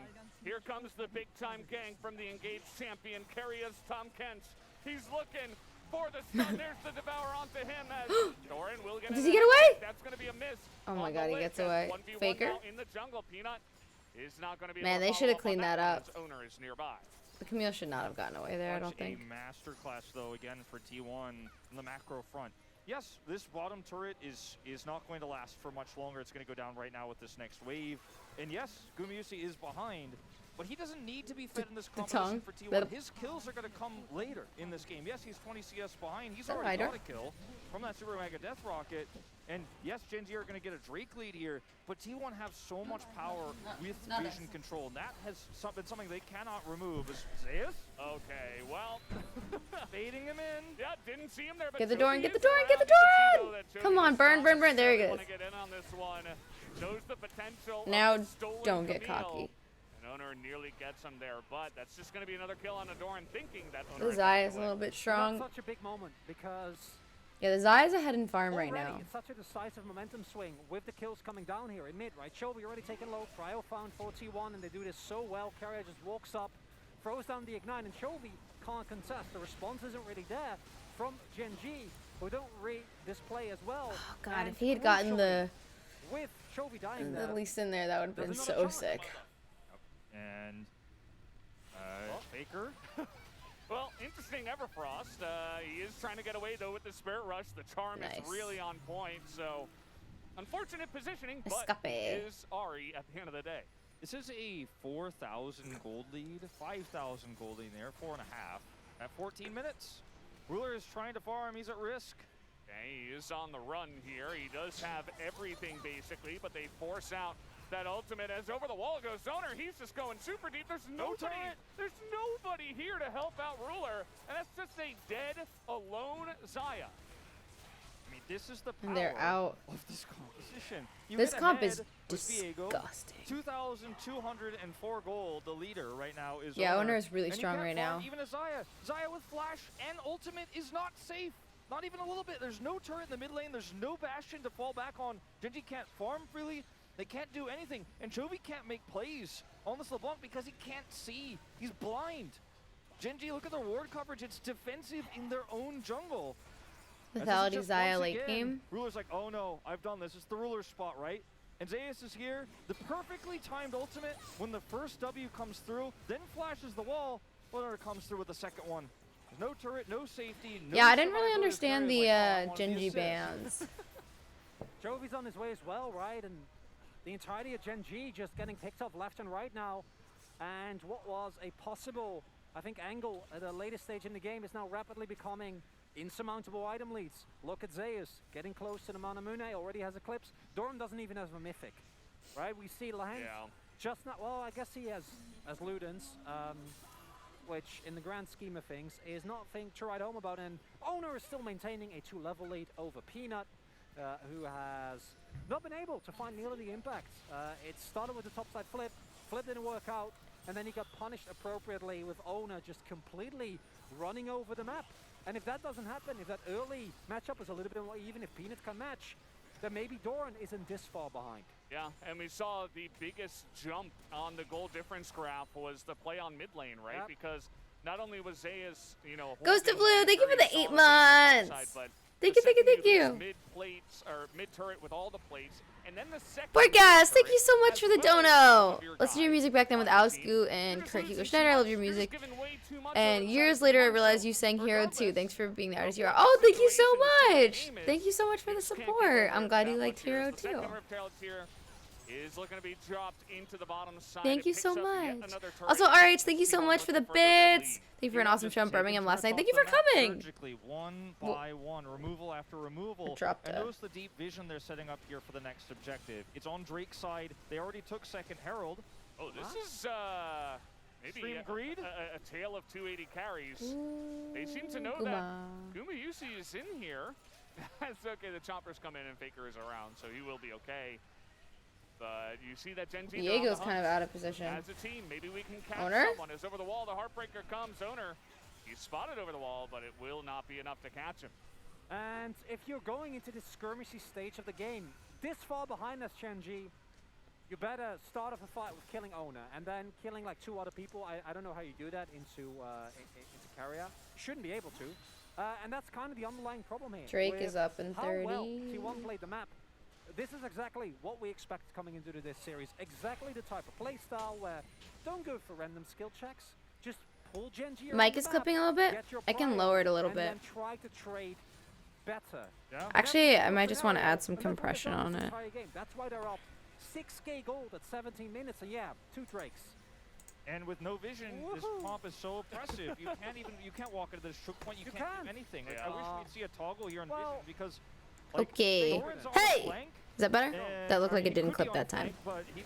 Zacchiello, thank you so much for the prime, or Zacchiello. Not sure how you pronounce it.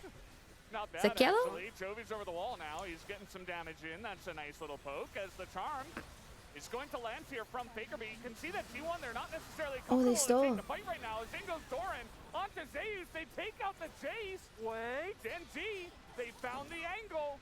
A lot used for not Stole the much at the end dragon. of the day. It's still the 1 kill. Is that enough with the dragon to get Genji back in? Yeah, they got Soul Point as well. And Ocean Soen Yumi is not fun to play into, I can guarantee you that. It's just a really messy fight here for T1 as well. They had so much catch and turn there, but they didn't utilize it correctly. It's Zeus who ends up dying. Positionally not perfect here for T1 by any means. And they could have actually just operated around the choke point where they Build the bigger academy? Diego capture potential. What's the capacity on that? It gave them a straight up 5v5 fight. They shouldn't have gotten by any means. Yeah, the Birmingham show was sold out for a while. It's a trap. It could be alright. He's just farming there under the turret. You guys can check this. And he's gonna see Peanut, but they don't know about Chovy. Faker takes a big blast as now Chovy has to blast away. The flash charge! And Faker will pick up a kill for his team. Zeus gets the dunk and picks up the kill. No vision advantage here. Is Cologne sold out? It's really close. I think if there was a little bit more It was less than 100. Around the red buff, they could actually try to set up a trap themselves there. But instead, it's Chovy who tries to make a play, loses flash, and loses his. And this is the key thing that differentiates T1 from any other LCK team. While that bottom side trap was set up for Genji, T1, top side jungle taken by Owner. The moment that they find the kill, Zeus goes to top side. And now they're gonna get a tier 2, or at the very least a really big chunk off of Gen G trying to get a single kill with a desperation play. Oh boy. And you can see Gen G, they're desperately trying to save this turret. And yeah, I suppose they will, but there's no chance at opening up a fight. There's Okay, not really I'm glad too T1 much didn't else to force get there. here, so just kind of standing around, and T1 will bite off another chunk. It's 3,000? Oh, no way. That's so big. We're not quite there yet. Hopefully soon. Mr. G Sly, thank you so much for the 7 months. Thank you, thank you, thank you. And that's the whole point. As watching this, of course, from Faker's perspective here. One day. Still able to get the charm, calls out no flash, and chases him down.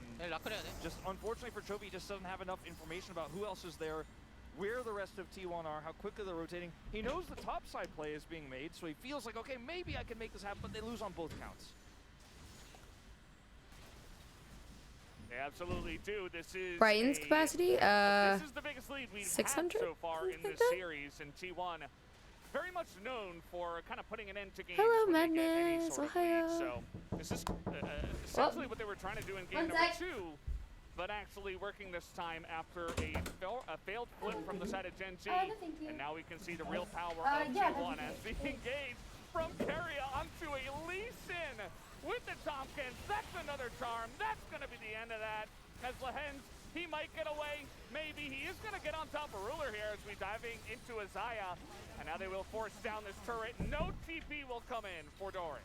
I think they could have let that TP go through. He would have probably died.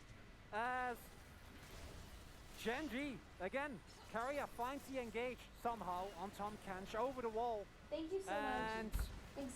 Faker on this Ahri is just a force of nature. What happened? What did I miss? Way too well. Yeah, Gen G, their soul point in What the did I back is miss? so far behind that there's no way that they should be able to contest this. We've seen almost all the Barons fail as there's the charm onto Ruler. He catches the Zaya, and now Ruler can't do much of anything. In comes Chovy trying to get a kill, not able to. As the block here from Owner onto the chains will be enough. Oh my god, we're all so low though. So low are all the health bars. Yeah, not quite. I'm glad we're like just getting out. Onto there, and they have the Baron back, so T1 will finally get away with the Baron. Heathing here, 50 seconds. Oh! Well, never mind. That was so disrespectful. Bonus kill. That was so... Oh my god, Gooma god. All night, and Chinty still tried to punish him. I was thinking maybe... Oh wait, is this what it was? Somehow, but no, the kill immediately ends that as... You pointed out at the beginning, Wolf, if you got one kill with Viego and with Ahri, the rest is sure to follow. And Genji, imagine if this is a game that's... Gooma god. There isn't such a big item lead. Peanut's still sitting on just a gold drinker.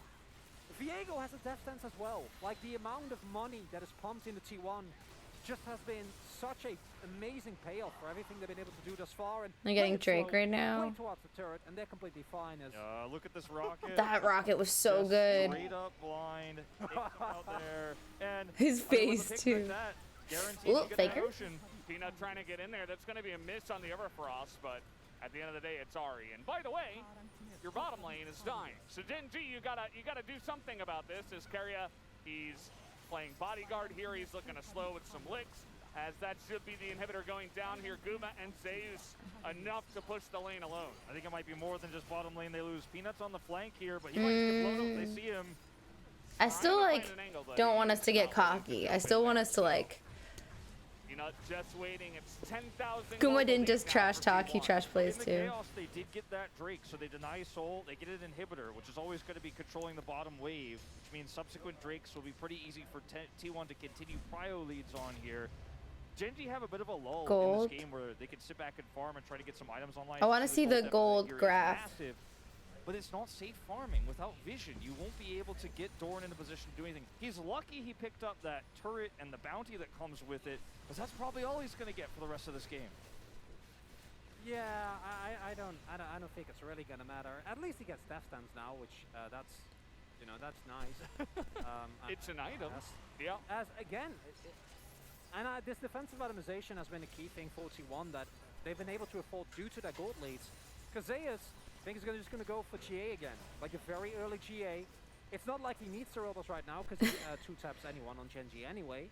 Same for Ona, right? Going full Death Dance, not Hysterics, which you've seen in the past and has made many people very unhappy, me including.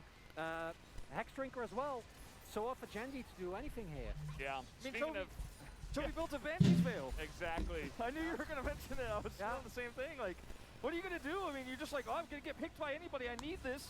But then I don't do damage. I don't do as much damage as I need to carry this game. Yeah, it's always the trade-off, you know. When you're so far behind, you need to use all that gold as well as possible to try to catch up and actually do damage when the enemy team has more items, more defensive Thresh first time would have been better. Oh, I would have liked to see carry as Thresh too. I'd like to make more plays. I'd like to look for more options by having, you know, a second chance potentially with this Banshee's Veil. But look at this. I mean, right over the wall comes the Ahri. There's the Viego coming in like...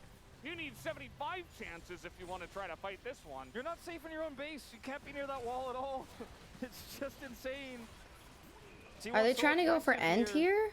Genji just trying to hold on. One last thread, one hope of an overextension that gives them a Yeah, I just don't want them to overextend.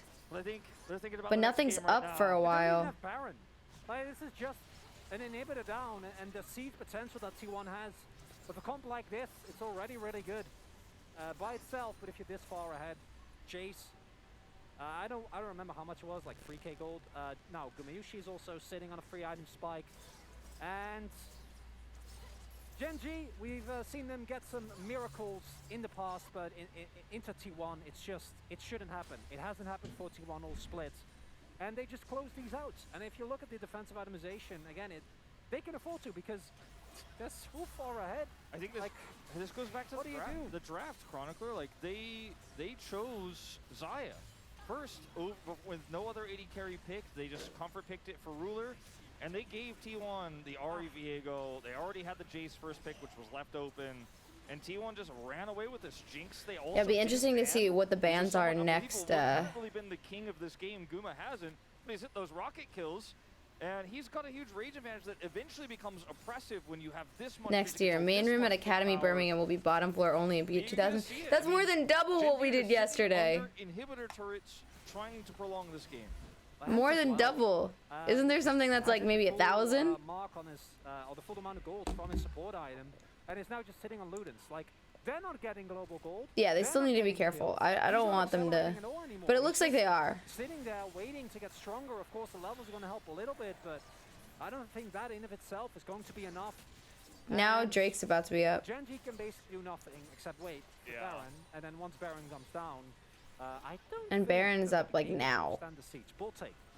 I don't know. I don't think. Can't believe you would say that. I don't think so. I don't know if we go Baron though because we don't want to give them Soul, Ocean Soul. Anyway, like if Viego comes in, Yumi can't stop him. If she ults, he doesn't care. Okay. Veigar doesn't quite see him either, but that charm will miss. Oh, if that charm made it, it would have been so sick. But yeah, it's a pretty hopeless situation. Yeah, we go for Dragon Genji, first. Remember in the draft, I said, okay, you know, because they can't. I don't think they can Baron fast enough, right? The plan was to try to flip to get Doran ahead on the Camille, and once that failed, we haven't really seen too much else. You can't trade these objectives either. You don't have the damage. You don't have Cryo. All right, well, they're sticking around trying to push mid, but Owner's there, Faker's there. You could get picked at any moment. As Genji really, you know, it's a rough spot. Oh, Peanut's out of position, I feel like. In the bottom side with the respawn on the inhibitor, actually already getting to work on the newly respawned one. Genji gonna have to respond to that.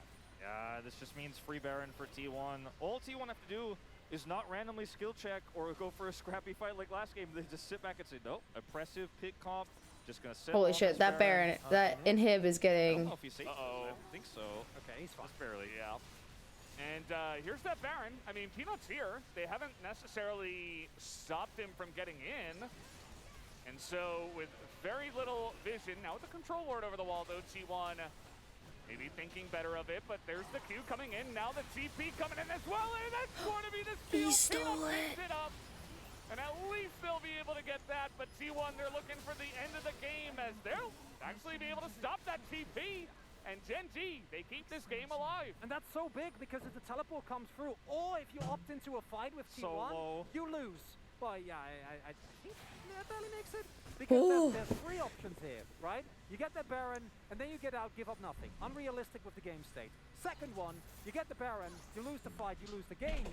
And third one, there's teleports into your base, and you still lose. And somehow Genji find another option where they can cancel this crucial teleport and get the Baron. And T1, you are so far ahead. Don't flip this. Yeah, they're so indecisive here, and the Baron makes it very difficult to actually, in this moment, you can't actually so make close. shot blast plays as Zeus, because the Baron blocks you, and if you go closer to the other side of the Baron, you find yourself at risk of being blown up, actually, positionally. Really nice teleport deny, because that does prevent this inhibitor from going down.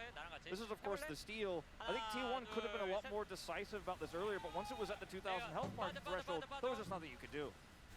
Enid counting down is one of the best things I've heard all day. Counting down to the potential comeback in this game. I mean, after what we've seen Genji do over the last week, anything is possible, right? And they were able to win the last game. Let's see where Peanut they go from stole here, the heck out of that. He's had a couple steals this. They're able to get some pressure onto the map. Chovy's a level 16 LeBlanc, you know, a pick here and there, who knows? T1, even though they have such a huge lead in this game, I would argue they're not playing near their cleanest game ever. I completely agree. I mean, Chovy is getting free side laning topside. He's actually got a massive wave crashing to that top turret. T1 are grouped around an objective that doesn't exist. They're trying to force some really deep vision here so that Genji won't be able to safely defend this inhibitor, but they're not able to actually threaten said inhibitor. So yes, T1, mid and bottom, they have control, but they just gave Chovy a lot of free time to farm, when I don't think he should have allowed it. And now he's got teleport. He's picking up some extra gold. I think we had so much momentum and we slowed down. Potentially get a pick on the Faker. Faker? Man. But I don't know if he sees Faker either. There's no pings on this. Now he sees him. And now that Ari immediately goes into the Zanyas as Faker now looking for the potential play. Chovy behind enemy lines. Has he gone too far is the question. As Faker is on the chase here. They're all there. For him on the backside. As Chovy's actually the bottom one. They flash after the clone. That's a turret. And Chovy's getting away. He will get away. Oh my god, he's so slippery. I can't believe he gets away. They get a turret as well out of this. He has Baron recall. He's out. He's fine. Oh god. That was amazing. That was really well done. Can't punish this because they're so tunneled on getting deep vision on the bottom side of the map where there's no objective spawning. Not only that, but with them all chasing, Drake's up in now, I think Genji might have a minute. where they can actually push up and secure themselves Drake vision.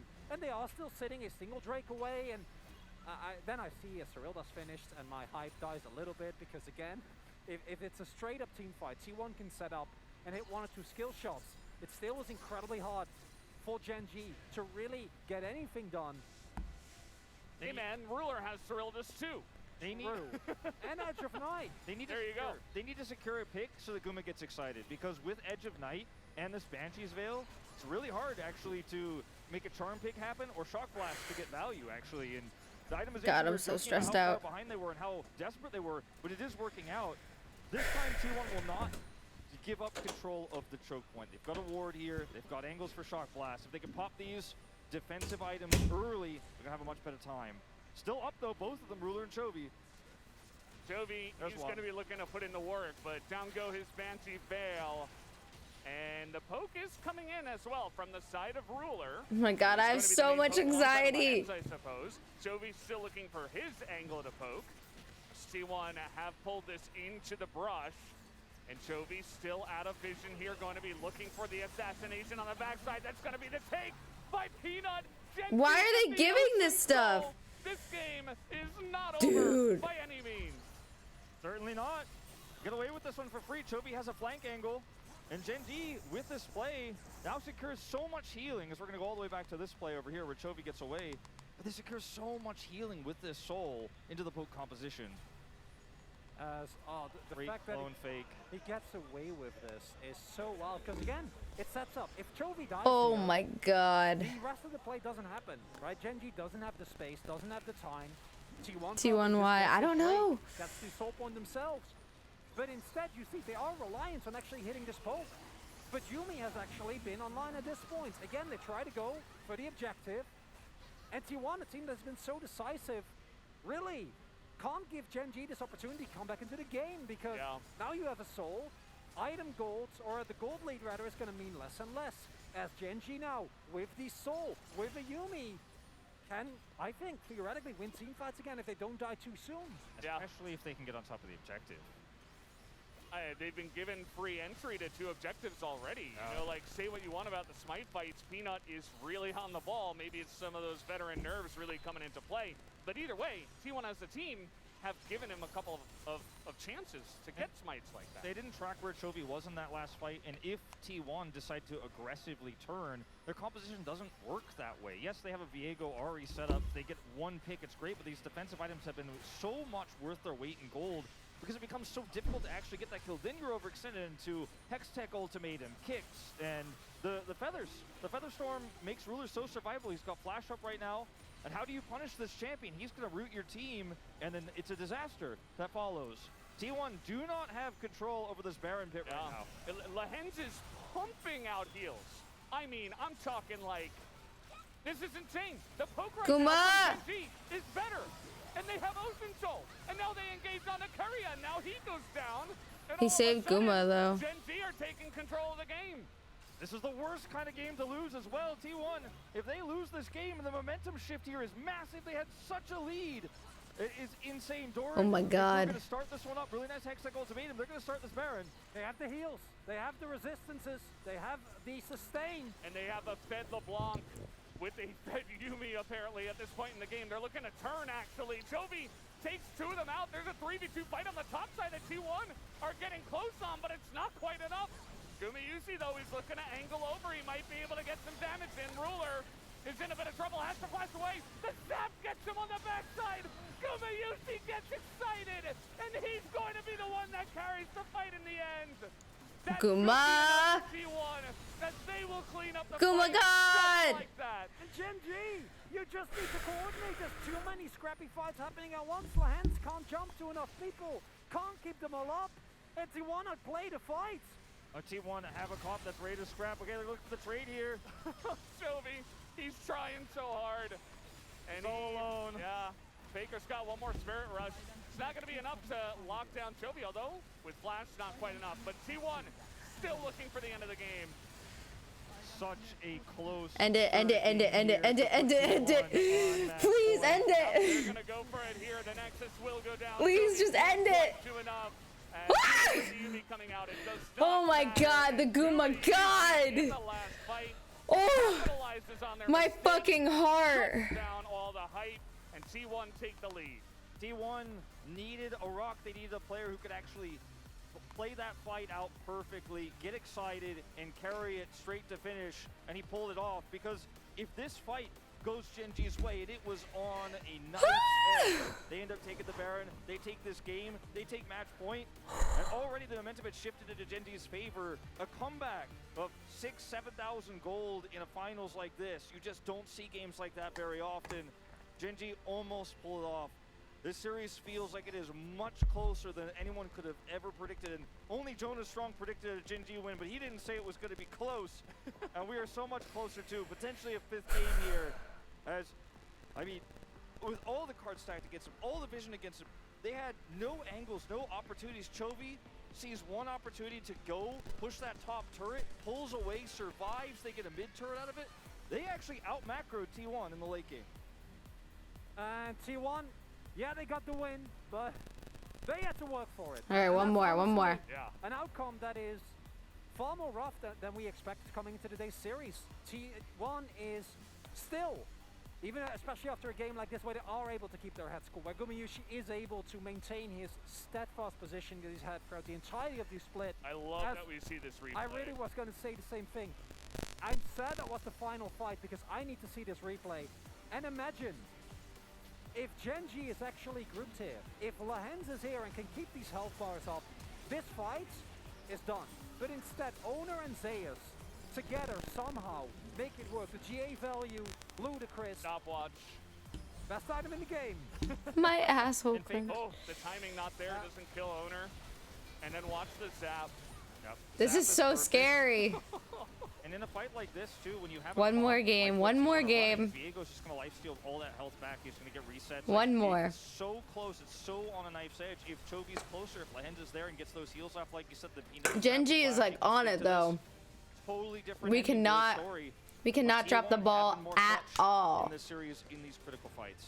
Might look at the gold graph and say clean win for T1, nothing to see yet. That wouldn't tell the story of this game. It got way closer than gold might suggest, but at the same time, T1 getting this win might, I think, for If Ari Faker won Ari in game 2, yeah. Honestly, if they get a draft where they don't trade Doran and give a big lead like this, It was like T1, Genji, and then like T1, Genji in the last game. I don't think they're too shaken up by It's like this. so They split. took a game that was unwinnable and almost won it. I think if that's going to make you, if anything, that should make you confident going into a fourth game. Absolutely. Genji actually putting up a fight against T1, who are now 1 game away from 10 wins at the LCK. We will see you after the break for more of the Analyst Carpet Space.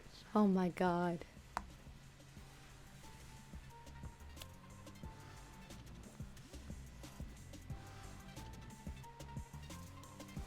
I am sweating.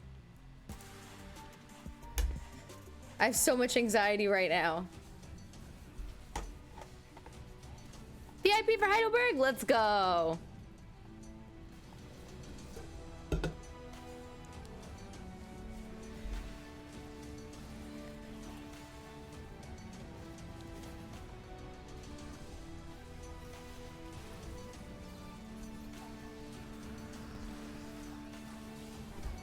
So much anxiety.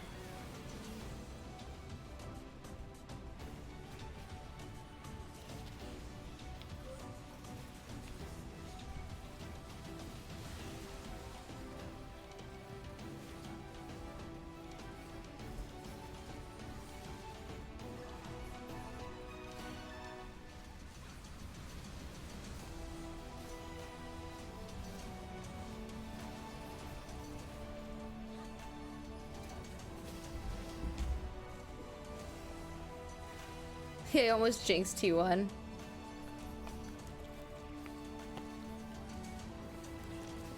Way more nervous. 리신 더 리신 리신. 위에 가죠. 우리가 빠르긴 하거든. 한 명만 잡아볼 수 있나? 드블은 못 오긴 한다. 박아질 것 같긴 한데. 박아지. 리신 좀 봐줘 리신. 자 잡아봐. 자 안에 갇혔어. 자 안에 갇혔어. 잘 죽었어. 아래 카메라 맞아. 카메라. 유미. 야 안에 이겼다. 카메라. 탁가자. 카메. 지렸다 씨. 오케이 이겼노. 이 없다. 천천히. 아직 르블랑 살아있다. 르블랑 집 갔어. 나 지텔 할게. 다행이다. 탑 가면 끝난다. 일단 가보자. 가야 돼. 근데 라인 지켜야 돼. 르블랑 혼자 나 3분대 텔 가는. 트위치. 미드로 가야 될 수도 있어. 나 미드 라인 갈린 줄 미드 하자 미드. 일단 탑으로. 갈게. 얘 이거 지우면 죽어야 돼. 잡아볼래? 궁 뺐다 나이스. 나 빠질게 그냥. 나 스킬 없다. 쳐볼래? 이거 깰만 하다. 와봐. 탱 좀 해. 근접 하나만 살려보자. So we're not doing like a one-on-one meet and greet in the VIP. We're doing a group photo and like a big Q&A. So we're all like chatting and stuff too, but just as a group, just to try and not for us to not get COVID on this tour. I think it'll relax in future tours, but. Anima squad deployed. What's up, dog? What is this? Bunnies?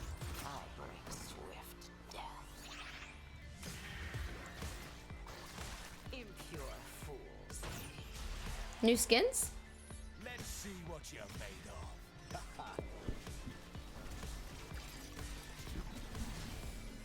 We're gonna post the group photos on Twitter, I think. I gotta get them.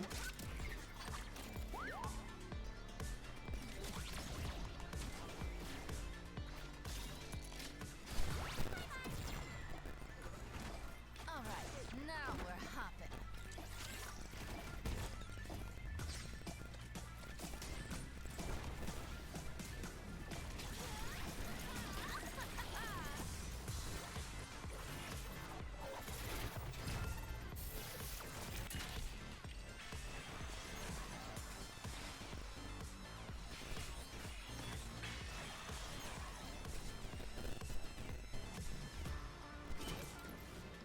Bunny. This mission's off to a good start. Anima squad? Battle Cat Jinx. Yeah! I'm sick of this e-girl, e-boy anime shit. Nah, I love it.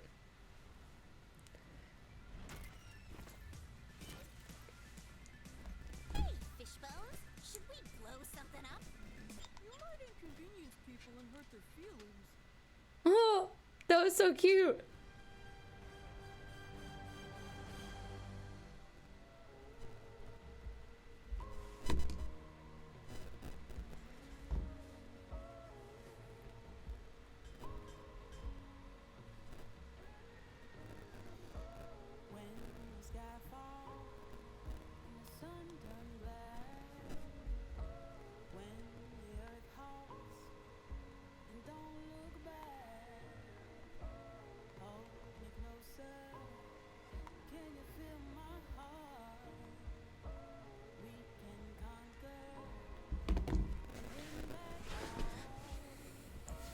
Pro Fishbones, thank you so much for the prime.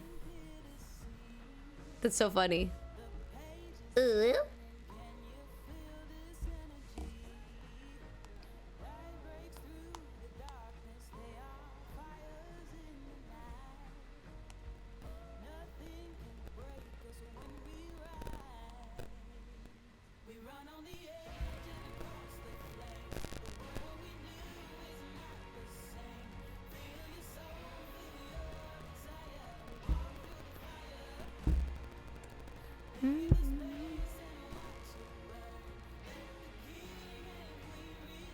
Oh, that looks sick.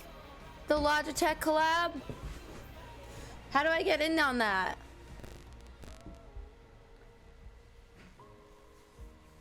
That looks so good. Do you see that? I'm not in Korea. I'm in Europe, actually.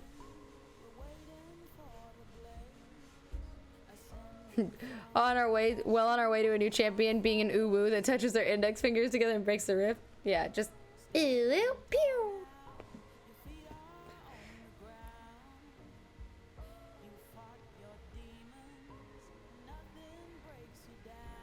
Is there no more sideshow games? They only did 2? Ooh, pew, pew, pew, pew, pew.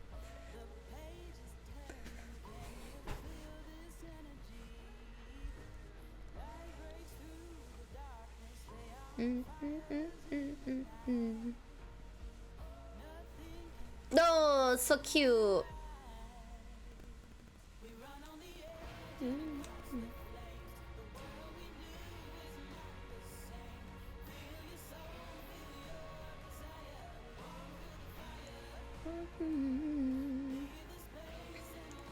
Oh, so cute.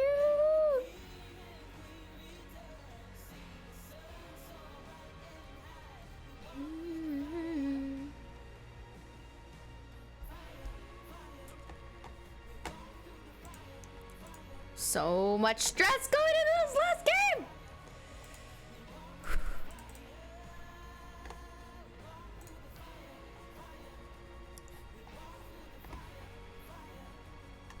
Oh, they already did the endgame goodbye. I wish LCS had content like the minigames. I think that's just way more a part of the Korean culture, like the variety show. We just don't have the same thing.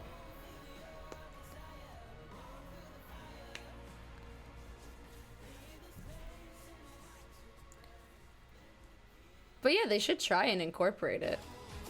Oh, dude, this. Look how good they all look.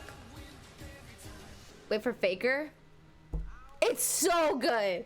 It is so good. So good.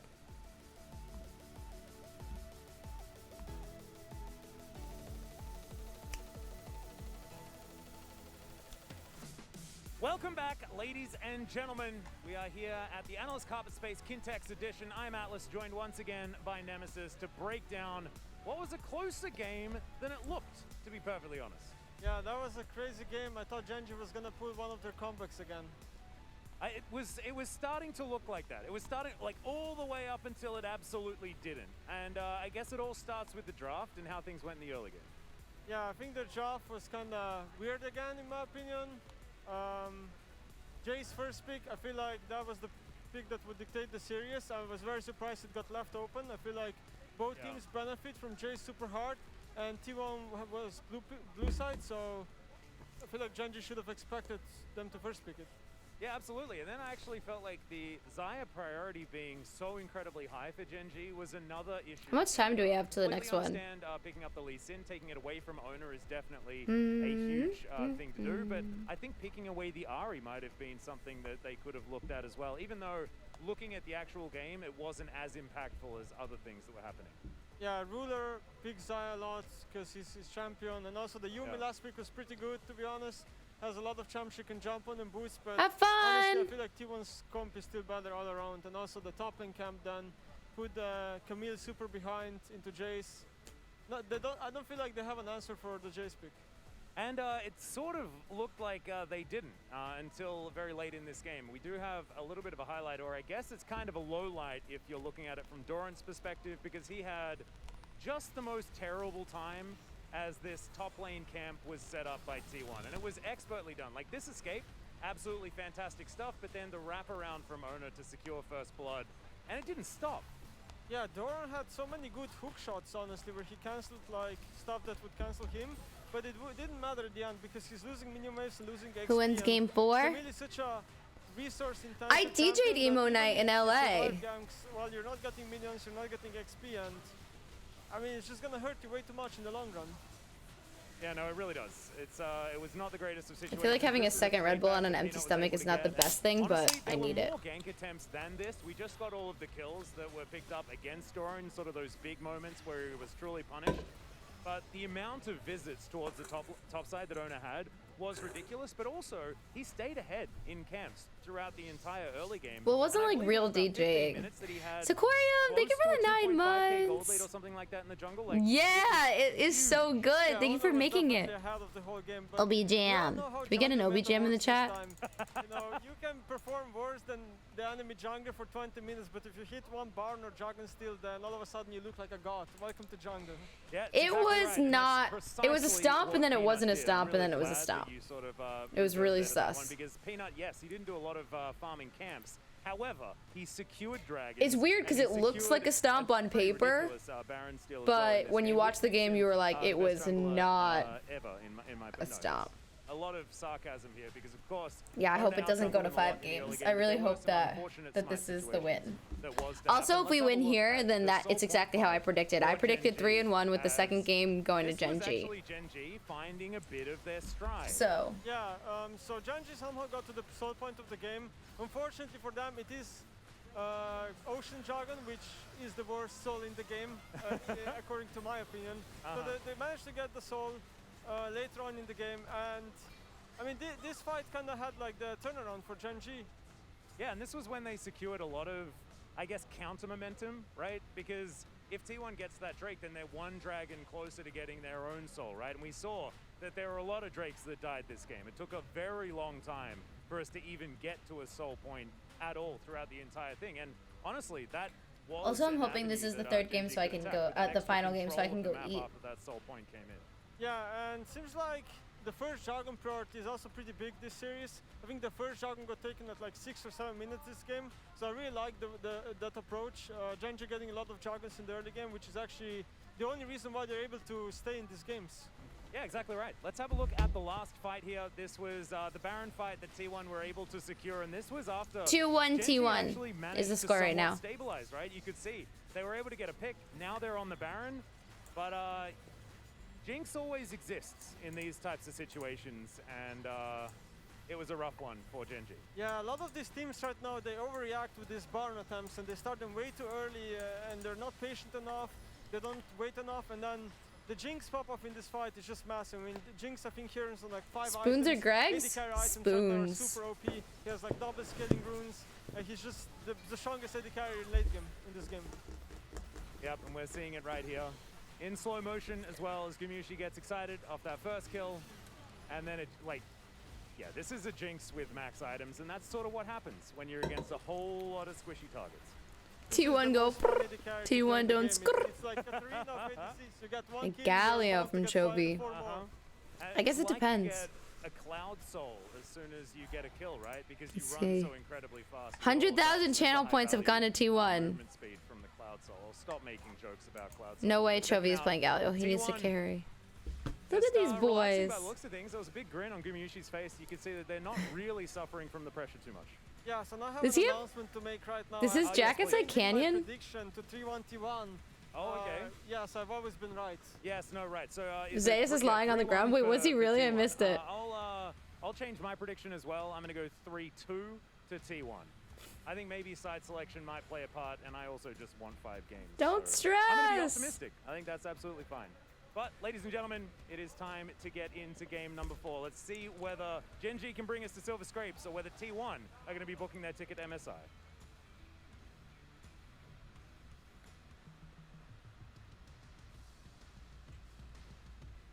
Thank you, Atlas and Gnosis, for Chilling with his amazing uncle. breakdown. And yes, Jinx certainly looks like the most fun champion in the game, especially when it's in the hands of Gumayusi, who is able to pick up yet another carrying performance, especially when T1... How'd they get out there so fast? Oh, that must have been This has pre-tape been, footage. You know, match points on the line. And Or maybe we they just really walked get to out? I see don't know. The mentality tested of so many players who have lost finals, right? The Gen.G is a team filled with second places, as was mentioned in the Trash Talk interview. Of course, Peanuts picked up 3 of his own titles. Ruler has a world championship under his belt. But the rest of Gen.G are close but no cigar. And this could be another loss for Gen.G into T1. 4 games if they drop the ball in this final one. But if last game is any indication, I don't think Gen.G are going to go out without a fight. It's hard for Gen.G as Also well, must because suck having to play. Do they play with the masks on the whole time? In game number 2, Doran was one of the big reasons No, they don't lost. play They with tried them to on, carry, right? On a carry again in game number 3. I was gonna say. Imagine if that was a Gragas, not a Camille. Game could have looked completely different, and when they're now When back they're in to their the little side, bubble. they're gonna have to blind again. Doran Mask has had on, such mask amazing off. performances on this champion. I know the threat of a Nara is always there, but Hero, thank you so much for the 7 you can trade. months. You can try Thank and trade against you. someone. It's risky, but we've seen Gen.G in this series actually do it well, but not in the way they did in the last Alright, game. Gen.G Even though on they had a blue moment side. where it felt like they came back. What are we thinking for bans? I feel like they go back to banning the Jace, and they maybe ban Jinx. And I think it's got to start from the beginning. You got to not fall this far behind, and it starts to me with the top lane. Even though Nautilus I think maybe Doom has been again? the biggest impact player, is how I feel the like you two teams can't play on give that top side. carry a naughty boy. Yeah, I would love to see Doran's Gragas. I think it's been his most successful champion this season. For me, the biggest standout we've seen. It's a champion where he absorbs pressure and often They won't even ban trades Jinx. skills back, No. and What about it was somewhat predictable, and we Jace? saw it so many times at the Not end of first the 3 at season, least. but he Pan hasn't shown it Fizz. yet, and I think with the blue side priority, obviously. Looking forward to the show in Glasgow. Oh my god, me too. I can't wait to go back and play King Tut's because that was the first venue we ever played. The blind pick you want to take, if you're going to be Even though it's sold out really fast, we didn't upgrade it to Garage because people don't really like Garage, and like we just have so many memories at King Tut's, so we were like, let's do it for the nostalgia. So I'm very excited. T1 are 1 away from making it in. So let's see what we do have here. Senji back on the blue side. They start with the Caitlyn ban. That might mean that we get something even new once again here. There's the Jace. The Jace is going to be taken off the board. One sec. This time around, not going to see that given over. T1. No, thank you. Assume they're going to stick with what they've done in the past, keep Yeah, the it's lead okay, up. thank you. While Pina has been okay, it hasn't really been a game winning, Okay. at least barring the smite TF. he was able to get in that second one. And the Ahri priority in this TF permaban. game has been, I think, very justified. Teams of Ahris have just been able to play around that pick so incredibly Tezzy, well. thank you for the prime. And the Karma pick that ban. is still going to be available this time around. Rise and Ahri still both up. And Hecarim ban. And Perma Hecker brand. I think it's I think it's a Lee first pick, and then whichever Whoa. they can get, they will take next for Chovy. Well, now you can grab Ari Viego again as T1. You're up a game in this series. I don't think you feel very bad about this combo. You had so much success with it in the regular season. You had success with it in the previous game into the league. There it is, yeah. And it's just such an easy Woo. call to make. And I think this is once again Gen.G over-prioritizing the Lee Sin and giving T1 arguably the strongest combo for mid-jungle right now in the meta. It also highlights the change in prioritization of draft for T1. After seeing how much Gen.G benefited from scrappy fights, they pick something that does those better than almost any other mid jungle duo. Is it going to be the Rise? Because previously Is it going to go back to in this situation, they went with the Rise. This time around, they give that one over to Chovy. And Rise, Lee Sin, strong 2v2, but not quite as snowbally as Faker and Oren are going to be, although I hope that this time around the matchup is not completely skewed. Yeah, Faker by Azir is really a fun to full watch. level 2 gank on Lee Sin. That certainly had a big effect on the last game, as once again, Ruler will be on Xayah duty. They say, Xayah, hey, you know, we're not going to prioritize picking up a big support pick here. We're not going to. I think we should have banned Xayah, but just pick for Ruler and get him his Xayah again. Inks, I think, is going to be the response once again. Like, I've seen this movie before. I know how it ends. And yes, I do agree that there is a little bit less of a liability in the early Peanut deficit that we saw. That's probably not going to happen again. The Malphite band away. Gene Melvin, thank you so much for the 5 gifted. Thank you, thank you, thank you. There's now no LeBlanc angle either for Chovy. He's on a tank Rise. The damage that Genji have with this composition is very lacking, and they also Maybe they find have themselves facing range problems. Maybe they. And you know, every Did they time I go doubt the Akali Chovy, top? On this Rise pick, every time I doubt Ruler on the Xayah, they prove me wrong. But it wasn't enough in the last game, even with their turnaround there. Very concerned about Genji's longevity with his composition. This is game 4. To the Ornn again. That's the blind pick they went for last time. T1 wouldn't mind if they banned that away themselves. It's going to be Camille instead, even though the pick not hugely successful. The 1-3-1 with Camille and Rise, definitely something that can be utilized very well by Genji, especially with a Nautilus. 3-man unit. Whereas Nautilus is going to get taken away, and this pick or this ban rather of the Tryndamere makes me suspect a possible Graves blind here for Dora on a pick that kind of skews between being able to fight and being able to be left alone while still having a wave clear and survivability to deal with many an awkward matchup.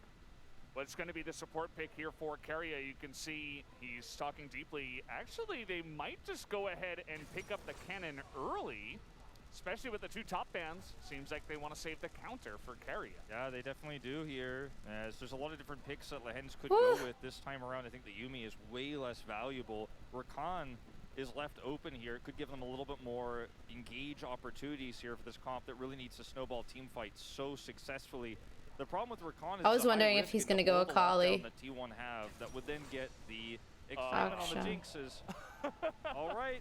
It's time to pull out the stops, guys. What did I say at the beginning of the draft? Akshan has been played 3 times in spring. As a Graves counter pick as well, generally speaking here on the top side of the map. But into the cannon this time around, we'll have some kill pressure in the early game, especially with the Lee Sin. But a very risky pick here in a game like this. Akshan. We'll shore up some of the damage, but won't have the same. And the Yuumi's there. But the Yuumi this time so what's Keria going to go? It is, Yuumi blind is such a risky move, especially Keria, a player that has a notorious champion Ocean, can play anything that you possibly want. I'm just wondering what the R5 is. Thresh? What's it going to be? Leona? Leona? Zillion? I don't think you can. Tom? Really? What about the Zillion, though? Yeah. Are we surprised at all at this point? No, I shouldn't. His Zillion is so good. Oh, it's a Thresh. Instead, I'm glad I got that curse in right at the last second. Thresh, and it's Keria's Thresh. This guy, if you haven't seen this, I like a welcome Thresh. to the party. Thank you, Veldas, because This seems like a great draft for us. Kanch, as good as Keria is on the pick, it's a self-counter pick, right? You have no ability reasonably to punish. Whereas with the Thresh, that's completely different. More peel for Gumayushi as well. And I'm loving the round out here. Genji have no one that can, if they fall behind, can face check rushes, that can catch these hooks. Everyone, when hooked, will die. Everyone will die when hooked. And also Faker can spacewalk. This is what I like to call when it's Ahri Thresh, and the Ahri can actually ult forward and then get, hooked back to safety. She gets a charm, she gets a kill. She doesn't, there's no risk involved. Doesn't even have to use ultimate. Oftentimes just use Foxfire to get forward and look for the charm. But right now, I mean, looking at this draft for T1, it's arguably No, I'm not in Genji. stronger, better version than the I'm a last one. T1 There are a lot of fan. different ways to Honig stop Willie, those thank you for scabby the fights 15 from going Genji play months. with the See you in cannon. Cologne. The cannon Emperor offers such Xavius, thank you for the 3 deterrent months. for a very low-range composition that That will have to Hugo, thank you for the come 7 T1. months. You see the Who's the Akshon weapon in right here. T1? Yes, it's going to be great in You lane mean, phase, like, played correctly, who's and there's a lot of great? visits, you know, on the top side of the map. T1. I'm a T1 fan. I love all of them. If anything, I think I'm a Carrier stan the hardest. I love the cinematics so much. They look so good, all of them. Both teams.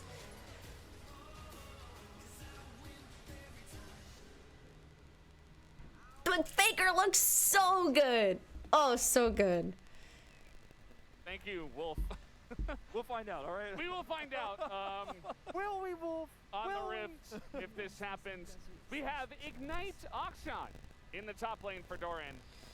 He said, well, I just played kind of a risky pick with the Camille into the chase. I got a bit bodied. Let's just play Ignite Akshan. You know what's really interesting about Akshan too, in this series in particular, which has been so bloody and so many Baron flips, is that Akshan's passive, is Resurrect, could actually make a huge impact in a game like that when teams are taking risky Baron attempts. T1 is capable of winning the MSI this year. Oh yeah, they're definitely capable of it. No doubt about that. It's kind of an added bonus, but it isn't the reason why you pick the champion. It's for lane control, early game prio. So very similar to Lucian in a lot of ways. But, you know, could make an impact with the team fights we've seen this series so far. I would not be shocked if we have a big, you know, triple res that decides this game. Key thing for Genji is I don't know what talk Akshan about does. it. Don't do it. Don't think about it. No, not allowed. No way. As Zeus actually went for electrocute here. So the short trades, the Doran ideally is going to look for proc press the attack and then slingshot your way out. Are going to be a lot harder. Really like the adaptation because Zeus has gone for basically everyone. We've seen him with Eri. We've seen him with Q like Salvo, Saber we've seen Q. him with Conqueror even. Plays basically everything. But if you fall behind with W goes invisible. there's no tanking. 0 There's seconds. no real combat mechanics E swings aside on a from rope. Yumi, but in this draft, I don't think it has quite the edge that it does in the previous one. And then there is T1, who if you Kate don't have Oldba visual multi control, shots. you die. So like Jin and there's Kate just no way. together. Carry out.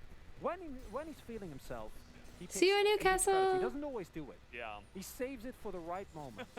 And He'd do generally Tarzan's spells swing. Bad things for the opponent. I think the Dark Seal purchase here for Zeus really indicates as well that what they feel like they have with this Thresh bottom side control, he is But going W to has hover passive top side and look revive. for counter ganks a lot, and instead of going for something like a Doran's Blade to actually continue those trades and actually be able to heal up, he's going to maybe even get massively ahead if Owner can come in and get those counter ganks off successfully, start to build up those stacks early. Pretty gold efficient item to start with as well for Kennen. I'm stressed. Oh, that was so close. Could have been a big trade here for T1 on the bottom side, but no death sentence will come through. Ruler and Lehens will be just fine. They have tons of sustain down here with the Yumi. And alongside in Bree Pops and Biscuits.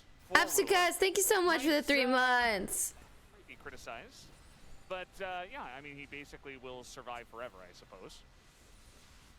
See how that works out for him. Definitely very, very difficult to kill with Yumi attached to him. Going to be kind of the story. Okay, Doran is actually taking a lot of damage. The Ooh! flash comes in and Owner's right there. What did I say? You Oh, know, boy. see that Dark Seal? You know, this is the kind of game we're watching. And this is Oh, the Kennen took Akshan Dark pick Seal. from Doran. He's trying to get Damn. ahead. He took Ignite. He dies sub 4 minutes. And this is why people are saying I'm a little bit worried about Doran going into this series. His performance has not Oh, been the consistent. mist. Okay, Chovy. That's a good really try. Nice response there. As Predator Chovy was ready. was coming to the mid lane. Carrier went back, bought boots, and was ready to party. But Chovy said no. You're a No top party. laner.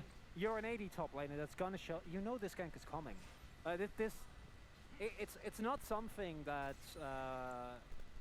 is a surprise. It's not a cheese gank. It's not Peanut ganking top level 2 out of nowhere. Wow, Predator This Thresh, is- please don't curse my solo Very queue expected. games. Setup was really nice from Zeus. No counterplay ability whatsoever for Doran. Can't flash, can't use his grappling hook. Just going to die, and early kill again over to Owner. And I mean, I feel like there's so much that goes unsaid with this, and a lot of it is hard to say because of Doran's inconsistencies in the top lane and his tunnel vision. So much of the end of regular season, and we even saw it in playoffs, even in Gen G wins, as the guy's early game has looked shaky. This is a clear decision-making issue, or tunnel vision. Let's get as much value as possible. I need kill pressure. I need to ignite this cannon and get ahead. I pick this Akshan, and it's just an easy gank. Yeah. And, you know, I it's not quite the Nuggery 0-2 power spike, but I will say that at least Gen G have shown that even from behind, even Doran, you know, he can get somewhat tilted, but at least in this series I've seen that he's been able to shore up some of that even from behind. And he missed the whole wave, but at least he's up in CS for now. He's still being very annoying. He's still drawing a lot of the attention. Doran just took a ton of damage there. And yeah, it's not a good position for him. I'm sure we can all see that. But Faker, careful. We can get out of this. This Faker is going to be spotted. As the word comes down to make sure that the electrocute proc comes in, but Akshan, Doran here will be. But it's all good. Viego's there. And that could have actually backfired. Had Faker not roamed up, maybe Doran would have just kept pushing and taken down there. And if you're playing perma-aggressive like this, you better call up your jungler. Can't just do that. And it's understandable, as you pointed out. You pick this Akshan for his bullet potential in lane, his roams, and in an odd situation. They gave Faker, Ahri, Carry, Thresh, Guma, Jinx, Owner Viego. Up against an Ahri, jumps right in, but the cleanse is taken with that unsealed spellbook. Very nice reaction here from Chovy. Will be able to wiggle his way out of this one. Gen G, first Drake soap. It's a Chovy once again vulnerable. Guma is alone down here, and now he's getting exhausted. Keria flash hooks and misses. Straight down on the bottom side, not necessarily going too much better, as you see that Guma is able to stand up to Ruler, who did take a turret shot.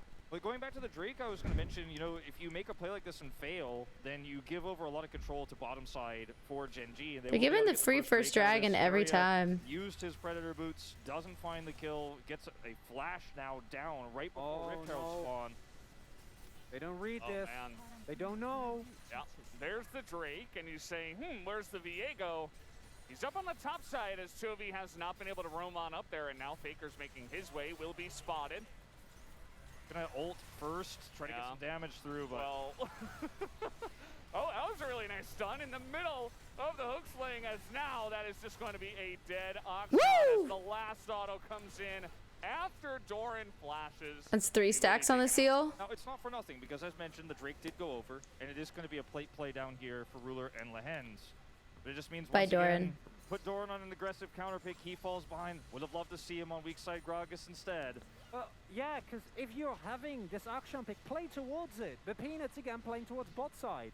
And if you're not going to play towards Doran, that's fine, right? But then just put him on Ornn. Put him on Gragas. Picks where it doesn't matter if he gets killed multiple times, because the cross-map play, that's It is kind of weird that he did Akshan and then they're not trying to like funnel into him at all. Now you have an Akshan that's monstrously far behind us. Oh, Peanut. That is a fast Thresh, and he will flash to get out of this. The Thresh! Is still coming. It's so fast!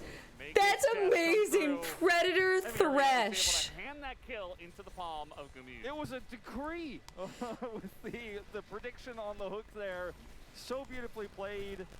And Peanut tries to outplay him. Does Jesus. not succeed, is of course flashless. Predator And Thresh. this game is so quickly out of Gen G's hands in this early part. Rift Herald is guaranteed for T1. Chovy does not have prio, can't make a roam, can't make an impact here. And this Akshan is perma stuck under turret, like you were saying, Chronicler. This is not the reason why you picked this. You're not supposed to be 25 CS behind. And then while this is happening, there is also no ability as yet. Beautifully done by Owner. Able to actually... He passed geometry class. He did, yeah. Very nicely done. Final order from Zeus, making sure. Yeah, Peanut died again. Oh, guys. 5 stacks of Dark Seal as well for Zeus. Yep. You can see Peanut on the cam too. He's feeling it. And I think we're all feeling it at this point. This is not the way Hydrate. that Gen G potentially wanted to go out in this series. They're going to have to turn this around real quick. But Keria, he is on the hunt as the sentence will not be put through this time. Chovy is able to walk that one out. This is not how anybody wanted this series to end. I think even the biggest T1 fan is frustrated with the way at which this game has gone out of control. Now we've seen. I'm not frustrated. I'm having a good time. They've recovered from, arguably even in this very finals. They recovered last game from a massive loss, massive deficit. I mean, they ultimately lost, but they came a lot back. But no, as a T1 fan, I'm having an okay time. Too many close calls in the last few games. When there's no Oh, we're having a good time. Having a good time. That's the whole issue with this game is that that should still be piss jump. Yeah, well, it's not though, but it's not, really right? not. It's not. No, and again, I have no problems watching Predator Thresh right now. Enabling themselves in drafts. That's what got them to finals in the first place. And is there an angle here? Sure. I can't quite find it right now. Besides Ruler and Chovy picking up like 3 bounties back to back, maybe. Ruler's doing pretty well for himself. Well, yeah, he's even, and Guma has a kill. And he's lethality Zaya, and he has found great success in extreme late game scrappy fights. He has 1 extra plate. Okay. I appreciate you being the paragon of. Yeah, gotta try. Gotta try. I like it. The problem, I mean, like the problems are pretty easy to outline for anyone who's a fan of LCK and loves these players as much as we do. But the Ryze is not going to have vision control, and so is always going to be under threat against this Ahri, who's going to be much more difficult to deal with a Thresh. Uh-oh. Chovy's in a lot of trouble here. He has Goodbye, Chovy. And teleport. That's not going to be enough, as even Rocket sails by. Just Guma Yusi saying hello. By the way, I'm in this game. Yeah. I'd have forgotten about So the Ahri and the Thresh, we mentioned that. Guma's just been hard chilling. Can be very problematic. This jungle does not belong to Peanut. Make no mistake. The map does not belong to Genji, even the blue side of it. This is going to be a ton of plates going over to an already 2-0-1 Kennen. Akshan is not going to be relevant in this late game. He's not going to be relevant in the early and mid game either. I mean, we've seen a crazy But don't get cocky. this from Genji, but we're going to have to see it again if this becomes a game 5. Well, yeah, that was with Renekton and Nidalee on the enemy team, which after that game, I don't even know if even I can defend. And they had Yumi and all. Well, they still have Yumi, so that's something. Yeah, they're gonna have Akshan. The scaling Yumi. Yes. Those Zeus is pushed really far up. And Genji, at least the Drake stats are good, and you can feel the frustration because I don't think that this Akshan pick was necessary. That's the core issue that we get into. And with how the series has been going, it feels like a really big risk to take. End result, you get counter pick, and Zeus is 2k gold up. Yeah, it just feels like a gambit gone wrong. And this is kind of how these games do play themselves out. The gambit fails, and then you say, well, we don't have a leg to stand on anymore. As Carry, I mean, there's a reason why the guy doesn't lose on Thresh, and part of it, obviously at this point, they don't have any vision, so Maric, thank you so much for the sub. Find any person on the side of Genji, and just it's a win. Yep, and it's a win. There's no survivability. I don't want to call this a cheese draft from Genji.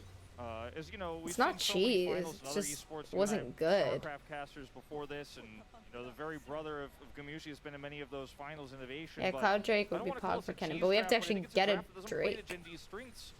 And it feels so frustrating if you're a Genji fan watching this going, wow, we could have seen Doran on weak side top. Shah again, Hangry, where thank you for the so much 46 success. It was what we were months. calling for on the draft here. They put him in this position again. He walks forward and dies to the most basic of ganks, dies a second time, finds himself now 30 CS down. And it didn't have to be this way. They didn't have to give Yeah, over 5k, 4k gold lead. And what I love here from T1 is also them picking this fresh has nothing to do with punishing in lane. He's trying to get on top of Chovy Oh, here. jeez. He does have his flash, but it's not going to matter. As Peanut's got to go down there too, But right? again, you're so far behind, you can't do much. He will survive Peanut? for a very long time, actually. Actually, is As down Peanut the bottom surviving? side, Oh, Guma's Guma's over. dying. That's going to be a kill into But the hands of Ruler. As Peanut, he will eventually go down. That is another kill into the hands of Owner. Oh, and As is now over the wall, Doran is here. Doran but gonna go down is he too? Really, as he's just trying to get away now from Carrier, who Oh, that literally hook. pulls out the 400 IQ hook. as I was saying, They've kind of just left Guma in the dust Yumi this game. counter pick was the fresh because Yumi is not going to have the pressure lane to punish. That's the first kill we see on Guma. He's been alone in this lane for 15 minutes. He's had no help. Karya has been roaming all around the map ever since he got his first boots. Got Moby, said, see ya Guma, you're fine, good luck, have fun playing into Zaya. Up until that point, Guma did so expertly. And Karya is just everywhere, all of the time. Karya is just everywhere. He's so fast. So many times that, yeah, that's just not a lot. I mean, it's just there's an exhaust and a Yumi ult. I mean, what are you going to do? Yeah, and nothing. it only happens because of this insane dive that is set up here from Oof. T1 on the bottom side.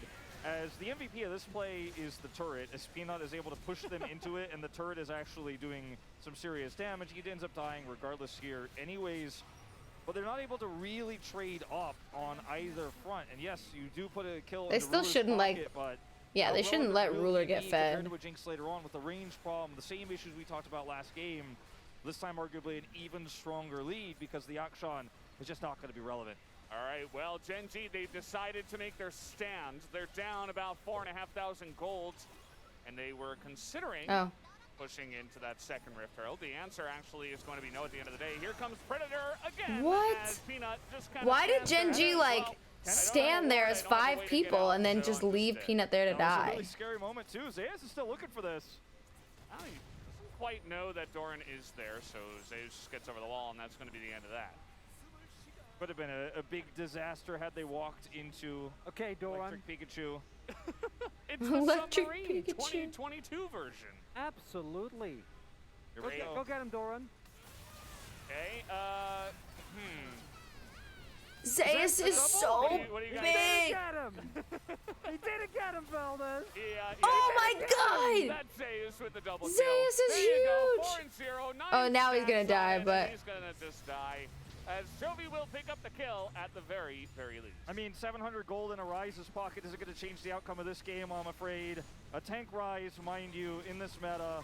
Jovi's sticking around. He's trying to step up to them. He's actually going to get the flash out of Guma, but nearly trades his life for it. That should be the turret going down here. Owner has this Rift Herald. Looks They like he tried might to look go for a into that mid-inner cannon. That instead because cannon they have is so much control. The wraparound is thick real. boy. T1 have trapped Gen G here on the bottom side. They're so scared to push forward on Aguma because they don't know where anybody is. They're about to Ooh. find out, and I don't think they're going to like the answer. Oh, they're trying to turn this one with a teleport, but not going to amount to much. Dragon's Again, up. With the Cloud Rift, Hopefully they especially don't give T1 another and all dragon of this, and they just run in Drake and steal out, to and they Peanut just go though. They wherever gotta they like want, actually kill so Peanut first. They do it really fast, too. This is where it starts. You pick up the bounty, you get the soul points. Hook Peanut, hook Peanut. Carry a hook Peanut. Yes, flash available. Ult's coming up, and they do not see him. Oh no! Oh, they are okay. He's not gonna. He doesn't have it do yet. He though. doesn't have it yet. It's Kane's almost waiting. As that is some nice poke. The hook onto Chovy, but he's tanky. As now it comes in, but the immediate exhaust as Ruler is kiting back. They are still alive, but that's gonna be the. They dragon already going got the way of dragon. Faker. As they are super low, but it's not really gonna matter all too much. Did we all get out? T1 will get the We're Drake so and get out. low. Not the cleanest engage there Oh from my Zeus, but his ult god. timer was Oh, very, careful, very careful, close careful, Carrier. to being an amazing one for him. Still good enough to Holy push the AD carry away. T1 will sheesh. still get the Drake and win the fight with those low health bars, though. You know, The Lee Sin is 05 and 0. okay. Sigh, breath of relief here for just Demon a moment. King. Oh, we don't know, actually. No. Because the health bars were low. I mean, the fight was potentially winnable if Genji were not this far behind. Maybe you win that fight. Maybe you get a soul point set up, and maybe it's just like game 3. As, yeah, 700 gold into Chovy's pocket, not exactly what you want. Zeus doesn't have ult. See his ult charger on the UI. He's just not able to actually have a big impactful one here. So much damage is actually done by Ruler, once again with the Yumi on his back. And it's such a worst case scenario because it's an electrocute cannon that's going full damage. Yeah. And he has a stacked Dark Seal, right? So Zeus, yeah, he doesn't get a kill, but he zones everyone out. 8 health. And even if the heist is successful, Peanut picks up that kill. I'm still not feeling particularly great, but at least there's an upside to it. But unfortunately, not the case. Zeus now has Void Staff. 4 stacks still on the Magi. Did of course die on the belt side play, but the gold lead rapidly growing. Soul point further off for Gen G, and I've seen them win some crazy team fights, but to pull this game out, yeah. It's going to be rough. I mean, your top side of the map basically doesn't exist outside Zeus of Toby. Like, Peanut is has fallen huge. so far behind. Doran is very obvious. Owner's But 2-0 at and least 5. Saya has a kill and he's ahead. I mean, that's something, I guess. Maybe Ruler can pull off some kind of crazy play. At this point, I'm basically just pulling at straws because I just... Get us the straws, Wilder. I wanted a game 5, you know. I wanted it, but we'll see how this goes. I mean, Gen Z, they're not... The Nexus hasn't died, and they have pulled off some crazier things. And T1, they looked a little bit flimsy in that game 2 and that game 3, so who knows? Let's see what they got. Toby's just going to go for a face check here as Jinx says bye-bye with the rocket coming in. And now Ruler, he's going to Ooh, they got Carrier, but but he's basically all I don't think it alone. matters. Feathers will not be enough as they will get on top of Ruler. And Doran, with all that mobility, might just barely be able to get alive. But nope. Baker says Wow. no, and that will be the end, the 8th. Holy shit. It looks like T1 is very likely going to pick up their 10th LCK title tonight. Faker will pick it up, put it in his pocket. So many firsts for Guma, Carrier, Owner, Zeus. You know, Zeus is basically a rookie this season, not technically because he played a few games last season, but Owner, a player who had a great performance against Tom1 Kia last time around, a way better one here against Gen G in his second back-to-back finals. And it's a 16-3, 8,000 gold lead. Baron power play is up, and I just don't see any way Gen G bring us to a game 5. And nothing shows the development that this T1 roster has went through as them having effectively the same series that Tom1 Kia had against them in summer, right? It's one close game, but then these last 2 games, it just feels like T1 is on a whole nother level. It's wild to see this last game. It goes wrong in the early levels, and then it just gets worse and worse and worse and worse. Peanut is 0-6-0. Doran is 0-4, the top side 10 times.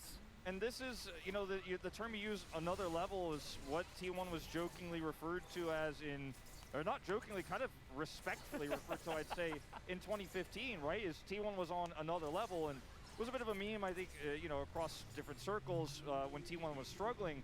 But this is an even more dominant T1 than 2015. The perfect 18-0, a 19-0 after that win over Kwangdong, and they're looking for the 20-0 the full season. And there is just not one piece, not 1 acre of this rift, not even 1 square meter really that belongs to Gen G. Yeah. T1 now, they're just looking to push and get as much value out of this Baron that they picked up, by the way, finally, maybe the first so that's the auction in the entire series. T1 take it down, and Toby, he finally takes out that top turret. It took him about 2 minutes, but he gets the job done. And you can see that Ruler, you know, he's trying to be the one-man army right now with the, you know, trusty sidekick Cats. But oh, the ult. That was a good ult. Teleport also used. Chovy coming down to try to help scrap up what little hope they have. Well, there's just no good answers here for Gen G. They're holding off the tower. Okay. Is that when it comes to combat mechanics, can you force? Not really. Your CC is very lackluster. Flanks, not an option with the complete lack of vision. I just don't think it's gonna go to everyone of T1 Seoul. to run into Ruler because he is actually fed, and once he finishes the real dust, he'll be really strong. But like, why would T1 do that? They don't have to. They can take the entire map, which by the way they have been doing. Pick up Baron buff, pick up more Drakes. Longer you charge, just the more stack shots come them, out. Got and it. play this out as slowly, as methodically as possible. Because why wouldn't you? With all the space, all the times, all the items that you bought yourself, look at these leads. Peanut doesn't even have tier 2 boots. And there's so much turn, you can't run at this T1 team. You have no CC. You got no freedom. Uh-oh. Doran's on the run. Feels like that's been the name of the game for him in this one. Inhibitor goes down. Peanut, you know, he's looking for an angle here, but no cue to land. And that's just going to be Gumayusi keeping them at arm's length. They still have the Baron for 10 seconds. They're getting so much value out of this. Yeah, they really so are. early Holy on in this shit. game. 11,000 gold to lead now for T1 as they look to potentially close this one out.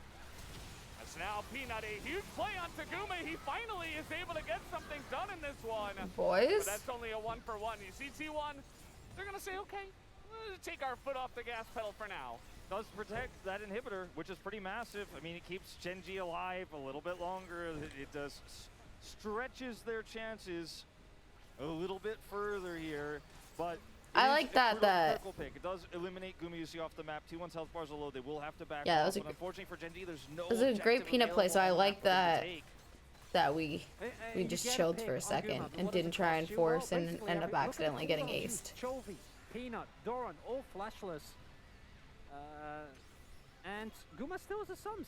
They can just walk up to that topside inhib with everyone and be fine as they use the final seconds of this Baron buff. Peanut using Faker as a ride-along. Guma isn't even the most fed. That's the state of the game that you're currently in. And the immediate response from T1 is, hey, L-boss hello, no reason to run into Ruler. We can just play it safe. Because if you look at the base, mid inhib down, top turret taken, Genji, and K-Gold.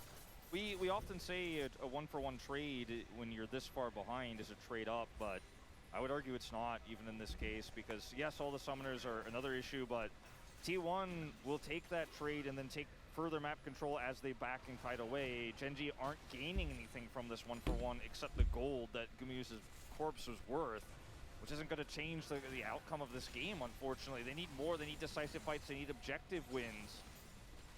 And the next one's not up for a very long time as they just have to cower in their base. A minute. It's going to be interesting to see if they can stick around Buster in this check for very much longer because the Baron is coming up in a minute, and you know that T1 have their sights on that. They still have this incredible pick comp, and they will be looking and hunting, trying to just Can't let Peanut steal the Baron again, though. He's very good at that. Secret Agent Peanut. With the second Baron of the game. It's hard. We had so many games where there's angles, there's lines. Peanut finally got his tier 2 available. boots. Jeez. And I think this is the first game where it truly depends on T1 playing over aggressive. Kennan's got 8 stacks on that seal. Real angle, and that's a really big difference with many of the previous games. Speaking of angles, Zeus is unseen. Ruler does have the cleanse, so at least he's able to get away from that one. Here comes Cerelias as the rocket's coming in, and there's the Faker. Faker wants to end this game before the Baron. He wants to go home with yet another trophy in his pocket, and he might just be able to do it right now, 27 minutes into this game. Peanut will be pushed away. Oh my god, I wish we could hear more of like the arena. They will look for it. The charm not quite going to land, but they know Zeus is even diving on top of the fountain. Will they be able to get Jovi? The answer looks like no, as we've still got the trumpets playing as they chase down the enemy jungler. This game looks like it might not end here, as we do have a wave coming in, but dude, Owner will be able to pick game, it up, and that is game. Let's go! 22 victors here at Kintex once again for the 10th win of this organization. T1 fighting! T1 win! Let's go!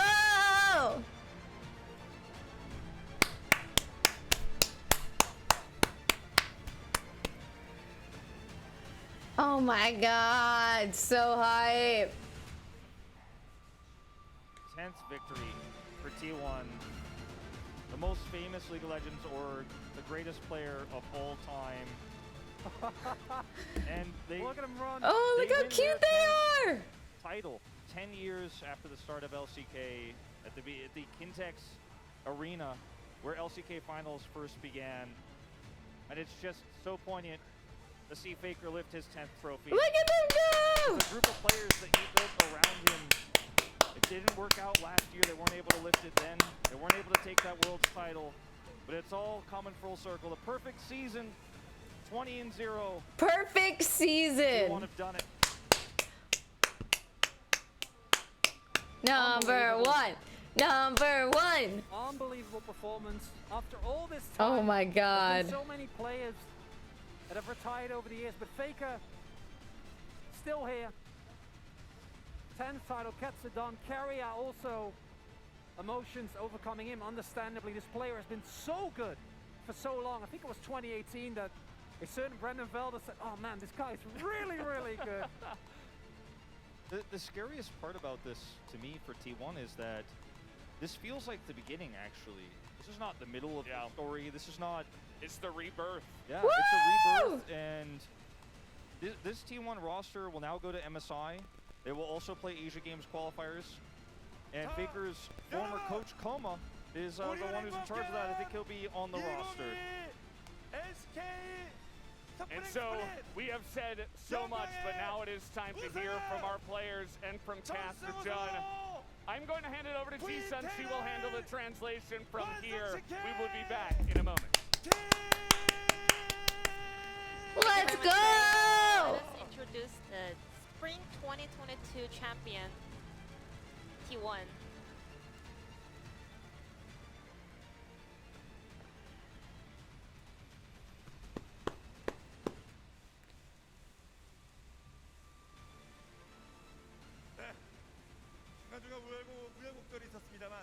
There were a lot of ups and downs, but in the end, we have the undefeated champion.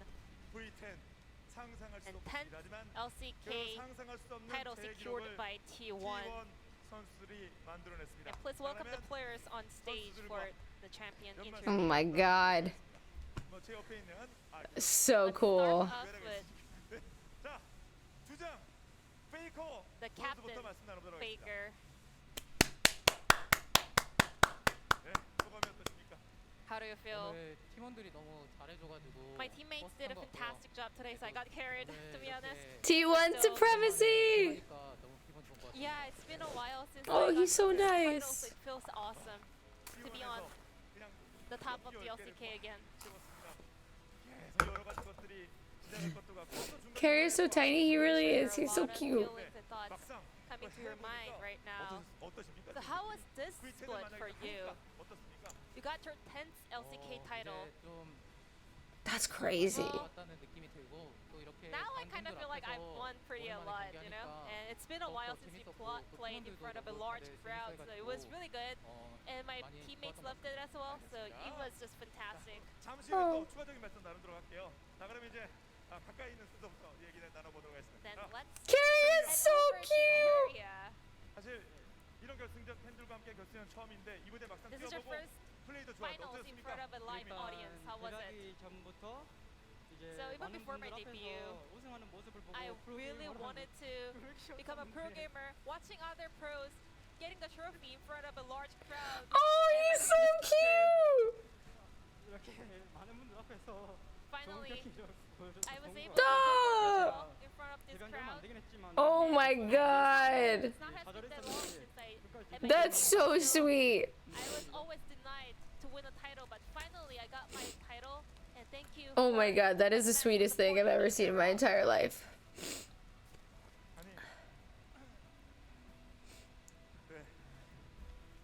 The music too is like so like peppy. I mean, we saw a huge smile on your face, but not everything is getting so emotional, Kyria. Tell us about your story more. I was like holding my tears. Like when we were doing the opening ceremony with the orchestra, with the legendary players, I was always like about to cry. Oh my god, Carrie is so cute. Once again, congratulations to Kyria, and let's move on to Gumayusi. You are the LCK champion. And you are the starting player for T1. And you have now got the trophy in front of a massive crowd. How does that feel? The T1 players and the coaching staff did a fantastic job to get this title. Thanks to them, we were able to achieve this. And even before I joined the T1, this was my dream. You know, this was something that I always dreamed about, and now it's happening in front of my eyes.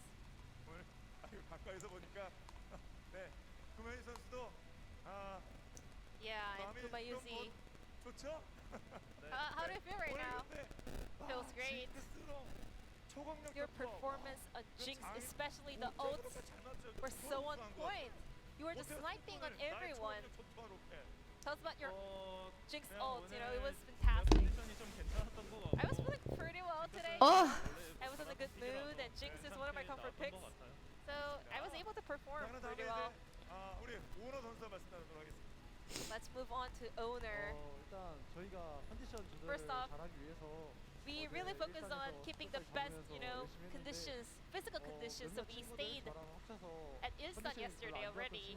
However, some of the players were not feeling 100% well, so I was a little bit concerned. But today, everyone came up with a strong performance. I want to say thank you to all the T1 players.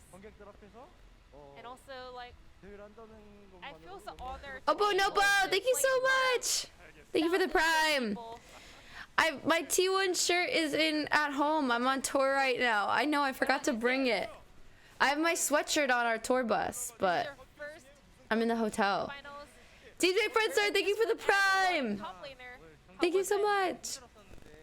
To be honest, for me, this series was not easy, but the process and the entire series was so entertaining and interesting for me. Hold up like a hand-drawn sign. Okay, hold on. And just like owner said, I was not feeling well today. However,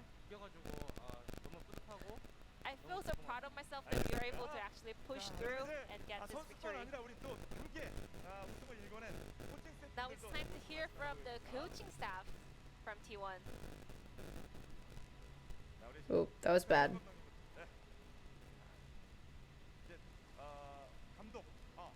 Let's hear from Paul.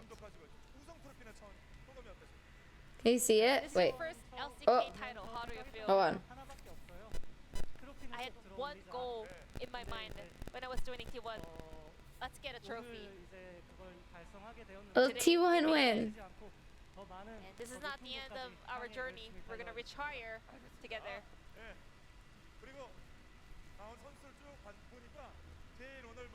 T1 win. Then who do you think did Woo! the most work today from T1? Like Kyria was in tears. I wanna say Ace Nomad, thank you for the 38 months. well, earlier today. Thank you so He much. showed up so Woo! strong. How was it? I mean, in the waiting room, we tried Push and our best to pull? kind of make him feel comfortable because he needed some rest, and he needed to be relaxed. What about you, Pengi? How do you feel?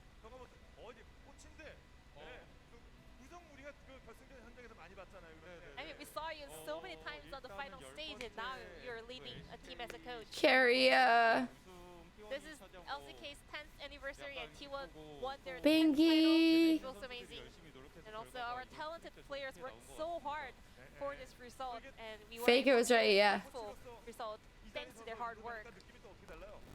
How does it feel to have this interview as a coach? Yeah, this is my first time doing something like this. So it's been a while since I was in front of a camera, so I'm a little bit feeling the nerve. It's been so long. Which one feels better, winning as a coach or winning as a player? For now, I'm just happy that I'm up here on stage. And let's hear from Moment. To be honest, last summer, last Worlds, had I worked harder, had I worked Ace better, Nomad, we could have thank you won again this. for the 38 So I love those months. for our players, and finally, we were able I to did get meet this Faker. I met Faker in much needed 2017 victory. Worlds. Thank you to my players.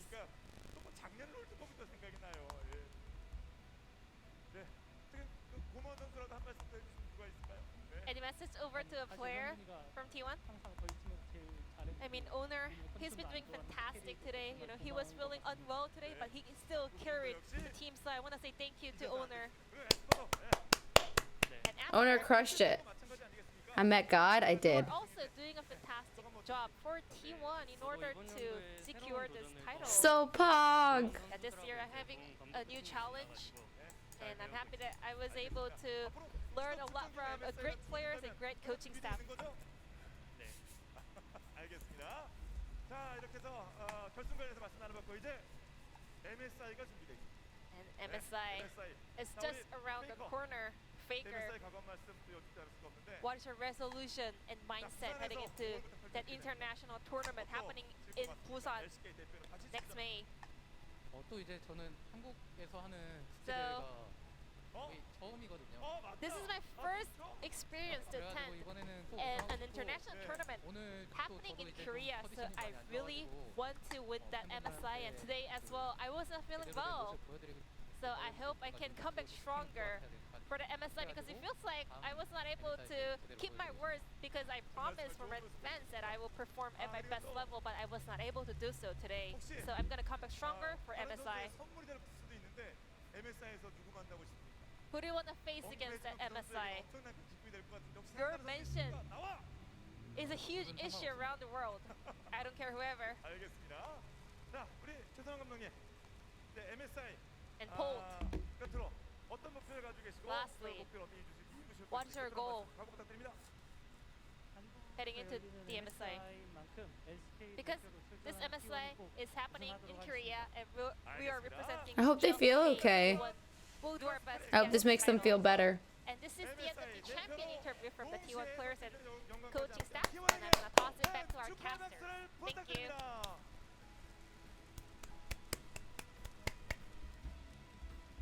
자, 이제 바로 시상식으로 넘어가도록 하겠습니다.